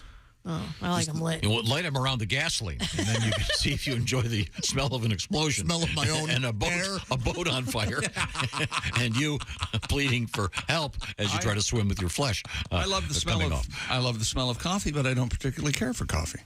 Coffee Really? grounds. How about that smell? Yeah, what do you think of that? Remember being a kid going through the coffee aisle and they would have the ground your own beans? Oh, my God. At the A&P? Oh, smelled so good. Yeah. You know you can grind your own nuts at some of these places. Get your nut Against butter? what? Get some nut butter. The massage parlor? You have to grind them yourself or just... Why do I seek your counsel? Why do I try to have a conversation with you? Coming up on the show tomorrow, in response to a pre-Super Bowl party, Andy Reid was talking about his mac and cheese recipe that apparently involves at least 7 cheeses that we've been able to find. He's hungry. Ms. Hooker is going to try to prepare that for tomorrow. It's also my understanding, according to Ace, tomorrow is National Pizza Day. Yes. Okay. And this starts your pizza a day? No. March. I'm just going to bring him a pizza. March 1st. And then in March, Ace is going to do nothing but eat pizza Wait a minute. for the entire month. You're bringing him a pizza tomorrow? Yeah. I'm bringing him a pizza pizzazz. I'm going to make him a pizza at the shop today and bring it in tomorrow. Oh, the pizza pizzazz. I had the pizza pizzazz. Make sure you get just the diameter of that pan. Oh, so that yeah, the that's pizza true. is I in. do need to know that. I'm lost here. What's Pizza pizzazz is just it's a pizza / appetizer cooker. It's awesome. It's a toaster oven that's out. It spins on a disc. It looks it looks like a record player. Yeah, kind of. it absolutely does. Yes. And you put the pizza on there, and as it rotates, it cooks. I think it's fantastic. Really cooks a good We'll find out tomorrow. Hang on. It's okay. I'm a big fan. So it looks like an old-fashioned vinyl record turntable. Yes. And apparently Josh finds it fantastic. One of the best kitchen appliances made in the last 50 years. I would agree. Really? It's better than using a pizza stone in your oven. I think so. No. I've never used it. Not at all. Not even close. No. What a weird thing. Yeah. I've never seen one. Do you have one? Really? No, God, no. No, it's just a couple inches away from the hot dog cooker that you put your hot dogs and your buns in these holes. Kids, I would say 10 and under love the hot dog cooker Oh, that that's you the gave one us for that's the one Christmas. that looks like a toaster. Yeah. Yes. Hey, I have one extra. Does your kids want it? Probably. All right. Can you wait till I've moved? Right now I'm living in a house with none of my own stuff and tons of Are your kids allowed to eat hot dogs? Ace, of course they are. Their mom isn't there all the time. Whatever they are. I'm sure it cooks tofu dogs or whatever. Nitrate free. Yeah. Oh, she gets the healthy dogs. I do too. I like 100% less anus, whatever they have on the Right there hot on dogs. Now, what did we... Don't criticize an anus until you taste it. Oh, my God. I don't... well, never mind. Another cape wearer, ladies and gentlemen. El Kabong. I don't know El Kabong. That's a Hanna-Barbera cartoon. Oh. Yeah. One of the Quick Draw McGraw and Baba Louie put on masks in there. Put on masks and Quick Draw become El Kabong. Okay. Yeah. A mask and a cape, of course. What about like Western heroes? Did you guys have any of those? It seems like something from with a cape? The time of yore. I don't know. No? I can't think of... Zorro. Zorro. Okay. Lone Ranger. Lone Ranger. He wore a cape? No, you're saying lone. Oh, they have to wear a cape? Yeah, we have to wear a cape. No, No, he didn't. okay. I just thought you meant Western hero. Okay. With the cape. Well, let's move on. If you think of any more of our cape gents or ladies, we'd love to hear about it. Or keep it to yourself. Either way, we're happy. There's a new thing we could do. Keep it to yourself. Well, now, whatever we're talking about. Yeah, but if we want to hear from you. But if we tell you what we're talking, then we're not keeping it. Never mind. Okay. Coming up tomorrow, mac and cheese and pizza. What else have you got over there, Jess? Rolls-Royce is developing a nuclear engine to help fuel space travel. Nothing more dangerous than nuclear power. It's the future. Please, for God's sake, embrace it. Another before the off-air world melts. conversation. Sorry. The British aerospace engineering company hopes that the micro-nuclear reactor it is currently working on will be a source of fuel for long trips to the moon and Mars. Pretty cool. This thing is amazing. But did you guys see the picture? No. Okay, look it up. In sharing conceptual images of the microreactor, Rolls-Royce described it as an inherently safe and extremely robust fuel form. With enough power to destroy 3 planets. Inherently safe. Yes. Head of Innovation Products and Services, Jake Thompson, said the company is in the concept, design, development, and testing phase of the reactor. Just madmen. Wait a minute. Hold it. The guy who came up with this, one of the guys is named Jake? Jake Thompson. No.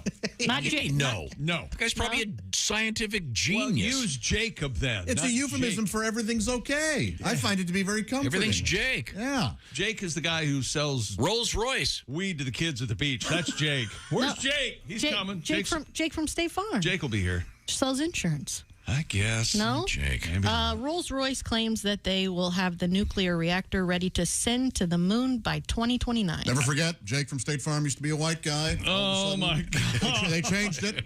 I'll just tell you, this is a battle that I have chosen.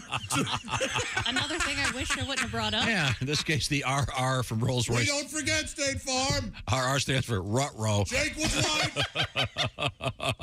Good God, man. Will they put that cool Rolls Royce hood ornament on the rocket going to Mars? Oh, that'd be awesome. I don't know. It looks. I don't know. Like it does. I don't know what a reactor looks like. So never mind. I Did have you no say idea. you saw a picture of this Yeah, there's thing? a picture of What it. does it look like? It has the RR on it. Oh. And it has like blue lights and it I don't know. It looks like something that would belong in a car. Like a. Okay. I just looked up.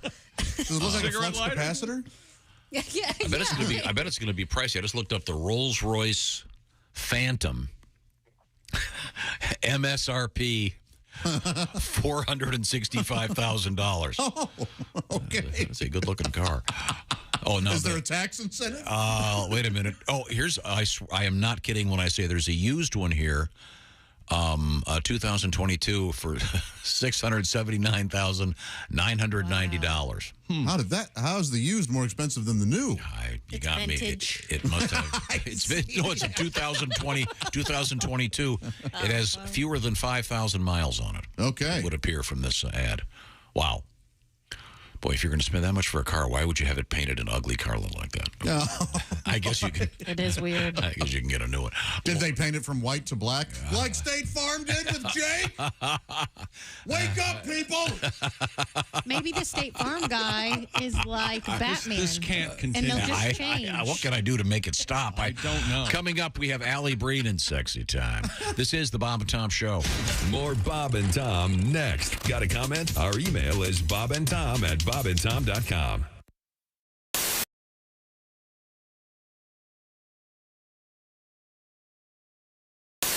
And with us in the studio, that man, comedian Greg Hahn. Across the way, Chick McGee. You guys are working on a little something, I understand? You kidding me? Those drums are nothing. Yeah. I'm a magician. Don't you notice the hair? It's my new hair shade. It's from Just for Eunuchs. Anyway. New shade of fake. They just came out with it. Nice. Well, I'm a magician. But Chick and I, put it this way. The key to having a partner in magic is just having a guy that fibs a little, right? Right. Oh, okay. Chick, have we ever met? No! See? Now. Okay. Cool. You got I'm the great Calzone. Call me Cal. He's in the zone. Calzone. Wow. All right, Chick, think of a number between 1 and 18,000. Is it a 6? Yes. Okay, now. Good. I will now saw Chick in 2 pieces. How do you feel? Not half bad. Call me Cal. Oh. He's in the zone. Calzone. All right. This thing's getting worse and worse. And now Chick's levitating. Whee! Calzone. He's in the zone. I already said Calzone. Sorry. Okay. That's quite a night you got there, General. That's quite a night. 6. Oh, are we done? Yeah.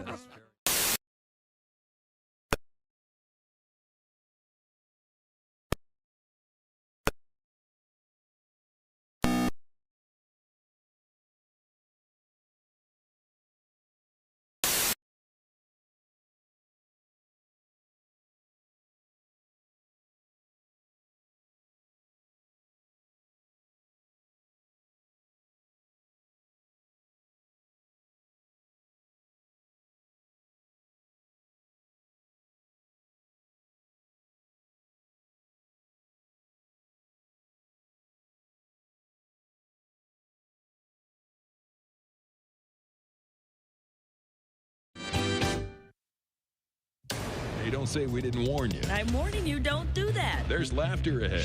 I should be having a better time if this is a party. This is Bob and Tom 24/7.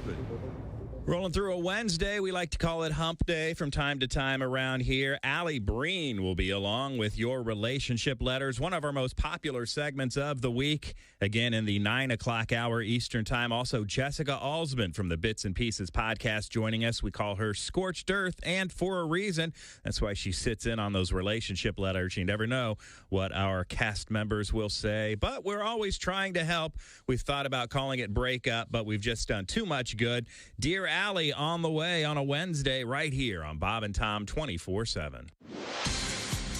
Good morning, I'm Mark Allison with a look at things you may have missed. Court documents say a 24-year-old man who police have linked to several unusual events at the Dallas Zoo, including the nabbing of 2 small monkeys, later found at a vacant home, told investigators he loves animals and that if he's released from jail, he's going to take more.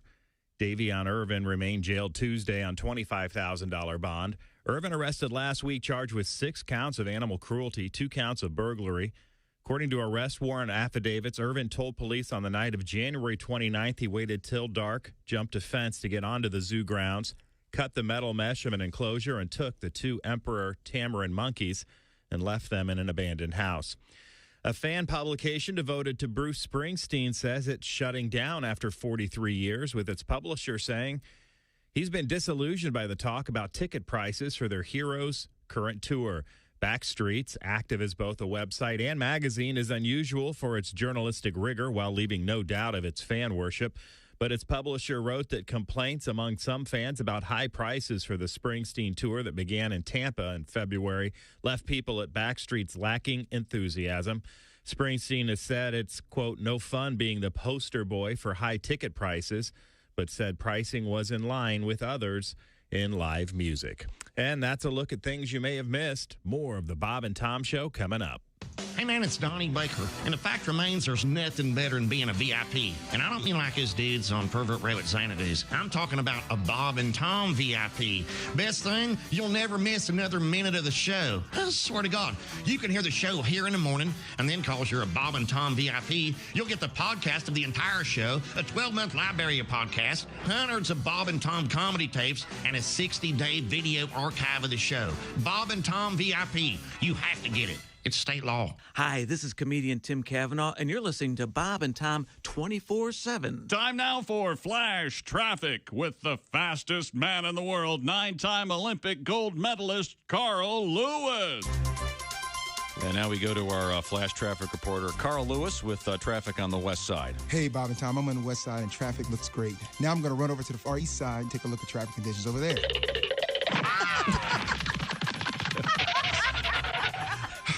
Okay, I'm on the east side now. Everything looks smooth over here. Want me to check the north side? Sure, Carl. All right, here we go. Oh, guys, traffic is running off fine up here up north. Anything else you need? Listen, Carl, could you check south side traffic? I know it's a long way. You could also pick up an iced tea for me, venti green iced tea at Starbucks on your way, if you don't mind. Okay, that's a little step, but I'll get there. Oh, my goodness, that was kind of a detour, but here, 2 Splendors just like you like it. Thank you very much, Carl.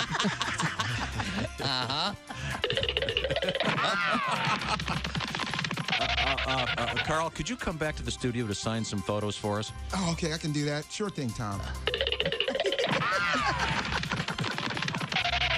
Oh, made it. All right, give me a pen.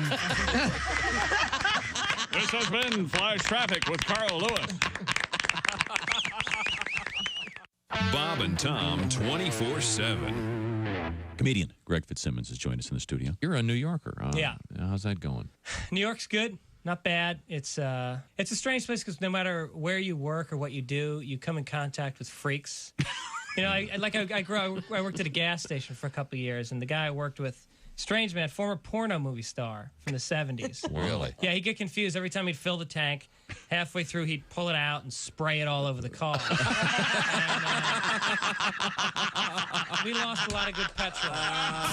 Bob and Tom. If you irradiate poop, it will be sterile, but it's still poop. You can pick your morning radio show. Corner. Hey, welcome back to the Bob and Tom Show. Christy Lee on vacation, Jess Hooker at the news desk. Hello. That's right, Pat Godwin, absent today. A little under the weather. A new streak begins tomorrow. Or Friday. There's Josh Arnold, the I Hate Steven Singer sidekick chair. Hi. Jessica Alsman joins us. Hello. There's Ace Cosby. Hey. Willie Griswold flying to Arizona to see the Grand Canyon and Super Bowl 57. I'm Chick McGee, and here's Tom Griswold. Thank you very much. Willie's going to be reporting the Super Bowl pre-festivities, if you will. The pre-Super Bowl festivities would be the way to word that. Right. Along with Kostaki Economopoulos and the great comedian Frank Caliendo. It'll be a lot of fun, and we're so looking forward to their phone calls. It'll be early. But right now we have Jess Hooker sitting in at the news desk. Have we missed anything? We've missed a lot. Let's start here. A 21-year-old man is accused of running naked, swinging a toilet plunger through a hotel in Des Moines, Iowa, while pulling fire alarms. Did you guys get all that? That rascal. Yep. Naked, toilet plunger, fire alarms. Okay, you're caught up. Traven Wayne Hill, 21, of Las Vegas. Craven? Traven Wayne Hill. Damn it, Trey.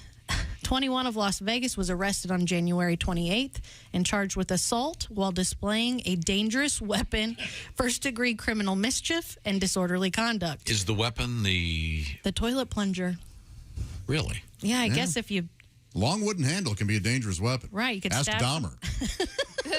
Well, you know something? When you're right, you're right. You are really something this morning. You know that? But presumably he's wielding it, holding the wooden part of it. That's what it says. Oh, yeah. Yeah. So, yeah. Let me hit you in the head with the business end of a toilet plunger and tell me it don't hurt. There's probably a danger of E. coli. Yeah, I would assume. assault with bodily fluids or something. Oh, yeah, that's true, too. Apparently he approached a victim on the 18th floor stairwell at the Des Moines Marriott downtown. Where do you think you're going? I got you now. Court documents state that the man yelled, "I'm going to get you," as he continued to chase the victim with the toilet plunger. This is horrifying. Yeah. The naked suspect also destroyed a sprinkler system and was spotted pulling fire alarms around the building. He continued running around on multiple floors, all while swinging the plunger at guests. Naked. Until he was restrained by Des Moines firefighters. Again, this is my new show, Meth or Bath Salts. Yeah. This might be up there, yeah. Wow. Was he holding the plunger hands-free at any time? Ooh. Oh, I see. Okay. I mean, you know, you... Look at me. Wow, that is... I'm a rooster. That is rough. You can take the boy out of Las Vegas, but you can't take the Las Vegas out of the boy. Didn't one time in a Bugs Bunny cartoon, Bugs was dressed up like a hunter and Daffy was his dog? And he stuck a toilet plunger on Daffy's ass.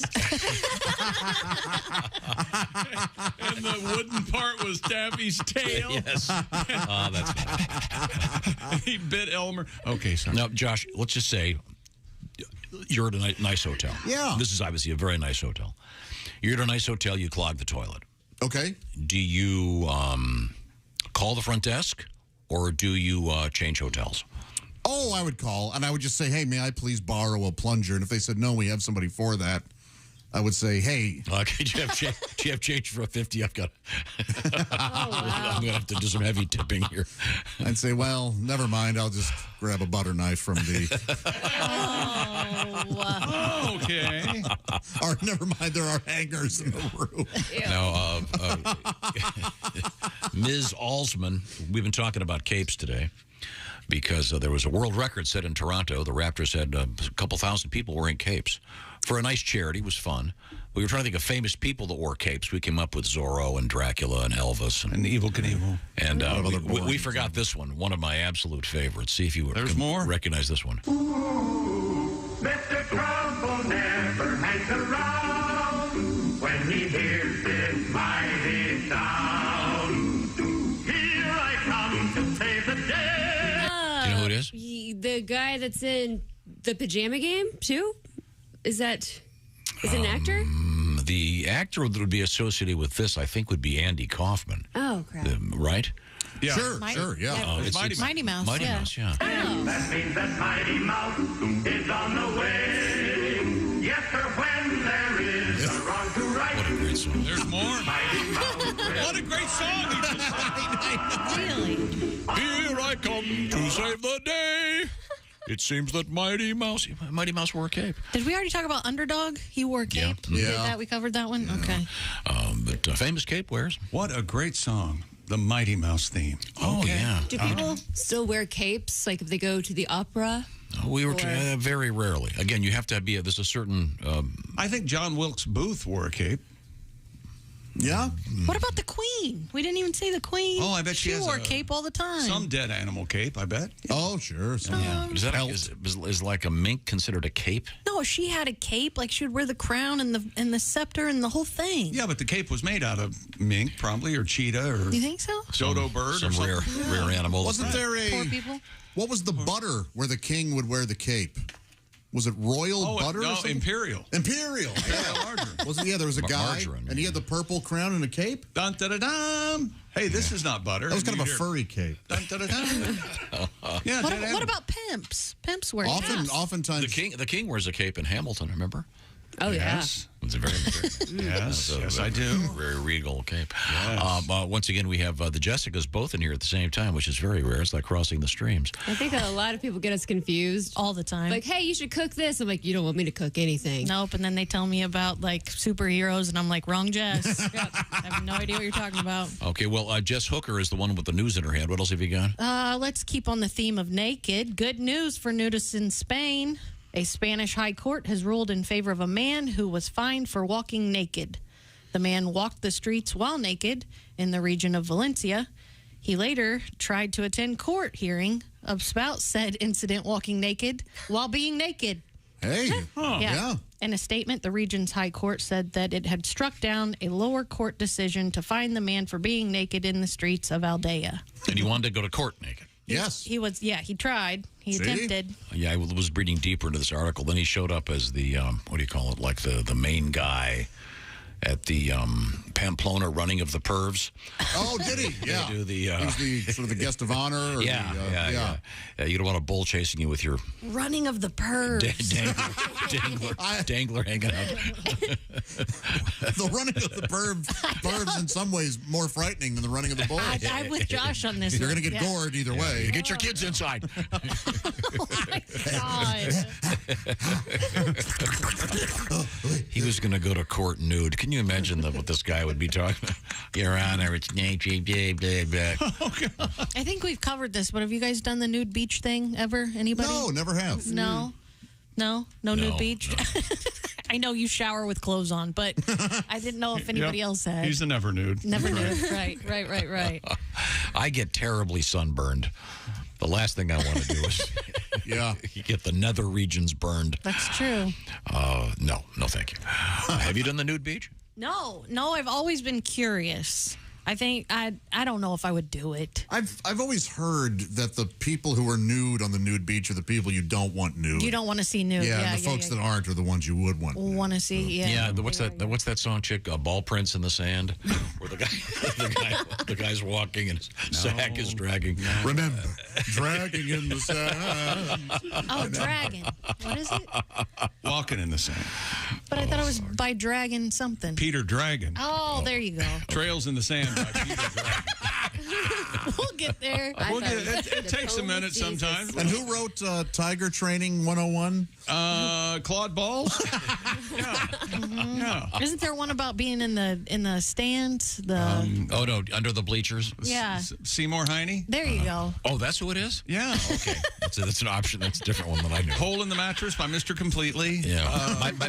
My favorite one is the one about the banister. Peter Burns. Yeah, by Peter Burns. Sliding down the banister. Now I've forgotten it. Oh, I was a lady Russian wrestler. Oh, yeah. Torter Titov. That's so crazy. What a baby. We're all children. Pretty much. But who can resist? What's that? Mr. Crumble never hangs around when he hears his mighty sound. Here I come to save the day. Remember the great Andy Kaufman bit with this? I don't know if it was great. I never thought that was funny for a minute. And I love Andy Kaufman, but that was bizarre. I thought that was I guess everything funny. he was He would come out. He would come out and put a record on a turntable right there on stage. A what on a what? and then he would drop the needle on it. That would play, and then he would mime the "Here I Come to Save the Day." Just crazy stuff. It was. Very, very funny. Now, I want to tell you about Valentine's Day. It's just around the corner. I'm going to save you, fellas. Pay close attention. You're going to like this. This is one of those presents that's good for you and good for her. Or whatever you're into, this is going to work for you because they're called Naturally Nude Pajamas from Pajamagram. And how does it work? Well, they're pretty simple. They will actually gift wrap it for you, and you'll save 25% if you use the code NUDE. Naturally nude pajamas. They feel just like her soft skin, and they're very comfortable to wear. Christy Lee was going on about this a couple weeks ago off the air about how much she loved them. She got a pair for Christmas. Naturally nude pajamas from Pajamagram. And here's the deal. You can get this done right now and knock 25% off the cost with the code NUDE. 25% saving on the best-selling Valentine's Day gift. Last year, they ran out of them a few days before Valentine's Day. So once again, I'm urging you to get this done right now. You'll be able to enjoy the rest of this Super Bowl week and the game itself and not be worried, is my package going to get here on time? No sweat if you do it today. Once again, pajamagram.com. Tell them the Bob and Tom Show sent you. Don't forget the code NUDE, as in naturally nude pajamas. Lots of different pajamas out there. This is the only place you're going to find the naturally nude pajamas. Very sexy. She feels good at them. You'll love them. Naturally nude pajamas. Pajamagram.com. The code is NUDE, nude. Tell them the Bob and Tom Show sent you. Coming up, some of the people in these letters will be nude at some point because it's sexy time. With Allie Breen, it's next. This is the Bob and Tom Show. You're listening to Bob and Tom 24/7. The Essential Morning Radio. This is Bob and Tom 24/7. 24/7. Yeah, it is. Hey, I'm Mark Allison. You know the laughter after the Bob and Tom Show. We call it Bob and Tom's Work Farce. All the fun without really that much effort. Keep that smile going all day and keep your coworkers guessing what's making you so happy. It's us right here on Bob and Tom 24/7. Allie Breen. Up next, you're listening to Bob and Tom 24/7. I'm Mark Allison with your news headlines. President Joe Biden has asked Republicans in his State of the Union address to work with him to, quote, finish the job of rebuilding the economy and uniting the nation. He used his address Tuesday night to reassure a country beset by pessimism and fraught political divisions. He offered a positive assessment of the nation's condition rather than rolling out flashy policy proposals. Biden declared that America is unbowed, unbroken in the face of the pandemic and economic threats. It was Biden's first speech to Congress since Republicans took control of the House in the midterm elections. Thinly stretched rescue crews worked through the night in Turkey and Syria, pulling more bodies from the rubble. Thousands of buildings toppled by a catastrophic earthquake. The death toll now more than 9,500. Ukrainian President Vladimir Zelensky will visit Britain in his first trip to the UK since the war began nearly a year ago. The visit came as Ukrainian officials said that Russian forces blasted areas of eastern Ukraine with more artillery.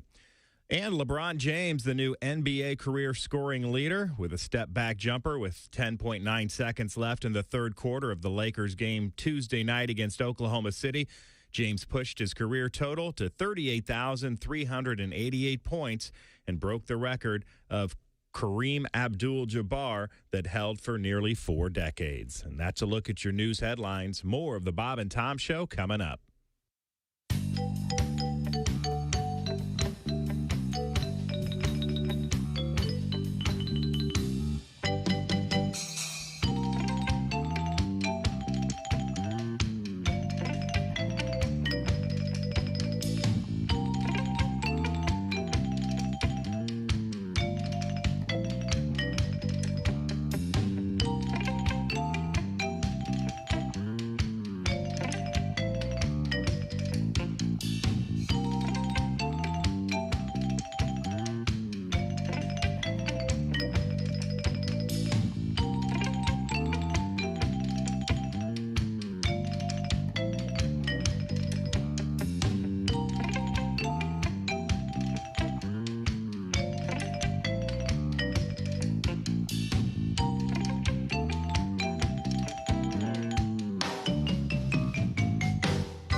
Ladies and gentlemen, Bob and Tom. you like to ride in my Chinese spy balloon?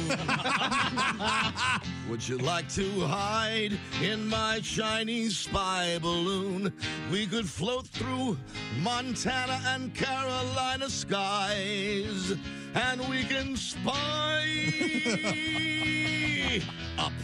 up and away in my Chinese spy balloon.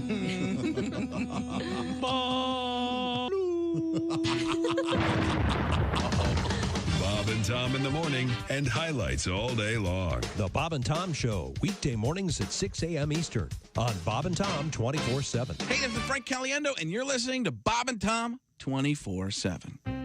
Oh, he was so sweet. It was our first date, and he went all out. He bought me dinner, he got me drunk, and then I got bald. Oh, did you ever? It was perfect. Britney Spears recently shocked the world with her latest fashion statement. A completely shaved head. Now, to commemorate Britney's new look, Bob and Tom Labs is proud to introduce their new perfume, Bald. B-A-L-D. Bald.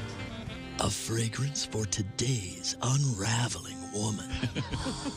She's kooky, she's crazy, and she's getting bald. Tomorrow's my girlfriend's birthday, and she'll definitely be getting bald. What woman wouldn't love to get bald? My wife and I are celebrating our 30th anniversary soon. I thought she'd be thrilled when I told her she was gonna get bald, but she just rolled over and went back to sleep. Okay, almost everybody wants to get bald. Be sure to get some today. Just look for the slick box, and you'll know you're getting bald. B-A-L-D.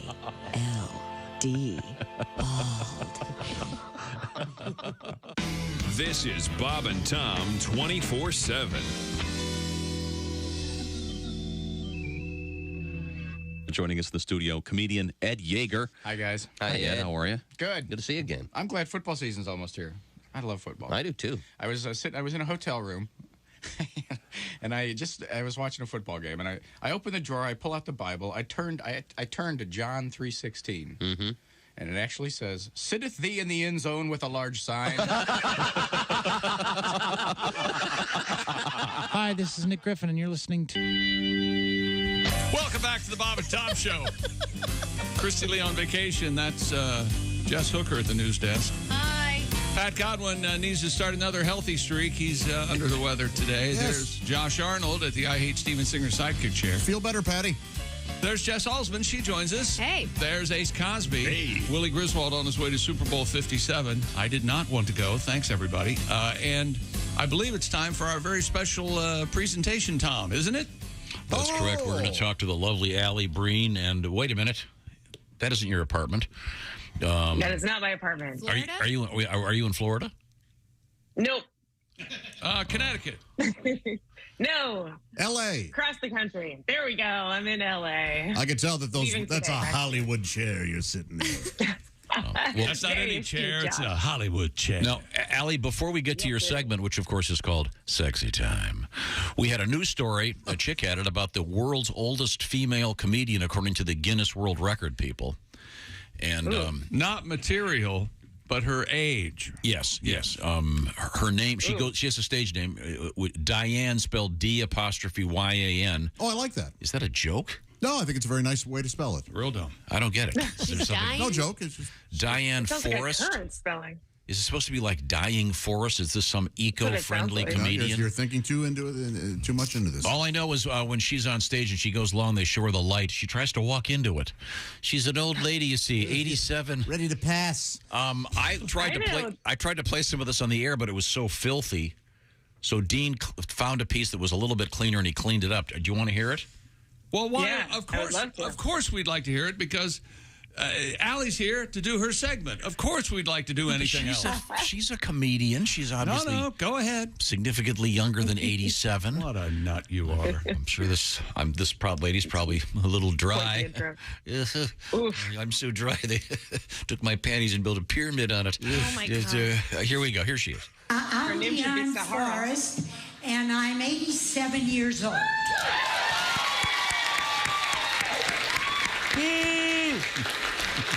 Well, I'd like to put it out there right away in case I don't make it through the show. All right. Yeah, and I'm 87, and it's okay. Except I'm a whole lot less flexible than I used to be. I mean, hell, I haven't been able to do 69 since I was 69. See? That's as clean as we could find. She's That sounded like a Bob Knight impersonation. Hell. I've been able to. I think she's 69. charming. Yeah, she's sweet. Okay. Now, There's Allie. a comic in New York. There's a comic in New York who's in her 70s. Her name's Sandy Kane, and she has been, you know how we have the naked cowboy? Yeah. In New York? She has been a naked cowgirl for a while. Is that 70-something-year-old naked cowgirl. You can find her out there. Yeah. You should see her saddled. She's still...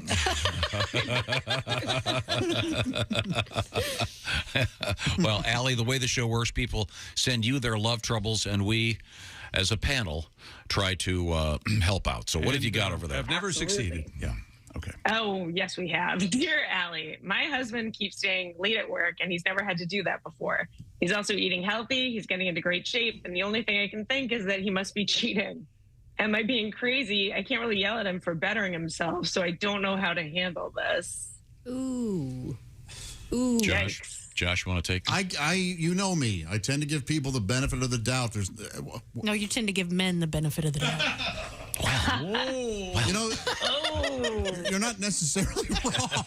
No, we're crazy. You're doing the right thing. Well, but it's always, women tend to be a little bit more suspicious. I agree. And so. Why is he staying late, Josh? Huh?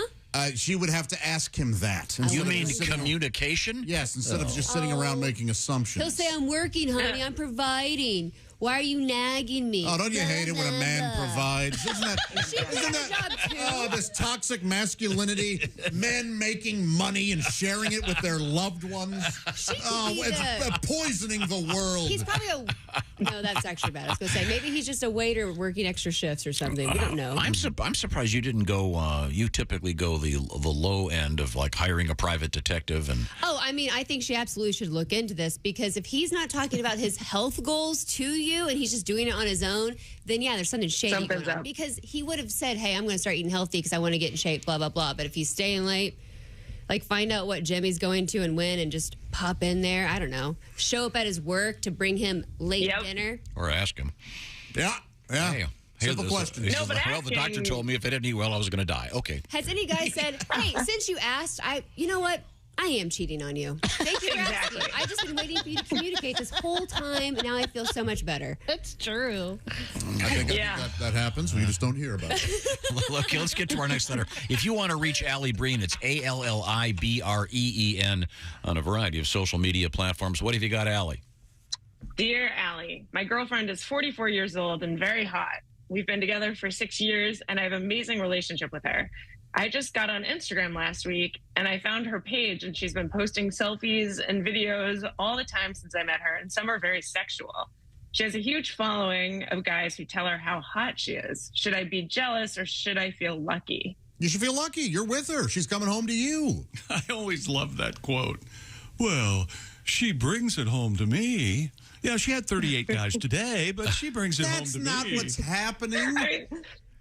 You're talking about a porn star when you say that's that. Right. That's what I heard. I heard porn star on Instagram. I'm curious what her age has to do with it. That she's 44. Like, is that just for young girls? Dude, if I'm 44, if I look good, I'd be like, yes. Maybe the suggestion is she's 44, so she's not just seeking attention. She's just, you know. I don't know. Maybe it's completely irrelevant. If you got it, flaunt it. That she's not seeking attention, or she is seeking attention. If somebody said, "Hey, she's a 22-year-old Instagram model," like, "Oh yeah, she really probably likes the attention." If she's 44, she might just be doing it for herself. Maybe she's trying to build that following, become an influencer. Yeah, I wonder. Maybe she has a secret OnlyFans. Ooh, yeah. Oh, yeah, you might You want to should check look that up. Yeah, you should probably check that next. Yeah, go ahead and click that link in her bio and see where it goes. Maybe she just wants to be validated. She's a nice person who wants other people to go, hey, Yeah, she's good for her. Maybe everyone should just stay away from everyone else, okay? And just leave everybody else alone. And until the birth rate starts to seriously drop, everybody stay home. Okay? Girls, if we post a picture, it's not because we are cheating. It's usually because if we look good, we want to just. That's right. And when we work late, it's not because we're cheating either. Oh. See? Next letter. It's the working Dear out that Allie, scares me. I'm pregnant with a boy, and my husband and I are trying to decide if we should circumcise the baby. How else do you get pregnant other than with a boy? Actually, there's a couple of other ways. Oh, like a turkey Oh, baster? that is true. Okay. Anyway. So they want to know if Yep. they should circumcise him or not? Well, my husband is Greek. He says definitely not. I'm Jewish, and I say we should. Plus, it's just cuter. Would love some advice from you guys. Oh, I know how to do this. It is cuter, circumcised. Tell him you want to practice on him. Oof. Well, that won't. He's anti-circumcision, so that's not going to. Oh, wait, I'm sorry. Yeah, that'll hurt. That's a difficult topic. Yeah, I feel like this should have come up like in pre-marriage counseling. Yeah. How did you guys do the wedding? Did you have a Jewish wedding or was it a Greek wedding and then do the other way with the penis? Yeah, like holidays. They get Thanksgiving, you get Christmas. What kind of weird scale is that? Well, it's got to compromise, right? Might as well flip a coin at that point. Make a bet, do something. What does Elaine say about uncircumcised? That doesn't have a face, no personality. No personality, yeah. You can't see the face. You can't. It's the same thing with naming a baby. You're not naming a baby. You're naming a person who's going to become an adult. You have to think about him as an adult, not just as a baby. Yeah, my rule is always the Supreme Court Justice rule. Although someday we may have a Supreme Court Justice named Galaxy. Sure. Usually you don't want to give them a stripper name. No, if you want to be totally intact and filthy, that's up to you. Okay? Is the dad circumcised or not No, circumcised? he's not. Then? He's not. Well, then she should have known this was coming. Yeah. Oh. Do you think that guys who are uncircumcised are mad that their parents didn't do that sometimes, or the opposite happens too? I don't think they're mad until a girl sees it for the first time and they go, "What the hell is that?" I've never seen one up close. Have you, there's actually a thing out there now. I was reading a lengthy, painful article about it in which men who have been circumcised try to regrow. With a series of weights and pulleys. Yeah, it's really unpleasant. Yeah, this is it's a really weird. Does the opposite exist? Are there adult circumcisions? Sure. Oh, I bet. Yeah. A friend of mine's dad got circumcised when he went into the Army. Wow. This was, many, many years ago, but yeah, they used What's to the old joke? You got circumcised when you were a baby, you couldn't walk for 2 years. Isn't that? Yeah, that's all. Okay, I have no answer for this guy. Good luck. I say maybe let him, don't do it, and let the kid decide when he's, ready to start showing it off. Old enough to play with it. Like, I don't like this in the way. Yeah. I don't like this.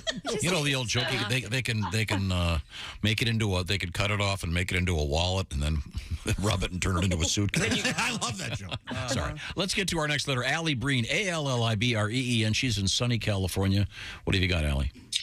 We do actually have a thank you letter because we at some point complained that no one ever thanked us for our help. So that sounds like us. Yeah. A little something for the That effort. sounds like us.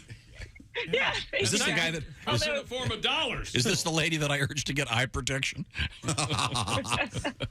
She did not write a thank you. Oh. No, this thank you actually said that he listens to us every week and it has encouraged him to stay single. So he thanks us for that. Nice. Yeah. Yeah. No Exactly. communication problems when you're single. Okay. Yeah. It's chick's theory. Everyone stay alone until Stay we have away a from population everybody. crisis. Let's get to our next Yep. letter, Allie Breen.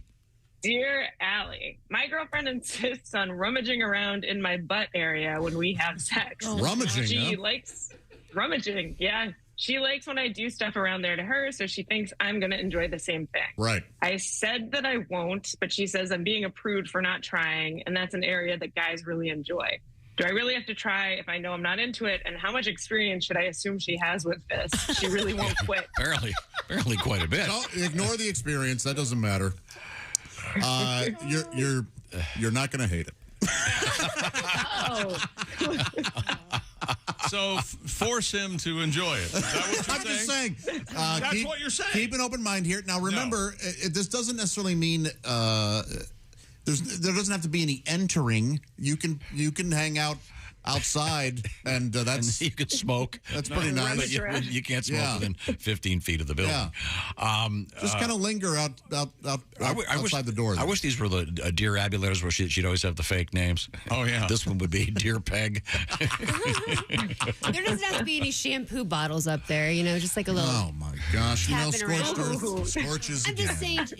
Just communicate. Tell her what you like. And just, yeah. Okay. Well, he has. But. There's never nothing fun happens sexually when you have to talk them into it. So maybe just don't. Just tell her no. Leave you alone. Leave your butt alone. Leave the butt alone. I'm just saying, Don't touch my there's butt. a whole universe out there. Well, maybe he should test it alone before he lets her do it. It's different, isn't it? What? I don't know. Yeah. What do you do? You get the UPS guy comes by. Hey, I got to come in here for a second. I need to deal a little. Trying to try this out with my girlfriend. You're not gonna mind it. Allie, what are you doing in California? Are you working out there? Lunatic. Yeah, I did I did a private event for an insurance company last night, and then I go back today, and I'll be doing Kennedy tomorrow back in New York. Speaking of insurance companies, I have some thoughts. Oh, not this again. Sorry. Let's get another letter from Allie Breen. ALLIBREEN. Send Allie your love troubles. We'll try to fix them. What do you got? Dear Allie, I'm dating a guy who usually shows me so much love and affection. Sometimes, though, he will snap for no reason, like when I meander in a story and don't get to the point.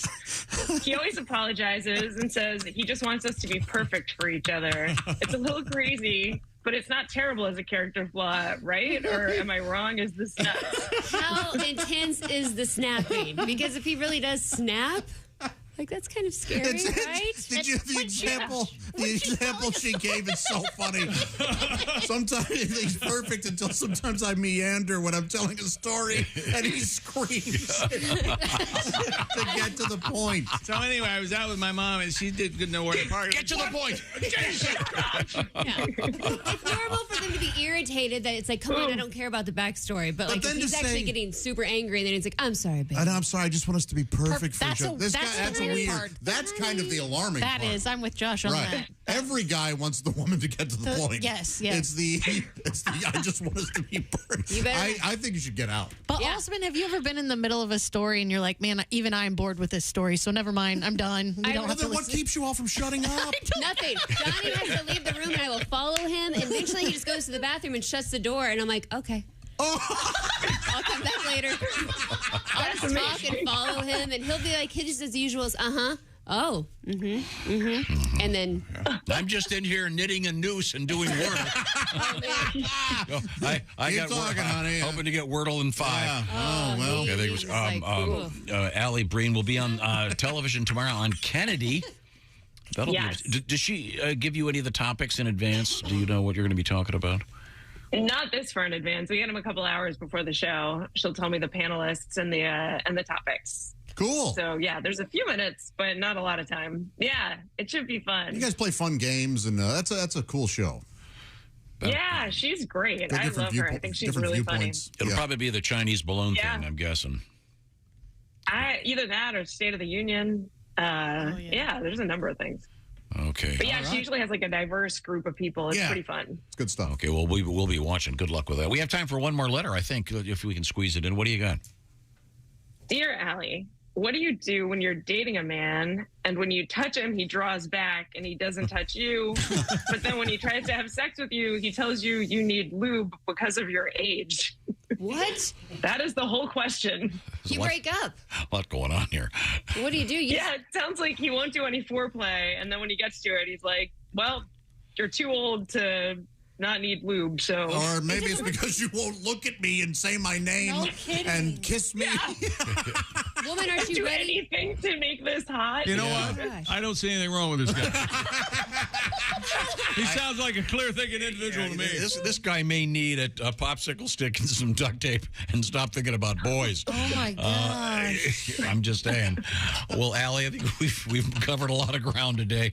Thank you very much. We did. You can reach Allie at ALLIBREEN. Watch her on Kennedy tomorrow evening. Thanks, that's Allie. a talk show. Yes. Well, I have got this to say about that. That's right. Jackie, come on, for God's sake, take them off. Hey, let's see it on the road. These are mink panties Teddy gave me. Okay. Thank you. Different Kennedy. Thanks, I'm so guys. sorry. Bye, Allie. It's quiz time. Ladies and gentlemen, Chick McGee is across the way. None of your business. What is your sleep number number setting? 100, Tom. I like that firm mattress the Sleep Number provides, and it stays firm. Josh? 65. 65. And then Christy Lee, I know, is a 40, which is... That's right, I'm a 40. Christy's, that's a less firm mattress. The Sleep Number bed, it's a simple idea, brilliantly executed, because everybody is happy. 8 out of 10 couples prefer a different mattress firmness, and that's the basis of the Sleep Number bed. There's a lot more to it, though. They've got a bunch of different kinds of Sleep Number beds with all kinds of different things that can help you with various issues. I just read that the average Sleep Number bed person sleeps 28 more minutes of the best kind of sleep. That's a good thing to know. So choose proven quality sleep from Sleep Number, because you want every day to be your best day, because you've had proven quality sleep the night before. And right now, this is the best time to buy a Sleep Number bed, because it's their ultimate Sleep Number event, saving 50% on the famous Sleep Number 360 limited edition smart bed, with special financing available subject to credit approval. Minimum monthly payments are required. See sleepnumber.com for all the details. I'm talking like a Lawrence Welk. Minimum. And it's a 1 and a 2 It's a time to and get a your 3. Sleep Number bed. Christy, how do you feel about that? I love it. If Christy's not here, she does not sound like that. Oh, it's just nailed it. The Get Sleep on. Number bed, they've got all kinds of great smart beds for you. Check them out by going to your Sleep Number store. Only place you'll find them, sleepnumber.com/BT show. That's sleepnumber.com/BT show. Coming back with today's lesson in history. This is the Bob and Tom Show. Hey, thanks for listening to the Bob and Tom Show this morning. Get a look at today's show on our YouTube channel.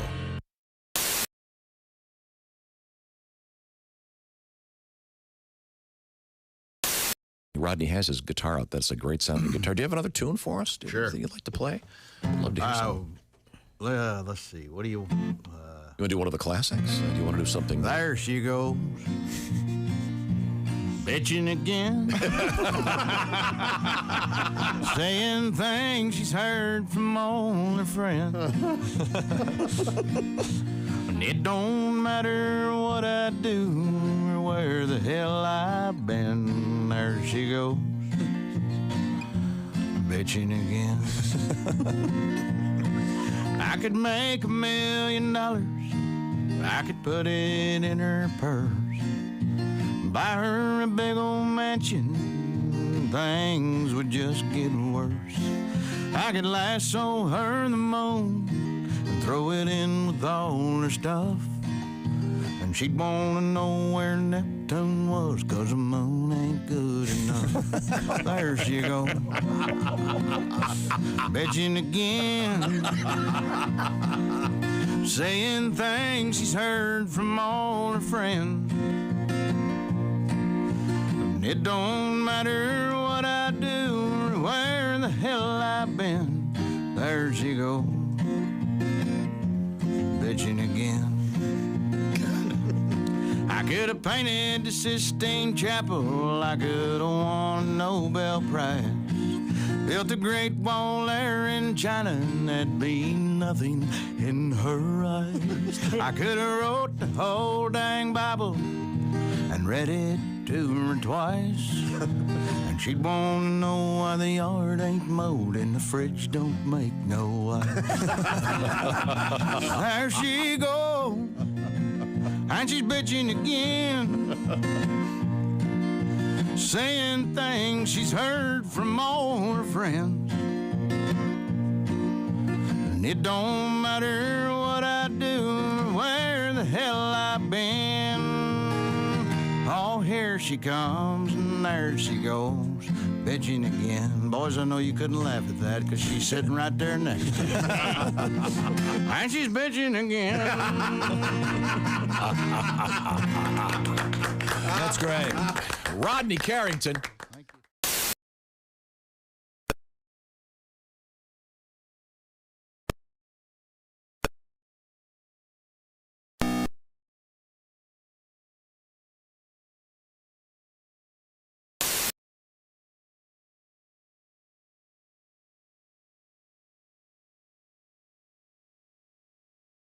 Pushed his career total to 38,388 points and broke the record that Kareem Abdul-Jabbar held for nearly 40 years.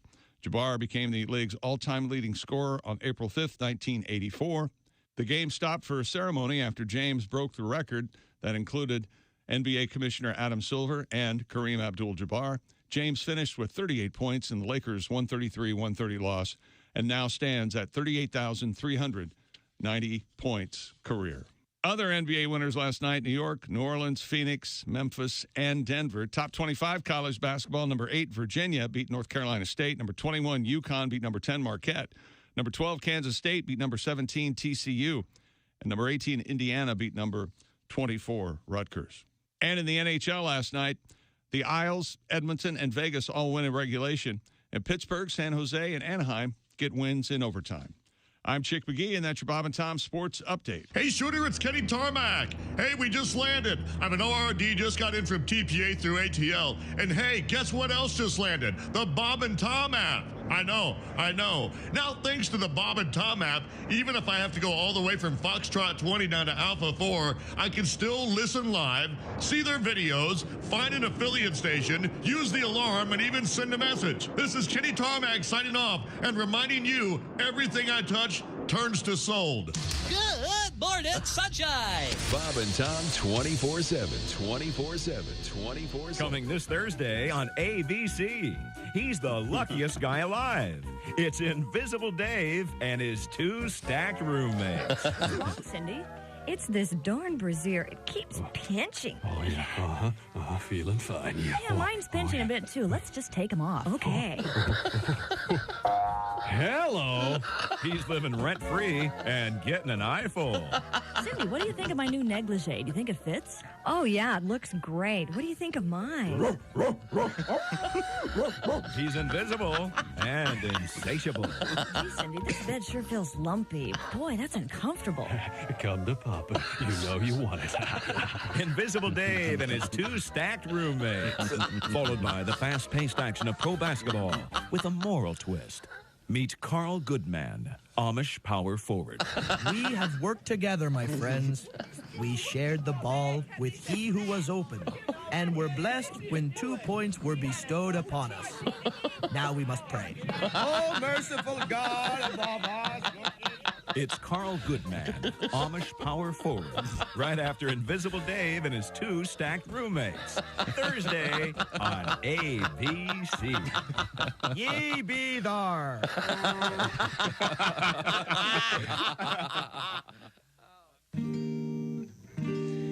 Hey, this is Henry Phillips, and you're listening to Bob and Tom 24/7. Well, what else would you be doing with your time? Right now, Killer Bees joins us in the studio. Bees, how you doing? Real good, man. Waking Well, up a see ya. shopping list over here. My wife's eating in bed now. She's at that part of the pregnancy where they crave all this food. Uh-huh. Some people have mirrors over the bed. We got a sneeze guard. Sleeping on those Posturepedic Sealamil, man. Hey, you ain't lived till you're making love, and your wife says, "Go slow, I'm spilling my chili." Are the stars out tonight? I don't care if it's cloudy or bright, 'cause I'm blind. Jeez. Bob and Tom 24/7. It's not on air. It's online. On the Bob and Tom thing. Welcome back to the Bob and Tom Show. Christy Lee on vacation. That's Jess Hooker at the news desk. We'll go discuss today. Josh Arnold. Josh Arnold at the I Hate Steven Singer sidekick chair. Hello. Jessica Alsman is here. Hey. There's Ace Cosby. Hey. Willie Griswold might be in Phoenix already. I'm not sure. I'm Chick McGee. And here's Tom Griswold. Thank you very much. Mr. Godwin is under the weather. That's what it is. Poor guy. He had a pretty good streak going. I'm taking it personally. Yeah, I show up and he's not here. I even bought him a present last week, left it on his car. Is that right? Yeah. What'd you get him? I got him one of those stir sticks that we have in the green room. That's very nice of you, Jess. He loves that thing. I know. What is it? It's the electric stir that we have. It's actually a milk frother is what it's called. Right. But it's like you press the button and it stirs all your stuff together, your cream and your sugar, and he loves it. And so I bought him one and left it on his car. Foams it all up? Yeah. He loves it. Yeah. It's a little teeny tiny hand mixer is what it is. It is. Okay, well, that's it's nice of handy. Yeah. Okay. Wonder if he got all romantic with the thing. And it backfired. He's all bandaged up. Stuck in his backside. Okay, let's move forward here. We have a couple things to get to. That would include a special edition, a bonus edition. Who's that sexy man with a deep voice? Ace Cosby, here he is with his joke of the day. Why do so many women like old gynecologists? Old gynecologist. The palsy? I don't know. You know, the handshake. Oh, okay, yeah, that's. That was Ace Cosby's joke of the day.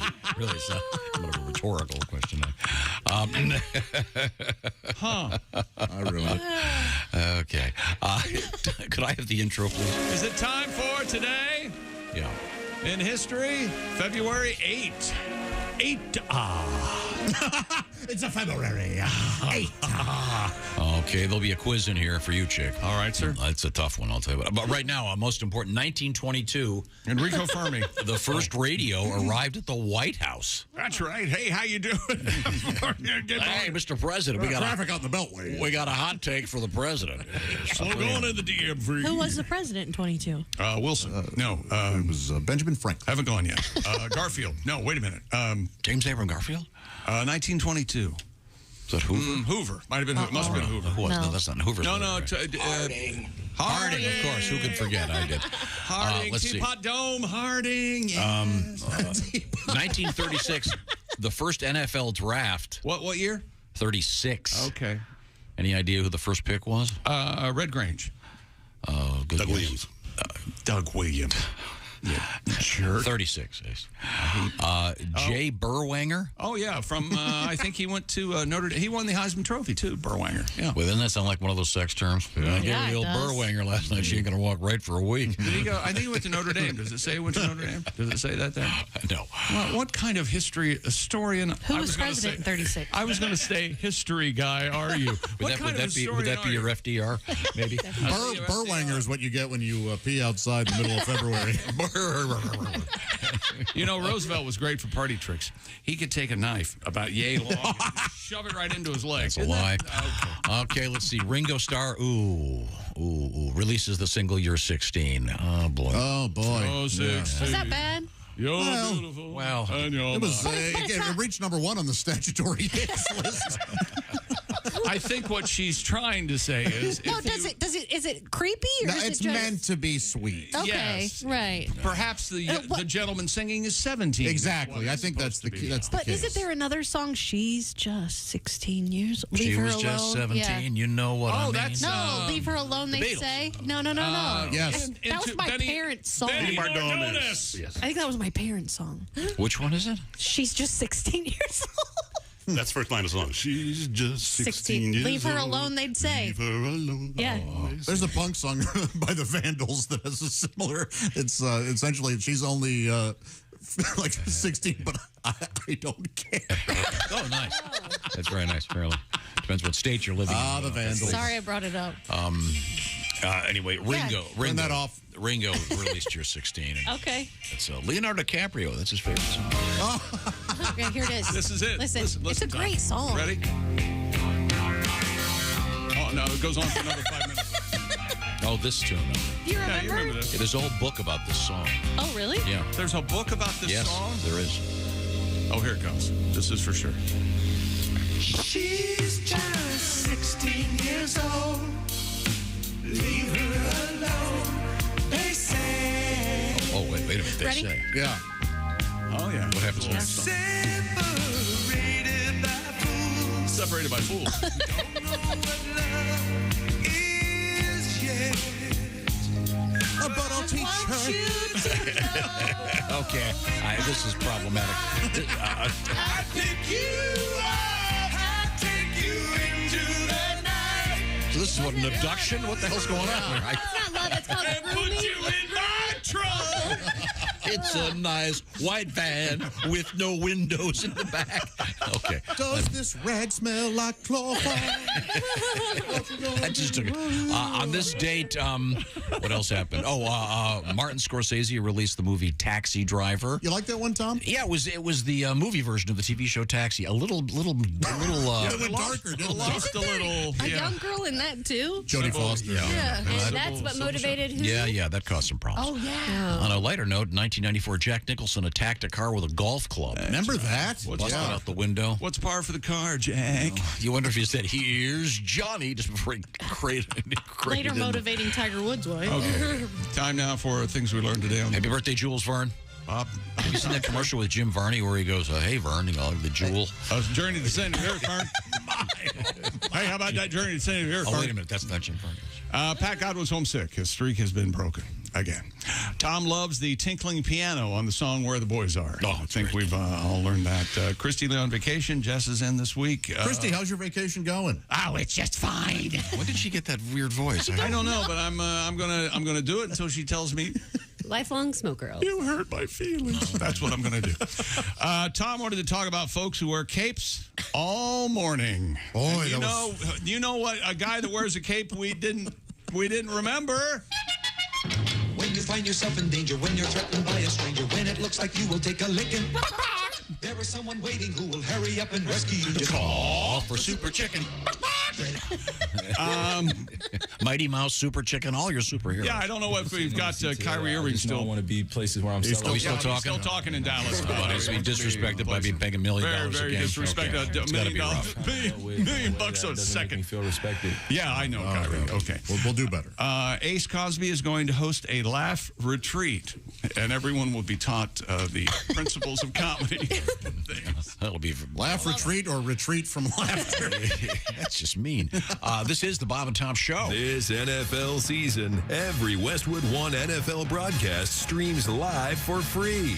Listen in the NFL app, on WestwoodOneSports.com, via Westwood